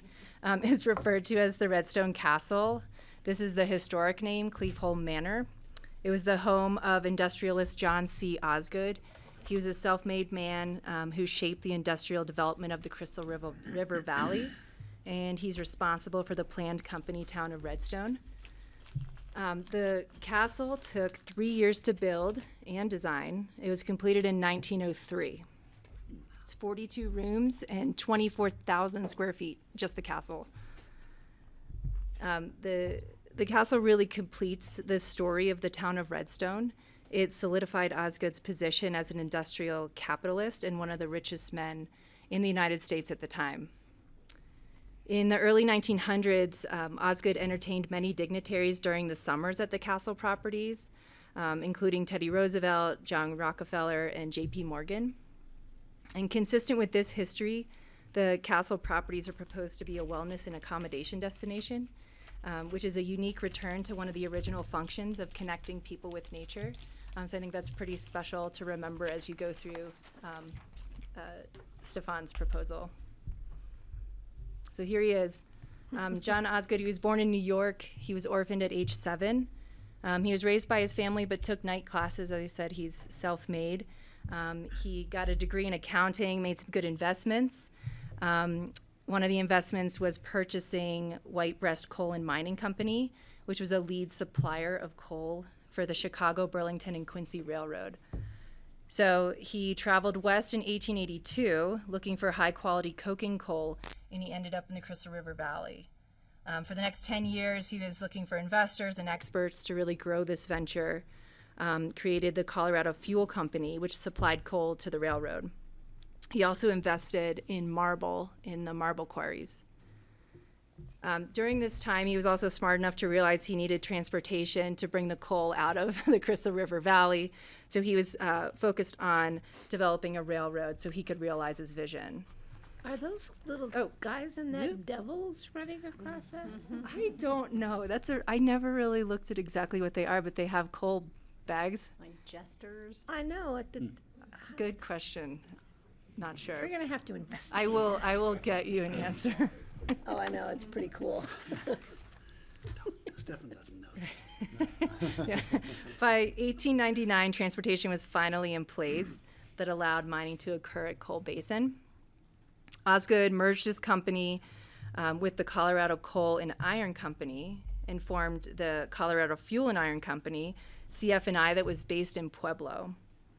He was the owner of the majority share of coal in the whole state of Colorado. He became known as the Fuel King of the West, and then began planning his model village of Redstone and his country home, the Redstone Castle. His country home. Yeah, country home. There's Dasha. 24,000 square feet country home. Between 1899 and 1903, he built 250 coke ovens, the village of Redstone, and the castle, and all the accessory structures. I mean, that's pretty amazing. That's 4 years. The dates again? 1899 to 1903. It's under construction. Yeah, right. The buildings within Redstone Historic District are a testament to the paternalistic role that he played in the growth and development of Redstone. Oftentimes, he was investing his own money for improvements. He was really emphasizing the health, safety, and family values. He provided architect-designed modern buildings, including indoor plumbing and electricity. As you know, the whole village of Redstone is a historic district that's protected and reviewed by any changes by the Redstone Historic Preservation Commission. So here is his second wife. He was married 3 times. Wife number 2, Alma, was a Swedish immigrant, and she really championed miners' rights. She was a constant presence in the town of Redstone, gained the nickname Lady Bountiful. I'm sure you've heard that before.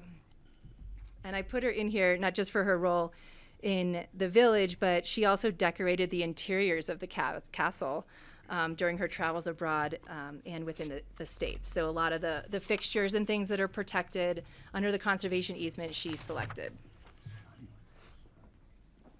Okay, so getting down to it. The year the castle was completed was 1903. It was the same year that Osgood lost control of his company CF&I to Rockefeller and Jay Gould. After they took control, the further development of Redstone was abandoned and Osgood resigned from the company. In 1909, the coal basin mines were closed, coke ovens were shut down. Osgood closed the castle in 1911, but he returned in 1924 with his third wife, Lucille Reed, and then he died at the manor in January of 1926. Lucille and subsequent owners have tried to operate the estate as a resort, a wedding venue, a lodge, a country club, or a bed and breakfast over the decades. You've probably read the history and heard about all these different ideas. In 2005, a conservation easement that we've all talked about a little bit was granted to the Colorado Historic Foundation after the IRS acquired the property. And as I mentioned, it's not just protecting the exterior of the castle and the carriage house, but also specific interior rooms and fixtures that are listed in an inventory. The castle, or all 3 properties are included in the Redstone Historic District. That happened in 1980. And then the Board of County Commissioners locally designated the structures I'll show you quickly in 2018. Okay, so the conservation easement is shown in yellow. And here's also the proposed site plan. I'll be pretty quick about this. I think we've all touched on it already. The things that are important from my perspective for you to know are that there's minimal changes to the historic buildings, which is pretty amazing. We've already reviewed this site plan with the Colorado Historic Foundation, who holds the easement. They've already seen it. They've been to the site, walked around with us. I think what's most important is that what's proposed is a viable use for these buildings.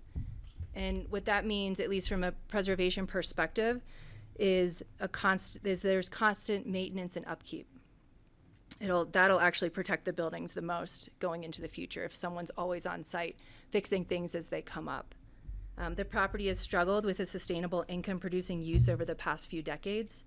The project that Stefan's bringing forward really proposes to revitalize the property into a lodging retreat. It would provide a holistic approach to wellness using the castle setting and the surrounding natural environment as the foundation for a meaningful health and well-being experience. And that was really what Osgood was looking for at the turn of the century. So I'm going to go through, show pictures of what you've already seen at your site visit. I'll do this quick. Castle, and you can see there's a little circle that shows you where it is. Here's the carriage house. This is the hose house. That's the garden shed. That's the gazebo that's located down by the river. There's the dog kennel. And then there's the entrance gates that are located over here. And then, this photo's not great, the reservoir ruins, which are located up here. And so you see those when you go on the trail walk. So in conclusion, the proposed project balances a sensitive approach to new construction and preservation of the historic context around the castle because it's tucking and clustering new buildings into the landscape in a way that really minimally impacts the historic structures and still preserves a sense of place crucial to understanding the importance of this building and this entire property. I think it really takes a specific, passionate, and committed owner to take on the expense of preserving and maintaining all the structures and the interior fixtures within the castle and all these extra layers of review by the Colorado Historic Foundation, by Pitkin County, by the Redstone Historic Preservation Commission, who are all allowed to give their thoughts on this project and authorize any changes. It's important to note that we really need a sustainable income-producing use for this property, and I think the proposal tonight will ensure its long-term maintenance and the viability of the historic resources on this property. So I'm happy to answer any preservation questions that you have, but I wasn't going to stay for the entire evening. Sorry. Neither are we. Happy to. We're going with you, by the way. Oh, come on, it's so compelling. Any questions? I don't have any. That was wonderful, really beautiful presentation. Thank you. Thank you. Thanks. It's a pleasure to present this property. Oh, yeah. No chicken coops on there It's anywhere, our, is there? it was our first monster house. We'll do it again. Osgood had We're a never gonna huge outlive carbon that. footprint. I just want you all to know that. He was carbon. He was. He defined it. So Leslie, can I ask Greg, can I ask a question? Yeah, please. What's the mileage from the Redstone into the ice climbing trail? They have to walk up that road to get there? There's no parking. To the ice pillar itself? No, to the, where you would access the trail to go up. So Paul could answer that question. Paul can, no, not Paul very says far. he- And we'll get, he's Well, gonna he'll get present. there. And the other question I'm gonna have is how far is it from the Redstone Inn to access Lover's Lane? It's a half a mile from the gate to the gatehouse. And then from the gatehouse to the. It's not on tape. Oh, sorry. Yeah, you know, Well, that's okay. we're gonna Half a get to mile this to- later. okay. Let's go in order. Thank you. But yeah, we'll get, Paul can answer, and then Bob will come up if he's, Sorry, Paul. yeah. Okay, so anyway, Sarah did a good job. That was important to see. It's really the fun part Did of. she already leave and we Yeah. didn't go with her? Boy, she didn't hang around at all. Anyway, we'll get back into the stuff that's not quite as interesting as what Sarah did. I want to go through the approved master plan very quickly so you can see what was approved and what we're changing. Basically, the master plan that was approved was for this to be a special event venue with tourist accommodation use in the castle, hose house, and carriage house. But the thing that really made the financial plan for the property to work under the existing plan were the special events. And there were 35 events in the beginning for over 150 attendees, and actually goes up over time if the events were successful.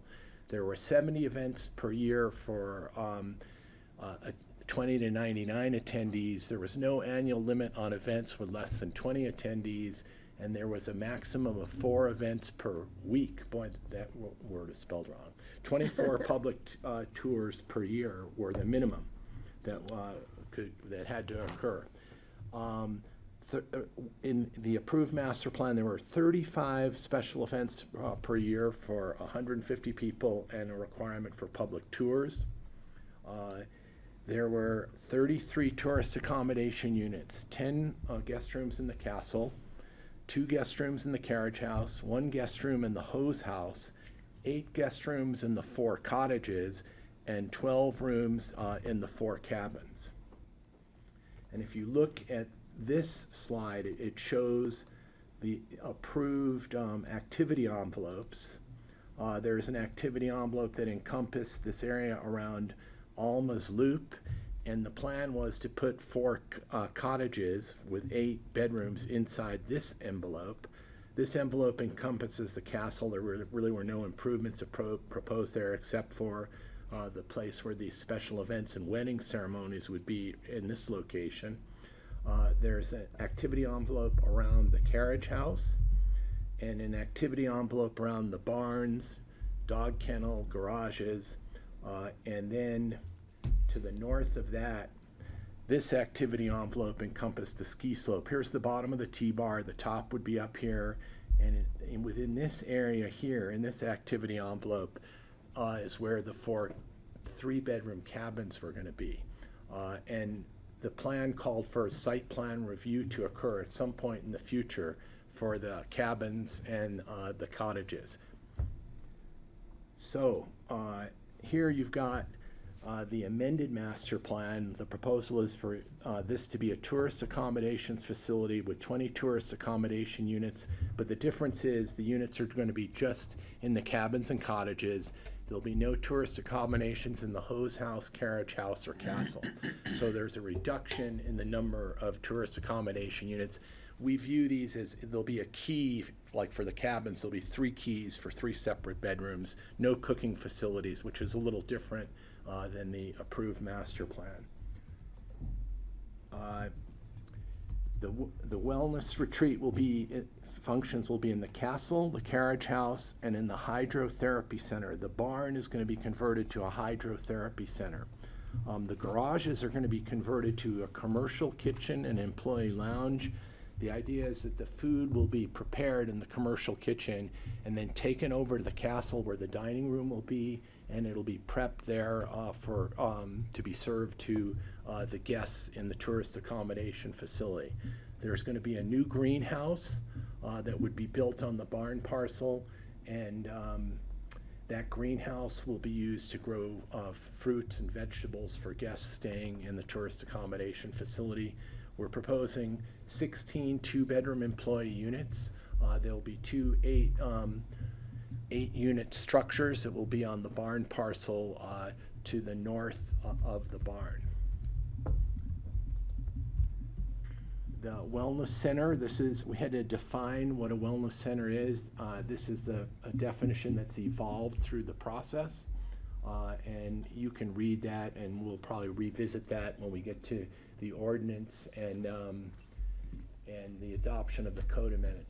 The key thing that we added to this is that the wellness center is not a drug and alcohol addiction treatment facility. It's a place where people are going to go for massage therapy, physical therapy, yoga, stretching, that sort of thing. And this, there is no definition of this in the code. And it is intended to be an accessory use to the tourist accommodations facility. The amended master plan calls for a new 88-acre open space and wildlife conservation easement. There'll be a trail dedicated to go to the ice pillar. There'll be a reaffirmation of the existing 21-acre historic conservation easement. There'll be ongoing historic tours. Stefan suggested and agrees to have 2 community gatherings per year for people in the Crystal River Valley, so that they can go to a barbecue or a keg party or something at the property. So there's an opportunity for people that live in the valley to go and visit the property. We're proposing a historic plaque to be placed along Highway 133, similar to what we did at the Highland Bavarian Lodge, so it'll tell the story of the castle for people that are traveling on the trail or on the road. This is the graphic master plan. You've seen this already. I don't really need to spend a lot of time going through it. The key thing is this is going to be the hydrotherapy center. Here's the dog kennel, which is going to be used for as kind of a place to go get gear if you're in a snowshoe or ski on the Nordic trails on the property. These 2 garages will be the commercial kitchen and employee lounge, and the pole barn is going to be relocated from this location to over there, and it'll still be used to store materials. Here are the 4 cabins and cottages. They're carefully located in the tall trees. The idea is that there'll be limited visibility of the cabins and cottages from Highway 133. There'll be low-profile structures, and we've gone to great lengths to try to locate these structures so that the grading associated with them will not damage the very nice trees, the huge trees that are on the property. And the trees are really important because they provide the screening of these structures from Highway 133 so that we don't really want to change the look very much and the views of the property from the road. Here you have the employee units, two 8-bedroom, two 8-unit, 2-bedroom complexes, 8 units here, 8 units here. They'll house of the majority of the employees, and there'll be 9 additional dorm units in the castle. These are some just some images of what we envision the cabins and cottages to look like. If you take a look at this image and back up, this would be the view from about where this location is across the valley. You'll see, and that gives you an idea of what the cabins and cottages might look like. Here's an overall plan for the property that shows the internal trails for hiking, Nordic skiing, and just generally a way to get the guests on the property, out on the property, and trails that would take them from the tourist accommodations to the castle and the carriage house where they would go for meals and therapy. There'll also be a bar in the castle, but it's not really the idea that people are going to come here to drink a lot in the bar.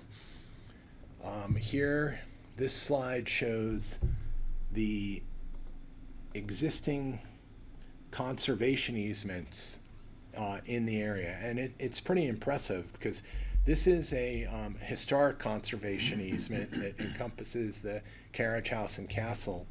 And then the green areas are conservation easement. This blue area is in conservation. This is the powerhouse conservation easement, and you can see there are conservation easements on the other side of Highway 133. So it is pretty impressive how much land in the site vicinity is in conservation already. And we're proposing to add conservation easement encompassing 88 acres to the east of the castle. This is based upon all of the land above the 7,400 foot elevation. That elevation line has significance because Kevin Wright, way back in 1990, recommended that there be no development above the 7,400 line. John Grove supports that, as does Jonathan Losky. There is critical elk habitat near the top of the portion of the green conservation easement.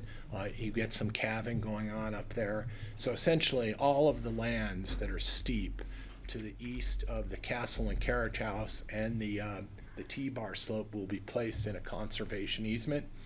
There's been some discussions at the Open Space and Trails Board about expanding this easement, and the recommendation from Open Space and Trails, and Paul can speak to this, would be to extend the easement in this gully right where this hand is to link up with the powerhouse conservation easement. And Stefan is amenable to extending the proposed conservation easement shown in green to link through the gully to the powerhouse conservation easement. So in looking at the advantages of the master plan, the amended master plan, we see that there'll be a reduction in the tourist accommodation units from 33 to 20. There'll be destination use of the property. There's going to be quiet use of the property compatible with the Crystal River Valley, and there'll be a reduction in traffic. We have a use that we think is more compatible with the valley than something that's dependent upon large special events virtually every weekend in the summertime. We think that the plan is financially feasible. Stefan is a proven operator who's running these resorts in Tuscany and Thailand, and it may be that this is the viable use of the property that we've been looking for over the years. So with that, I want to ask Stefan if you want to add anything, any comments, or we can take questions. I'll answer question if there are any question. I think we've talked in previous meeting about the vision, but I'm here, open book, to answer your question as always. Anyone, Francie? I have a couple of questions, if you don't mind, Stefan. And this is in no way to impugn you, but what if the project fails financially partway through? Do we have any safeguards about construction that's begun and isn't finished. You know, I'm thinking about Bear Ranch on the way to Glenwood and other projects that disturb the land and then die. No offense to you at all. I'm not. No, I understand. I appreciate that. So are there any safeguards for that, Leslie or Stefan, or, I mean? One of the safeguards on the employee housing is we commit to deed restriction no matter what, right? So that would become deed restricted. It would become what? Deed restricted accommodation no matter what. As far as undertaking to build 8 cabins, I don't think that's a huge undertaking, and it's no different than what was approved anyway. Before. Well, Francie, we do have some, the way our conditions of approval are structured is prior to the issuance of any permits, the conservation easement has to be recorded. We have to have a road maintenance plan, an upgrade of Redstone Castle Drive into the property before we're going to issue any permits for any new development on the property. But if we don't have any financial security requirements in the resolution, if the cabins were to get underway and we have a lot of disturbance on the property and then something happens. We do not, I don't We have don't that. have bonding of that kind. No, we've done that in the past in other projects, but we don't have that built into this resolution. Okay, well, I think it's something to think about, given Sure. how sort of precious this location is. And another question, if you don't mind. It's an interesting model to have cabins with no kitchen and expect the employees to sort of live communally and have their meals together and stuff. And so have you done that at some of the other places, and has it been successful? Do the employees stay? And Yeah, when you want to. No, these are going to be 2-bedroom units with kitchens for the employees. They're renting. It's the idea. Is okay, that so the only ones without kitchens are the guest houses. Are the bedrooms. So the employees will have kitchens. That's right. Okay, great. That Yeah, and answers Francie, that. we think that it's important for these employees to be on site and not commuting from Aspen, Carbondale, yeah, and Glenwood, definitely. which Okay. is why we proposed the code amendment for rural employment centers. Okay. And then my other question is, so when you go for building permits, does each cabin have its own building permit, or do they come in as a group, or what does that building permit process look like? I know you're not the building person, but thank you, Suzanne. I can try. You I'm can not the building try. person either. Each structure will have its own permit. So I think, it's a building with 4 units in it. That is going to have one permit. And with, obviously separate units are going to have separation requirements, wall those kinds of things. But there'll be a lot of permits. And do you imagine they'll be successive, or will this all sort of happen at once?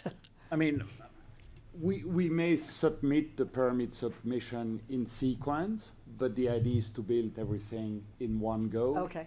Because we don't want to disturb operation. My dream is to open tomorrow. So the sooner it is built, the better it is for the operation and the sustainability of the project. Yeah, I was just thinking about the building permit process can be slow.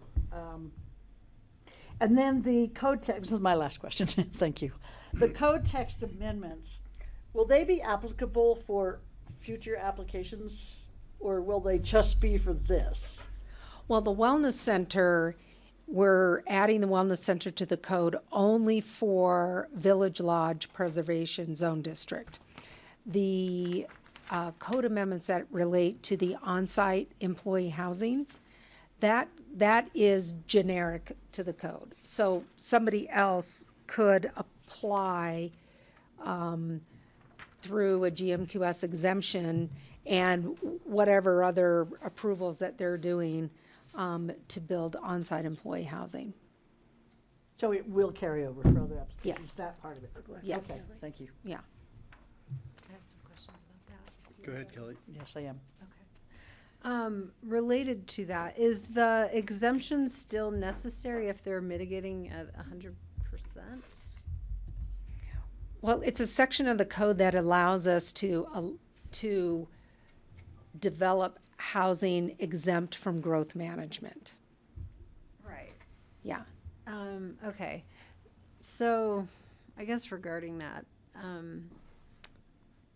is there a lot of competition that for this that would merit needing an exemption? Well, Like, if what someone the- is not you know, if exempt, they're not, they have to go. They would have to go through. they would growth have to go through management. growth management. They could go through growth management as a commercial operation. They would have to go through growth management, and then growth management then requires certain points to be scored based upon the quality of the application. But ostensibly, no one would compete against them because where else would we have Oh, I see, competition there would be for no this? competition growth management. Yeah. Yeah. You still have to Right. meet threshold. We don't have a bucket, so to speak, if you remember the bucket terminology for growth management. We don't have a bucket for deed restricted housing. We have a bucket for free market residential, commercial, So, lodge. and then I guess, so this just made me think of the horse therapy project. We just approved. Right. Turnabout, is that it? Right. Like, I was like, oh, would this, so we're making, the proposal is to make this change now for this project. Would that change have benefited them differently, or would, No, because they already had employee housing on the property, but it wasn't fully deed restricted. But that is an example of a larger operation in the rural part of the county that if they wanted to come back in and request to do on-site employee housing, they could take advantage of this code amendment if it were adopted. Okay. And I mean, can Glenn answer? I'm looking at you, Chair. Sure, Okay. that's fine. I mean, there are two things going on here. Yeah. Is that the way the code is set up now, there's no provision to do new deed restricted affordable housing outside of the urban growth boundary. Rental. So this code amendment is so that you can have employee housing exemptions in the rural area of Pickens County at an employment center.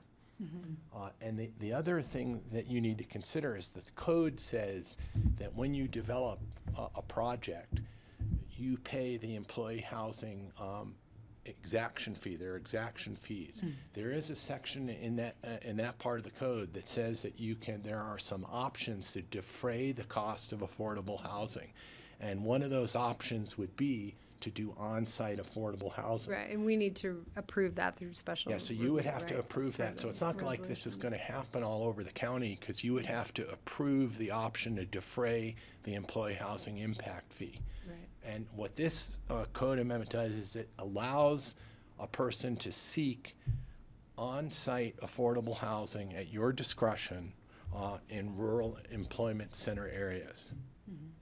Okay. No, I appreciate that. That was it for me. Okay. Thank you. Any other, Patty?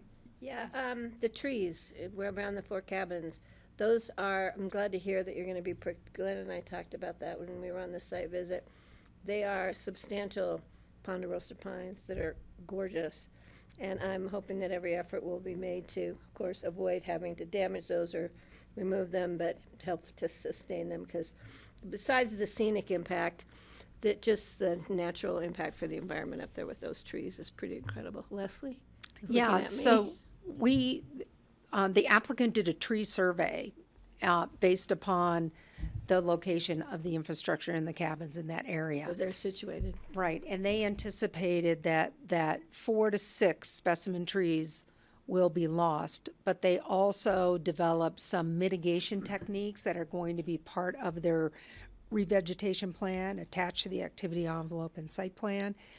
And we're also building in language that if they're in the field and we need to tweak a location of a cabin or tweak something at the time to preserve a tree or two, They have the liberty to that do so.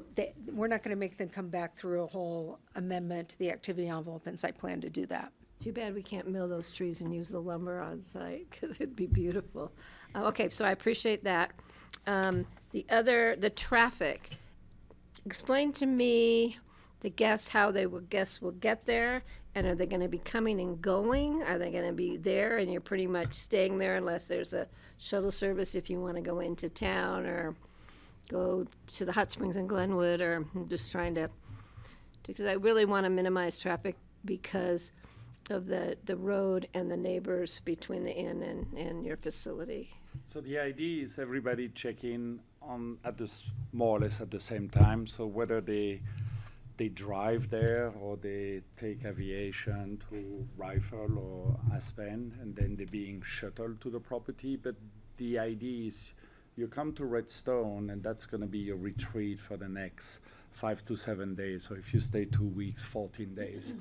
So this is why when we did the traffic study, I think that the number was a reduction of 70% versus the previous use, because we don't have transient guests checking in the morning, going to Marble at 11, coming back in the evening, going to Carbondale. So we're very aware of the traffic situation, and it's going to be basically you come here, you stay there. Okay, perfect. And I want to make sure we're able to monitor that, because I think that's a great plan, and I just want to make sure we adhere to it. And as far as the employee accommodations, so I have a 2-bedroom. So maybe my spouse lives there with me and comes and goes every day to work? So I just think we need to be really conscious about traffic generation from, I think housing employees on site is critical. I think it's a great plan. But, you know, there's other factors. Will they have kids that they have to drive to and from because that's just going to increase traffic. Again, that road from the get-go, from my first experience with Redstone, we've always had concerns about safety on that road. And I'm not just talking traffic numbers, I'm talking any traffic on that road. We've had safety issues, so. Sure. I just think that needs to be really kept in mind, and I don't know how we can try and fine-tune that, but that's a concern I have. And as for why I asked about how far the distance was, how do people now, and I apologize for not knowing this, get to the ice climbing? They walk from the Redstone Inn or from town up the road?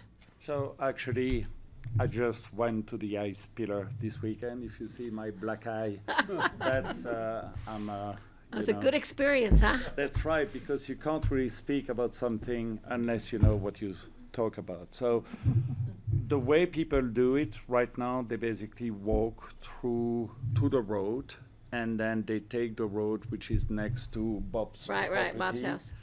and then they go through the gully, and it's about from the top, from let's say the start of the road to the ice pillar is about 45 minutes. Wow. It's a tough hike. It's beautiful, but it's tough. Okay. But they basically trespass over the road.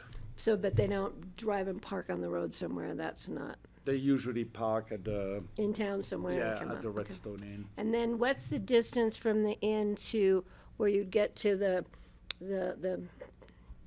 turnoff for Lover's Lane? That's about 0.7 miles. So from where? From the Redstone Inn to Lover's Lane, which is on the far side of the castle property. That's right. 2/3 of a mile. Okay.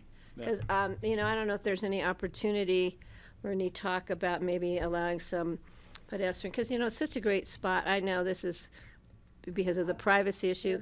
Okay, Yeah. because I was just looking at it, thinking about it, and then I thought about it when I was up on the site, so. Okay, just as long as we've got that in the conversation somewhere would be great. Okay, thank you. Question for me was, you've got some immediate neighbors. Is it the Harpers who are just to the west? Right by the bridge, or where the bridge was supposed to And be? then the McCormicks who are here, who are your closest neighbors. And the first thing I thought about was the traffic. So your guests are staying, but you still have people serving them. You've got on-site staff, which is great. I think that's wonderful. But anything of this size is going to have tradesmen and people coming, you'd think, on a regular basis, whether it's the plumber or the electrician or and I'm just wondering, can we do a traffic study to understand this, or have you done, or can we estimate what the number of trips are? And it sounds like it's going to be greatly reduced from the previous plan, so I appreciate that. But I'm also just wondering, what's the exposure for the neighbors, and is there going to be, it seems like an inordinate amount of use and wear and tear on that road will be due to your operations. And so I'm assuming that whoever I live on a road where we don't have an official rule, so all the neighbors have to argue about who pays for what. It's really a bother.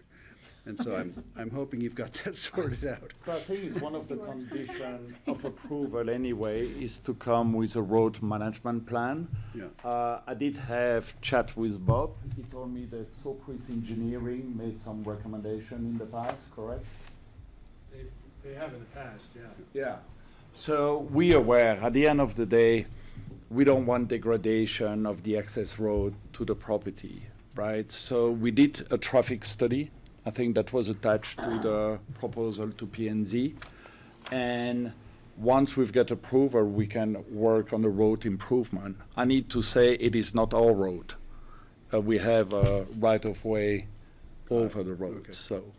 And then just regarding the privacy of the neighbors isn't changing from what we already have. The trees aren't changing or nothing, the views aren't changing. The traffic patterns on your roads on the property aren't changing to detriment of the immediate neighbors. I think that everything that was approved, it's going to be better. Quieter, less noise pollution, less traffic. Also, the activity envelope that was approved for the cabin were actually touching Bob's McCormick property. The way we cluster everything, we cluster close to the existing building. So if anything, I think it's an improvement. But yeah, it's not for me to. Yeah, that's what I observed that, but I just wanted to hear it. Yeah, just outside of that, just really quick, I apologize because for some reason I saw item B and item D and didn't see item C, which was the trail opportunity. So I'm sorry, I apologize. I'm like, oh, it's right there, but I made notes underneath it for the ice pillar, but I somehow missed that. Not a problem. For your next meeting on this, they did have an updated traffic study based upon previous approval and this approval. It's in the application that they submitted. Okay. So, which was buried in your packet. All right, thank you. On page 1150. for instance. Okay, what's next? Glenn? Just to follow up on one comment. Leslie has recommended that there be a road maintenance plan that needs to be completed and a management plan for that road that must be done as a condition of the approval. And we're going to attach, the plan is to attach that to the first amended master plan, so it becomes a recorded document. The master plan will be attached to the resolution, so it'll be really easy to find. But we need to give these guys time to figure out really what kind of maintenance, what kind of upgrade. As I said earlier, we're not going to issue any permits for any new driveways, new access, excavation, or anything until that road is made whole to support that kind of traffic. Got it. Thank you. Understood. Okay. All right, what's next on your agenda? Do you have, are we? Why don't we hear from Open Space and Trails? That's what I was going to ask for. Thank They you. can come up here. Come on down, Paul. Oh, he's got space there. Dale, do you want to come up? We can make room Got for you. another seat here. See how much he trusts me? Nope. It's not a matter of trust. I mean, you stayed this long, right? Exactly. May as well weigh I need in. a microphone. I need microphones. Okay. All right. I'm going to try and take over the share screen, but I can't. Can I stop your share? Sure. He just takes over. Yeah, sorry. Well, my name is Paul Holsinger. I'm the Conservation Easement and Agriculture Manager for Pitkin County Open Space and Trails. And I think I can do this pretty efficiently to just kind of go over what the Open Space and Trails comments were, both staff and board. We just presented these this application to the Open Space and Trails Board on last Wednesday. And we got some feedback that I'd like to share with you here. And I've got it. So I was thrilled to hear all of these updates that Stefan and Glenn presented. We've come to an agreement that we will get some perpetual access to the ice climbing pillar, which is over here right on the Forest Service boundary.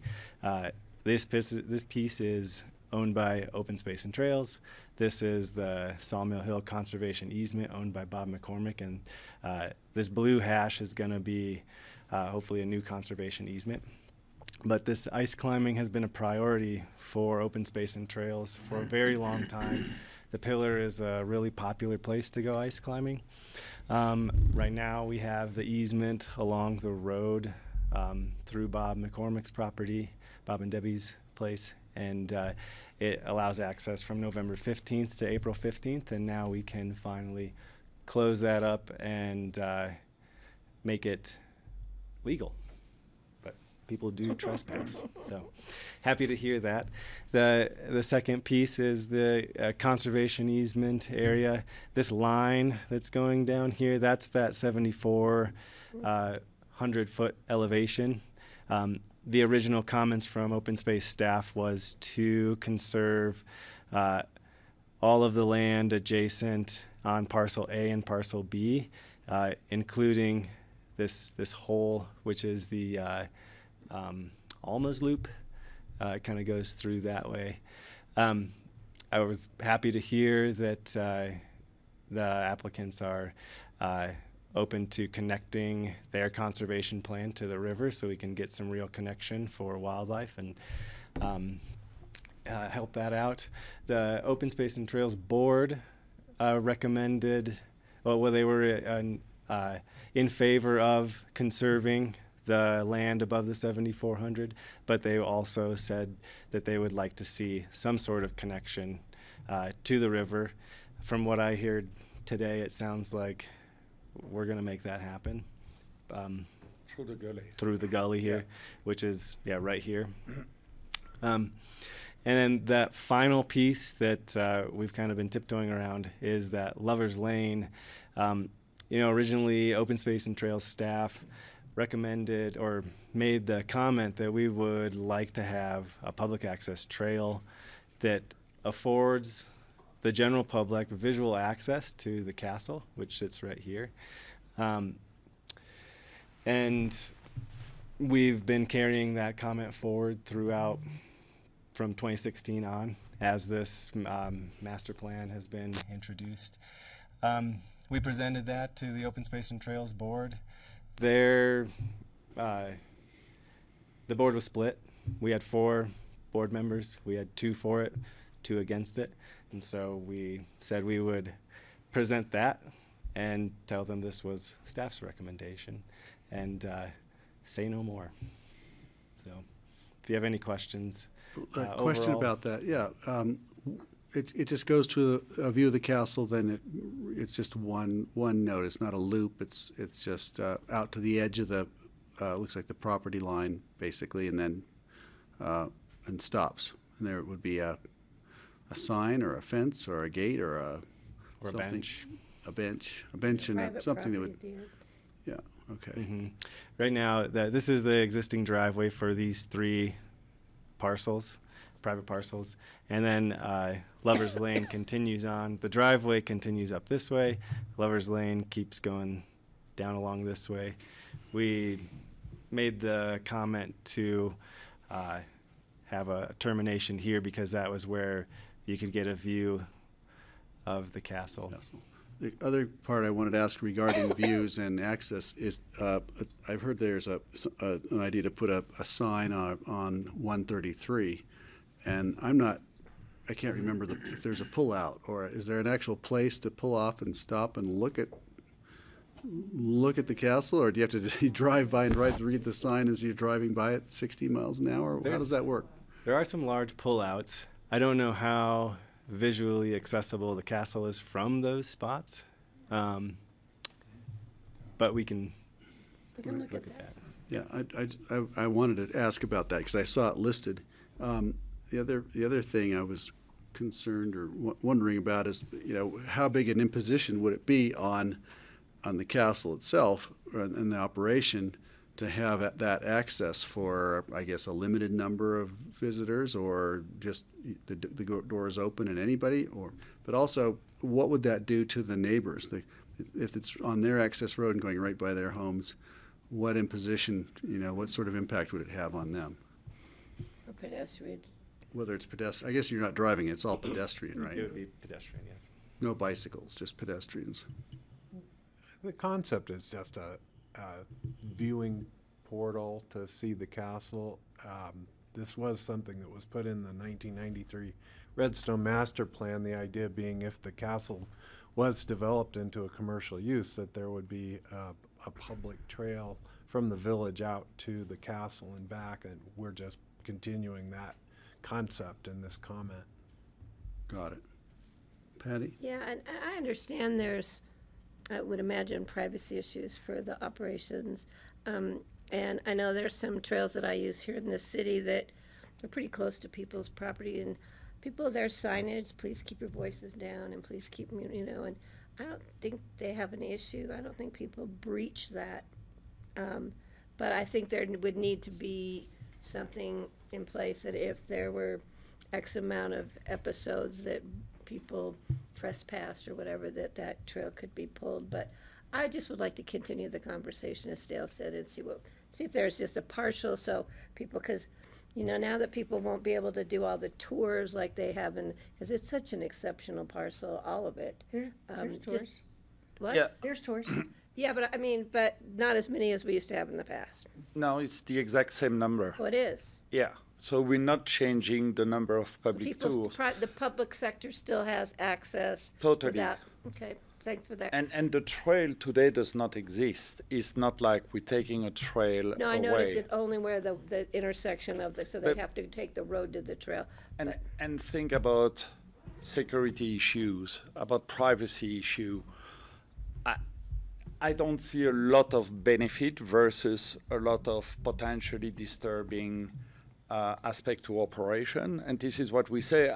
I mean, we went on the Highway 133. I think Pitkin County is investing a substantial amount of money building a trail to McClure Pass. And I think that we can find viewing points. I will invest into historic plaque. I think we can achieve the same impact without having a disturbance. I just, operation. we always ask for that, just like we always ask for recreation easements along the river.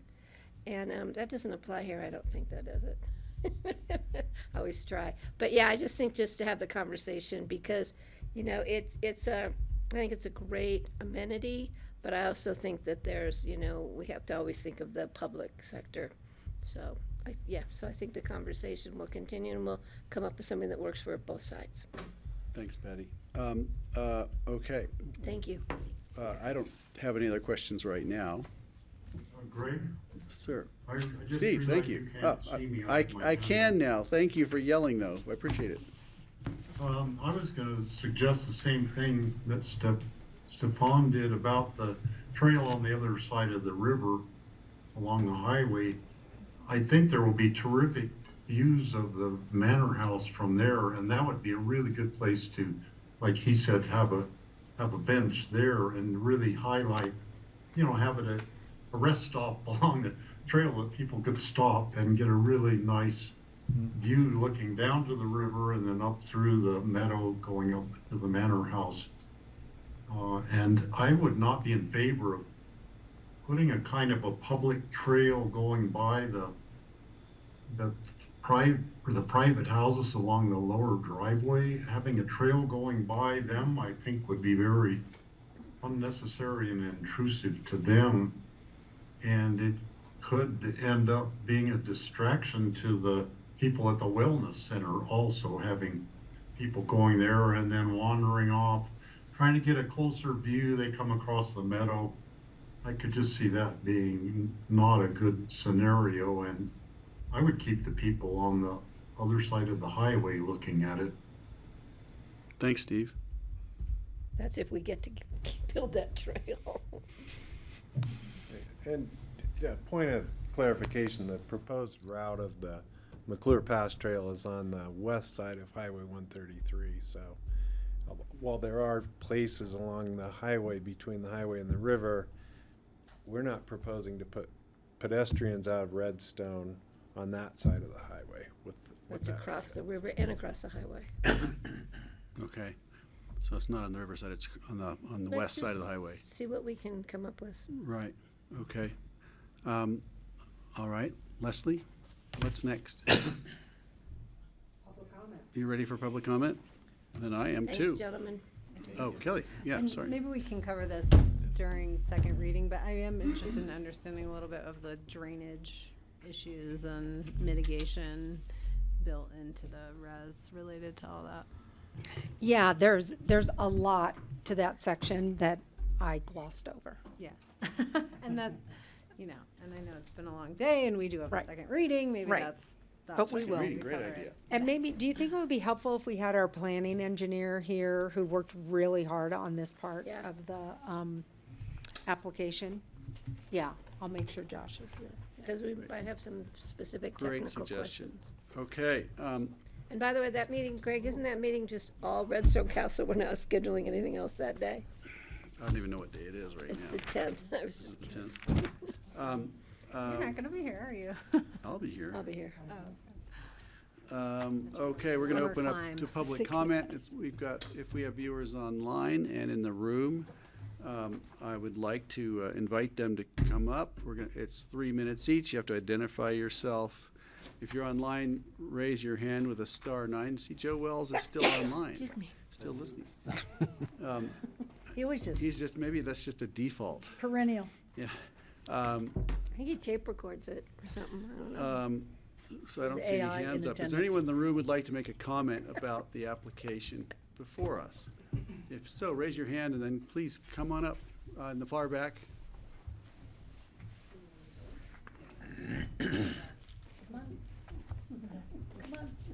Today, Me? Let's- Okay. Hi, Bob. Go through it pretty quick. We're gonna have to go through.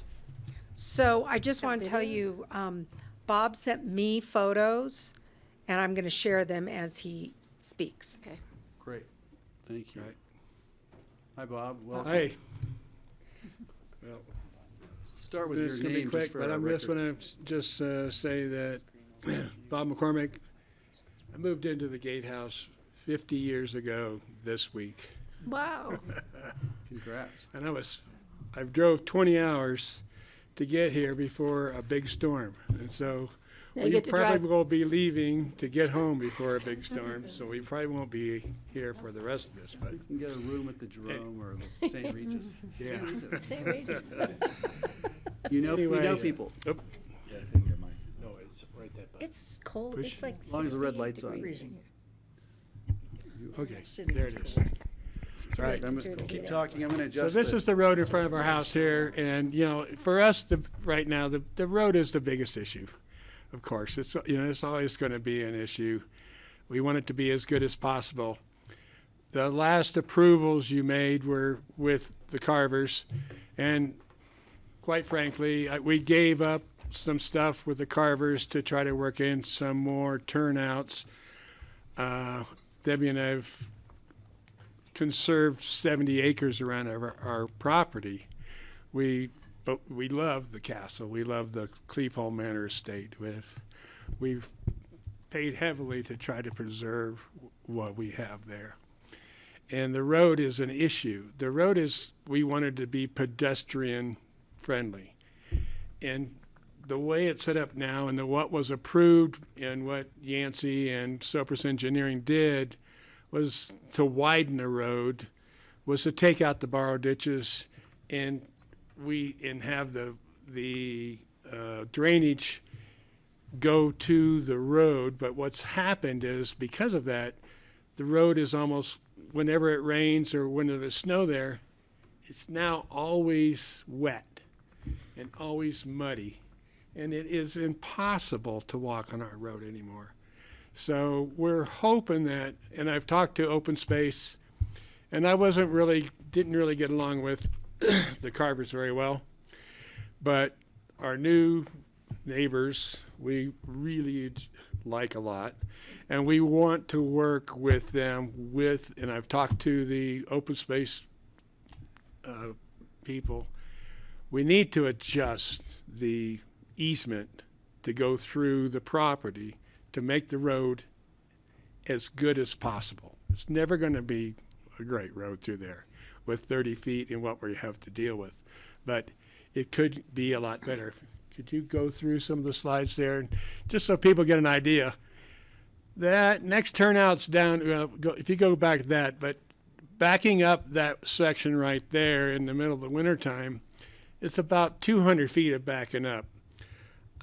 Debbie and I have older cars without backup cameras. It is not easy to back up that section of the road.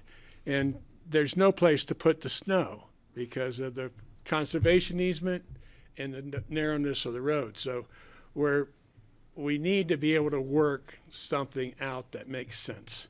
You can keep going down the road because this is the first turnout. There's only one truck that comes up every week, and that's actually two. They're garbage truck and a recycle truck that comes up on Wednesdays to the castle. And that's you can see the turnout on the right and the left, and you can see that someone's backed up into the snow there to try to let another car go by. But if there's a dump truck there or a garbage truck, you're backing up the whole way. If you hit them at the next spot, you're backing up the whole way there too. And so we have to do something with the road. I mean, that's just something that has to be figured out to have something work out better, because literally backing up 2/3 of a mile on a snowy road doesn't work. And I worry about the employees. Are the employees going to have four-wheel drive cars, all of them?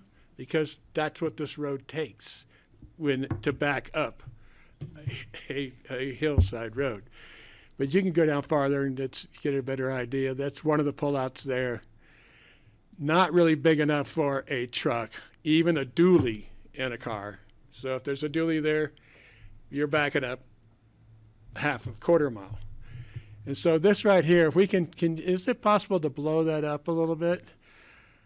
We have an area that we have really issues with, and I can stand up there. Okay, now come down with it a little bit so we can see the road part past the rocks. You can see where that tree, you can see the stump in the water and the tree there. That's the active kind of slide area, which has happened on the road. And I went down to the other day just to see what was going on. As you can see, there's some rocks around there. I wish I had a pointer right there. To the left a little bit, please. There's erosion happening along the river, and where you can see that tree falling in to the left there. There's an active slide right there, and it slid out, and the road is only about 12 feet wide there. If we start having concrete trucks with fully loaded and thousands of pounds of that is giving way, and we're going to have a concrete truck in the river right there. I don't know how, the rocks to the left of that have been undermined, so we are actually losing that road. Before construction starts, we really need to have that road stabilized. There's going to be a concrete truck in the river, which will do more environmental damage than a train car of heavy oil into the Colorado River. I mean, the Crystal River carries very little water, and one full concrete truck is going to do an amazing amount of damage to our river. It'll make a dam good for kayaking. Yeah. Have you articulated a list of issues? You've got a list of issues with the road. Yeah, thought you did. Okay. I need to keep us going. The main thing is we want to keep it pedestrian. We've walked our dogs along this river for 50 years, and when it's muddy and dusty, it doesn't work. I mean, it's just, and the people that are the new employees that are going to be I want to see their kids walking to the bus stop at the end of the road. I don't want to see them driving with their mom and dad and then have them driving back. That's just more traffic. And so if we can't do something to stabilize the road and some kind of hard surface on it so it doesn't get muddy, then it's really not going to be a very good aspect for anything. And I don't think it's going to be a good aspect for what they have going there. So I really want to work together with open space, with the Tibets, and with our conservation easement that we have along there to make this a better road. Is it a private road, Bob? Pardon? Is it a private road? I own the road, yeah. And I don't really want the responsibility or liability for what might happen on this road. I mean, you can see it's Just not an a good easement? situation. And we spent a lot of money preserving it for the future and not developing it. And now that at this point in our lives to come up with the idea that we might become liable because the road is inadequate and somebody backs off it, because backing up a narrow road is dangerous, I can tell you. So is this use that's coming up going to be different than the past use? Is it going to get worse? Is it going to be more use? I thought it was going to be. Well, the construction is what the construction is what I'm worried about, and the actual what was done to the road under the last applicant, that was approved. And Yancey and Colby, I know they're great engineers, and Yancey we discussed about this is how we can make the road wider by getting rid of the borrow ditches. But what happens is, now we don't have drainage. No, right. And so the drainage goes across the road constantly and constantly creating mud. Yeah. And Okay. the mud I is like, and then when it does that, it also weights the edge of where it goes down to the river.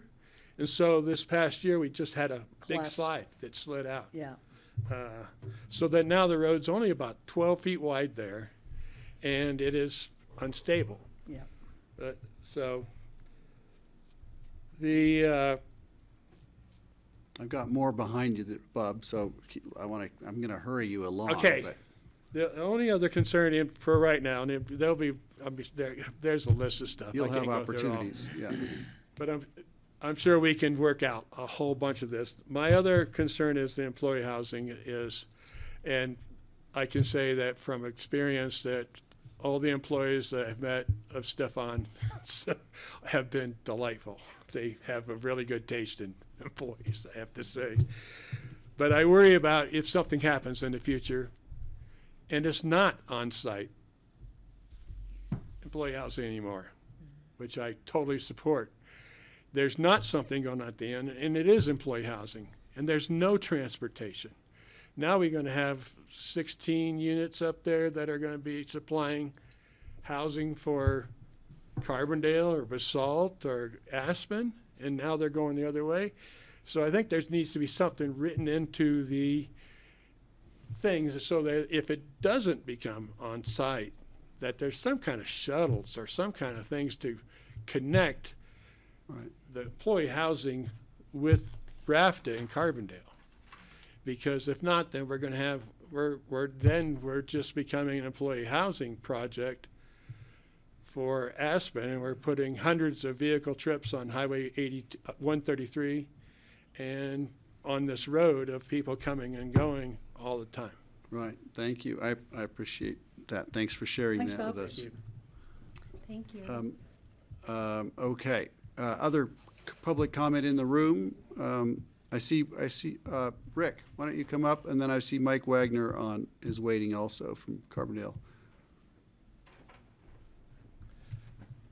After listening to Sarah's great presentation, I guess we're lucky they didn't have housing camps back in 1900, right? It's beautiful. I'm not here to represent, to talk about the application, because I think Chief Wagner's online to talk about the application from a Carbondale Fire perspective.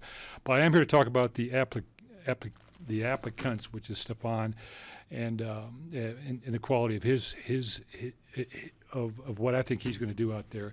Stefan's been a very good partner for Aspen Fire for a long time in terms of, being very, very careful about what do we need, what does the fire department need to make the community better. He came to me during the process when he was doing this ask about what could be needed down in Carbondale Fire. I asked him to reach out to Carbondale Fire, and I think they did come to an agreement. Stefan and his did fund some panel cameras up on Elephant, which ties the entire Pickens County's panel cameras into one program. So, again, I'm not here to talk about the fire mitigation efforts up there.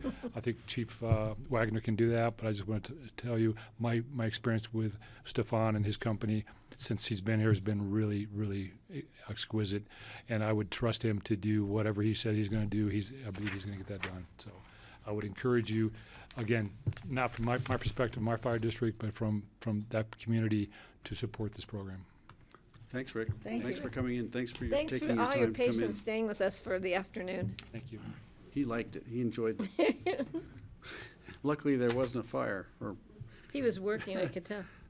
Okay, Chief Wagner is online. If we can go to him, and if he's unmuted, if he's still. Is it just? Good evening. Can you all hear me? We can. Thank you. Well, thanks for your time. My name is Mike Wagner. I'm the Deputy Chief here at Carbondale Fire. And just would like to communicate to the board my opinion on Stefan and his group and really their and his commitment to public service and public safety. Stefan approached us in all this planning process, and I'm not sure, Chief Valentine just mentioned it, and I'm not sure if the commissioners know this or the general public at large know this, but Stefan's made a large commitment to the Crystal Valley and invested in the Pano AI cameras, which are the wildfire detection cameras, which are an extremely valuable asset to the district, the whole Crystal Valley, really, even on up to Carbondale, to be able to detect wildfires. And really, our aim is always to keep a small fire small. So these cameras that Stefan has committed to helping fund really for the near future, upwards of 5 years, really speaks volumes, in my opinion, to Stefan's commitment to public safety, above and beyond what he's done as far as fire mitigation. He's developed a wildfire plan with his team to address wildfires, before, what happens during the fire, and then what happens after the fire. He's worked closely with the fire marshal, and I'm just really impressed with Stefan and his commitment. So I think he's a great individual, and everything he said he would do for this fire district, he has done and then followed through on. So I think he's just a great individual, and the public should be happy to have somebody like him investing in the Crystal Valley beyond just his needs, but for the needs of the community. And it's great to have him as a partner. Great. Thank you. Thanks for your comment. Any other online comments? And we've got some in the room. This gentleman right here. I'm John Scott. I'm a neighbor in Redstone, and also a friend and admirer of both Stefan and Sabrina. And we couldn't be happier. Normally, when someone proposes a development near you, you're skeptical of how that both would impact you or the community.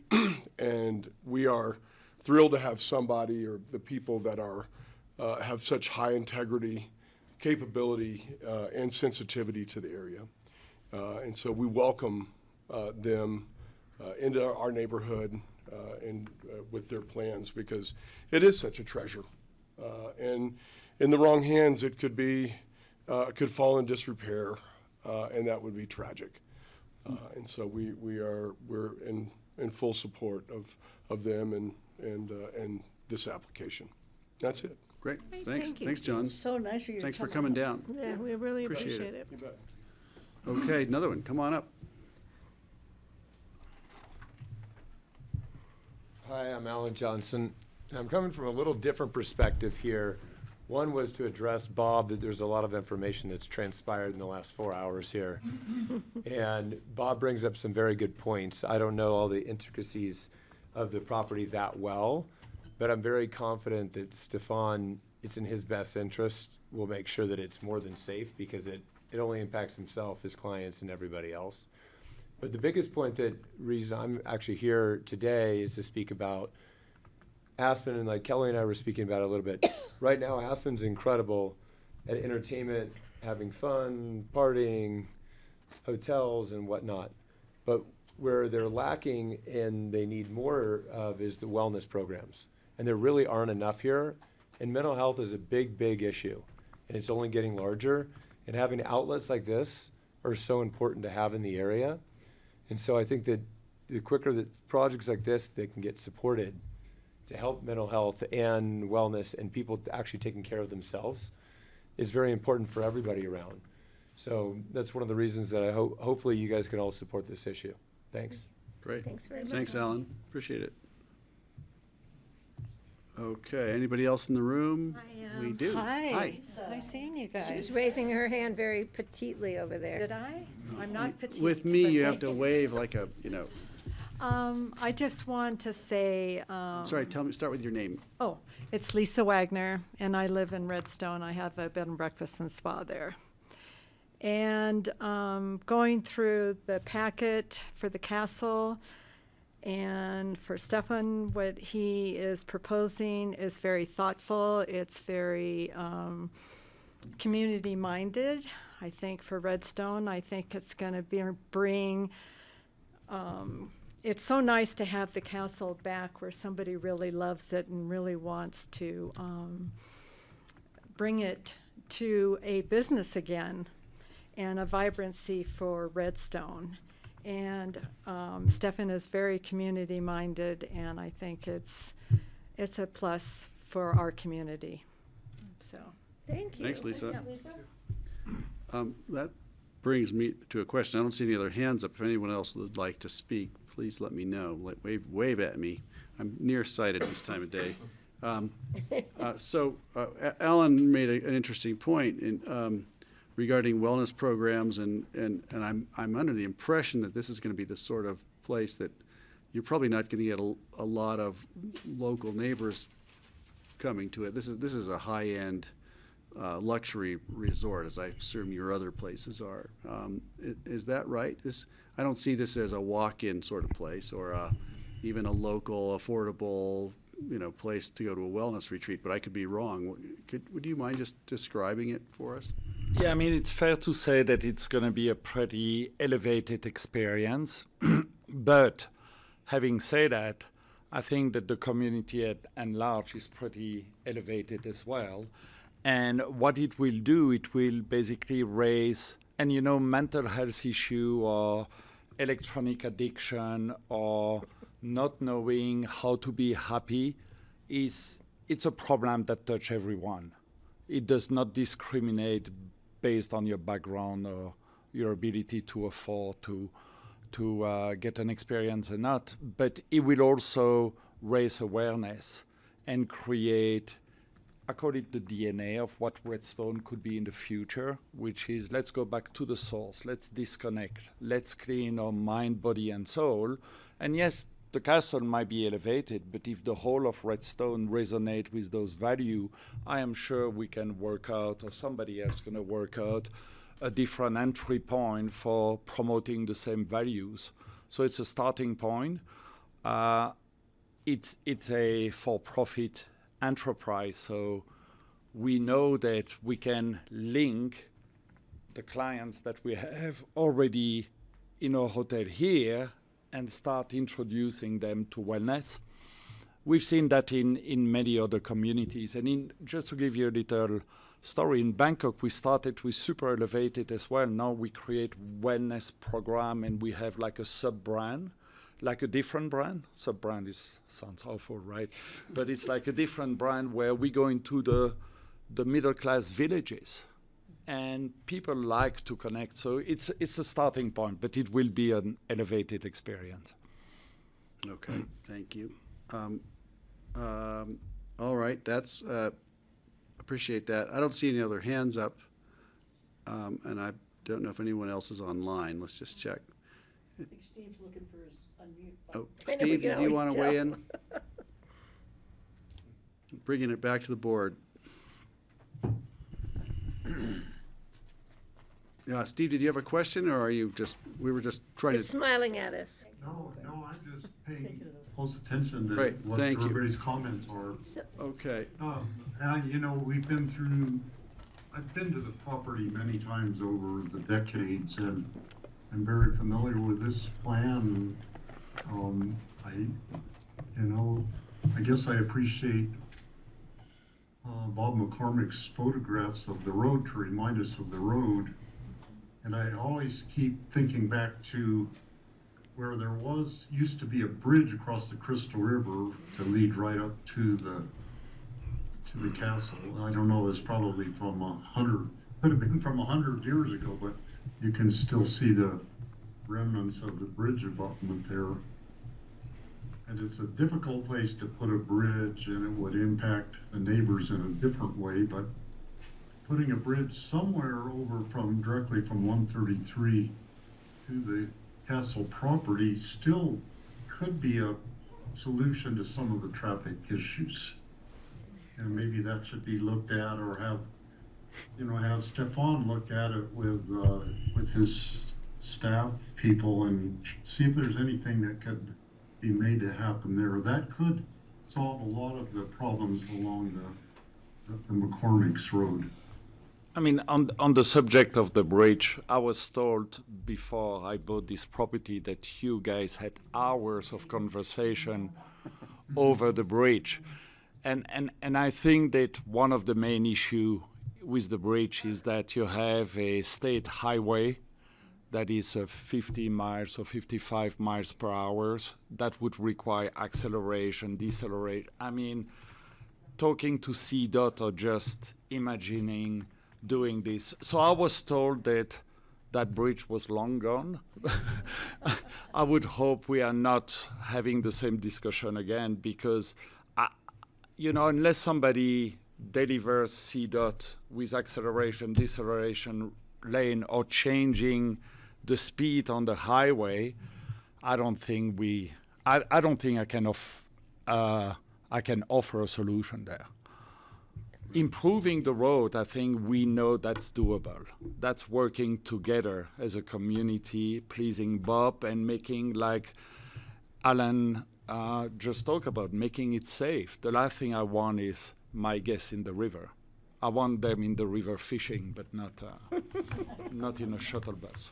Yeah, it seems that if it's, go ahead. I have driven a school bus full of kids, like a full-length school bus, down that lane in new snow in the early winter before.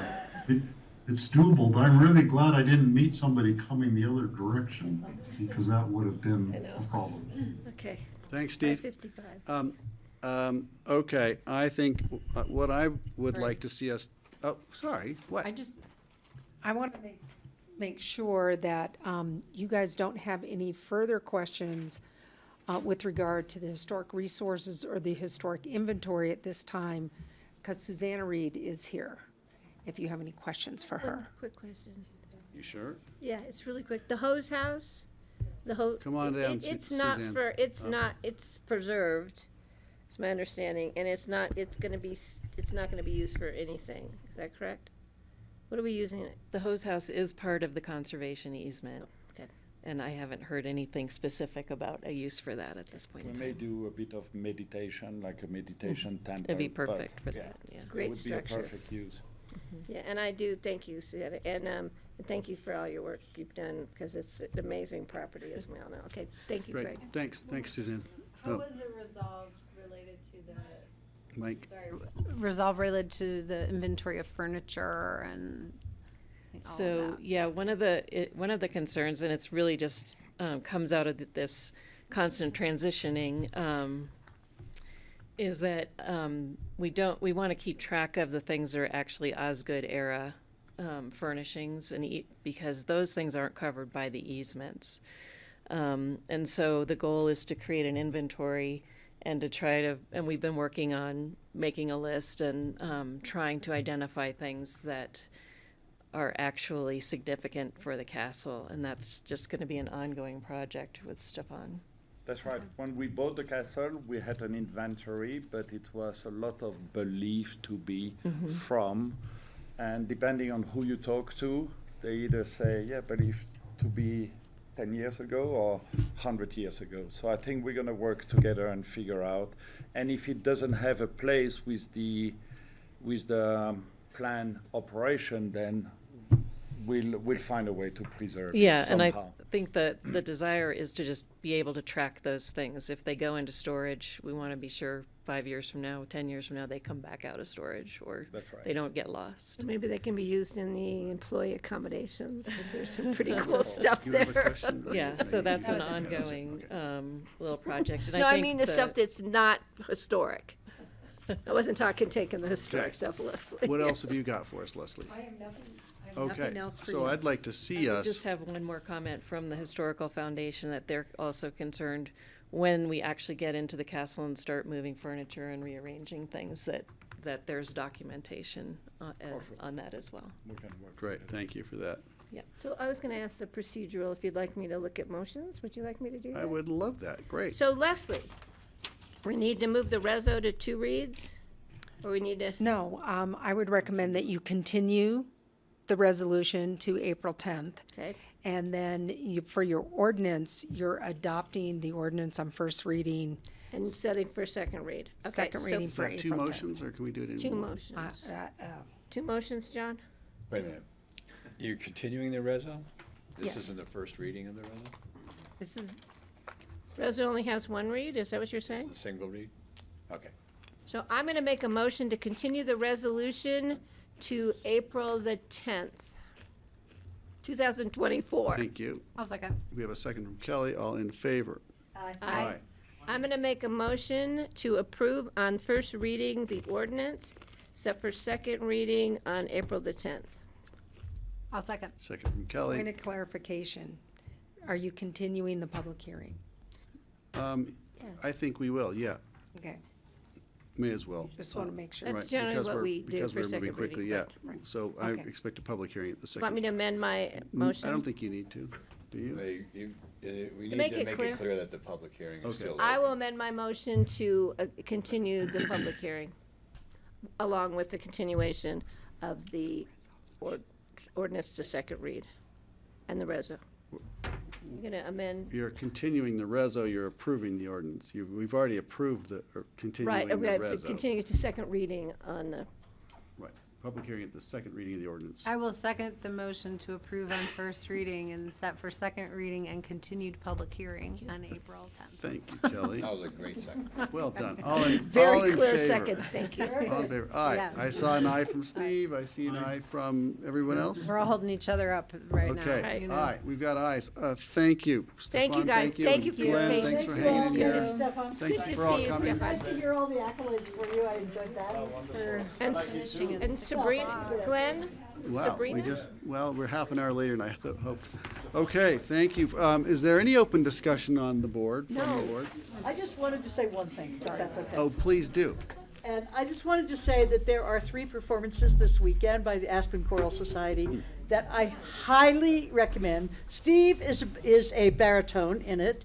My brother-in-law is a tenor. And Francis is in it. And I have heard it many times in my house while my brother-in-law is practicing, and it is phenomenal. It's in Aspen, it's in Basalt on Friday night, Aspen Saturday night, and Glenwood Sunday night. Yeah, it's Yep. really phenomenal. And you have to buy a ticket. Yeah, but they're cheap. They're cheap. Right, great. Thank Thanks you, for that. guys. Thanks for that plug. Thank you all. So, Thank you. Greg, Okay, can you make a open discussion? motion? No more open discussion? It doesn't look like Motion it. to I would adjourn? like a motion to adjourn. You bet. Second. Great. Okay, Patty, second. All in favor? Aye. Aye. Thank you all. We're out of here at 6:01. Thank you.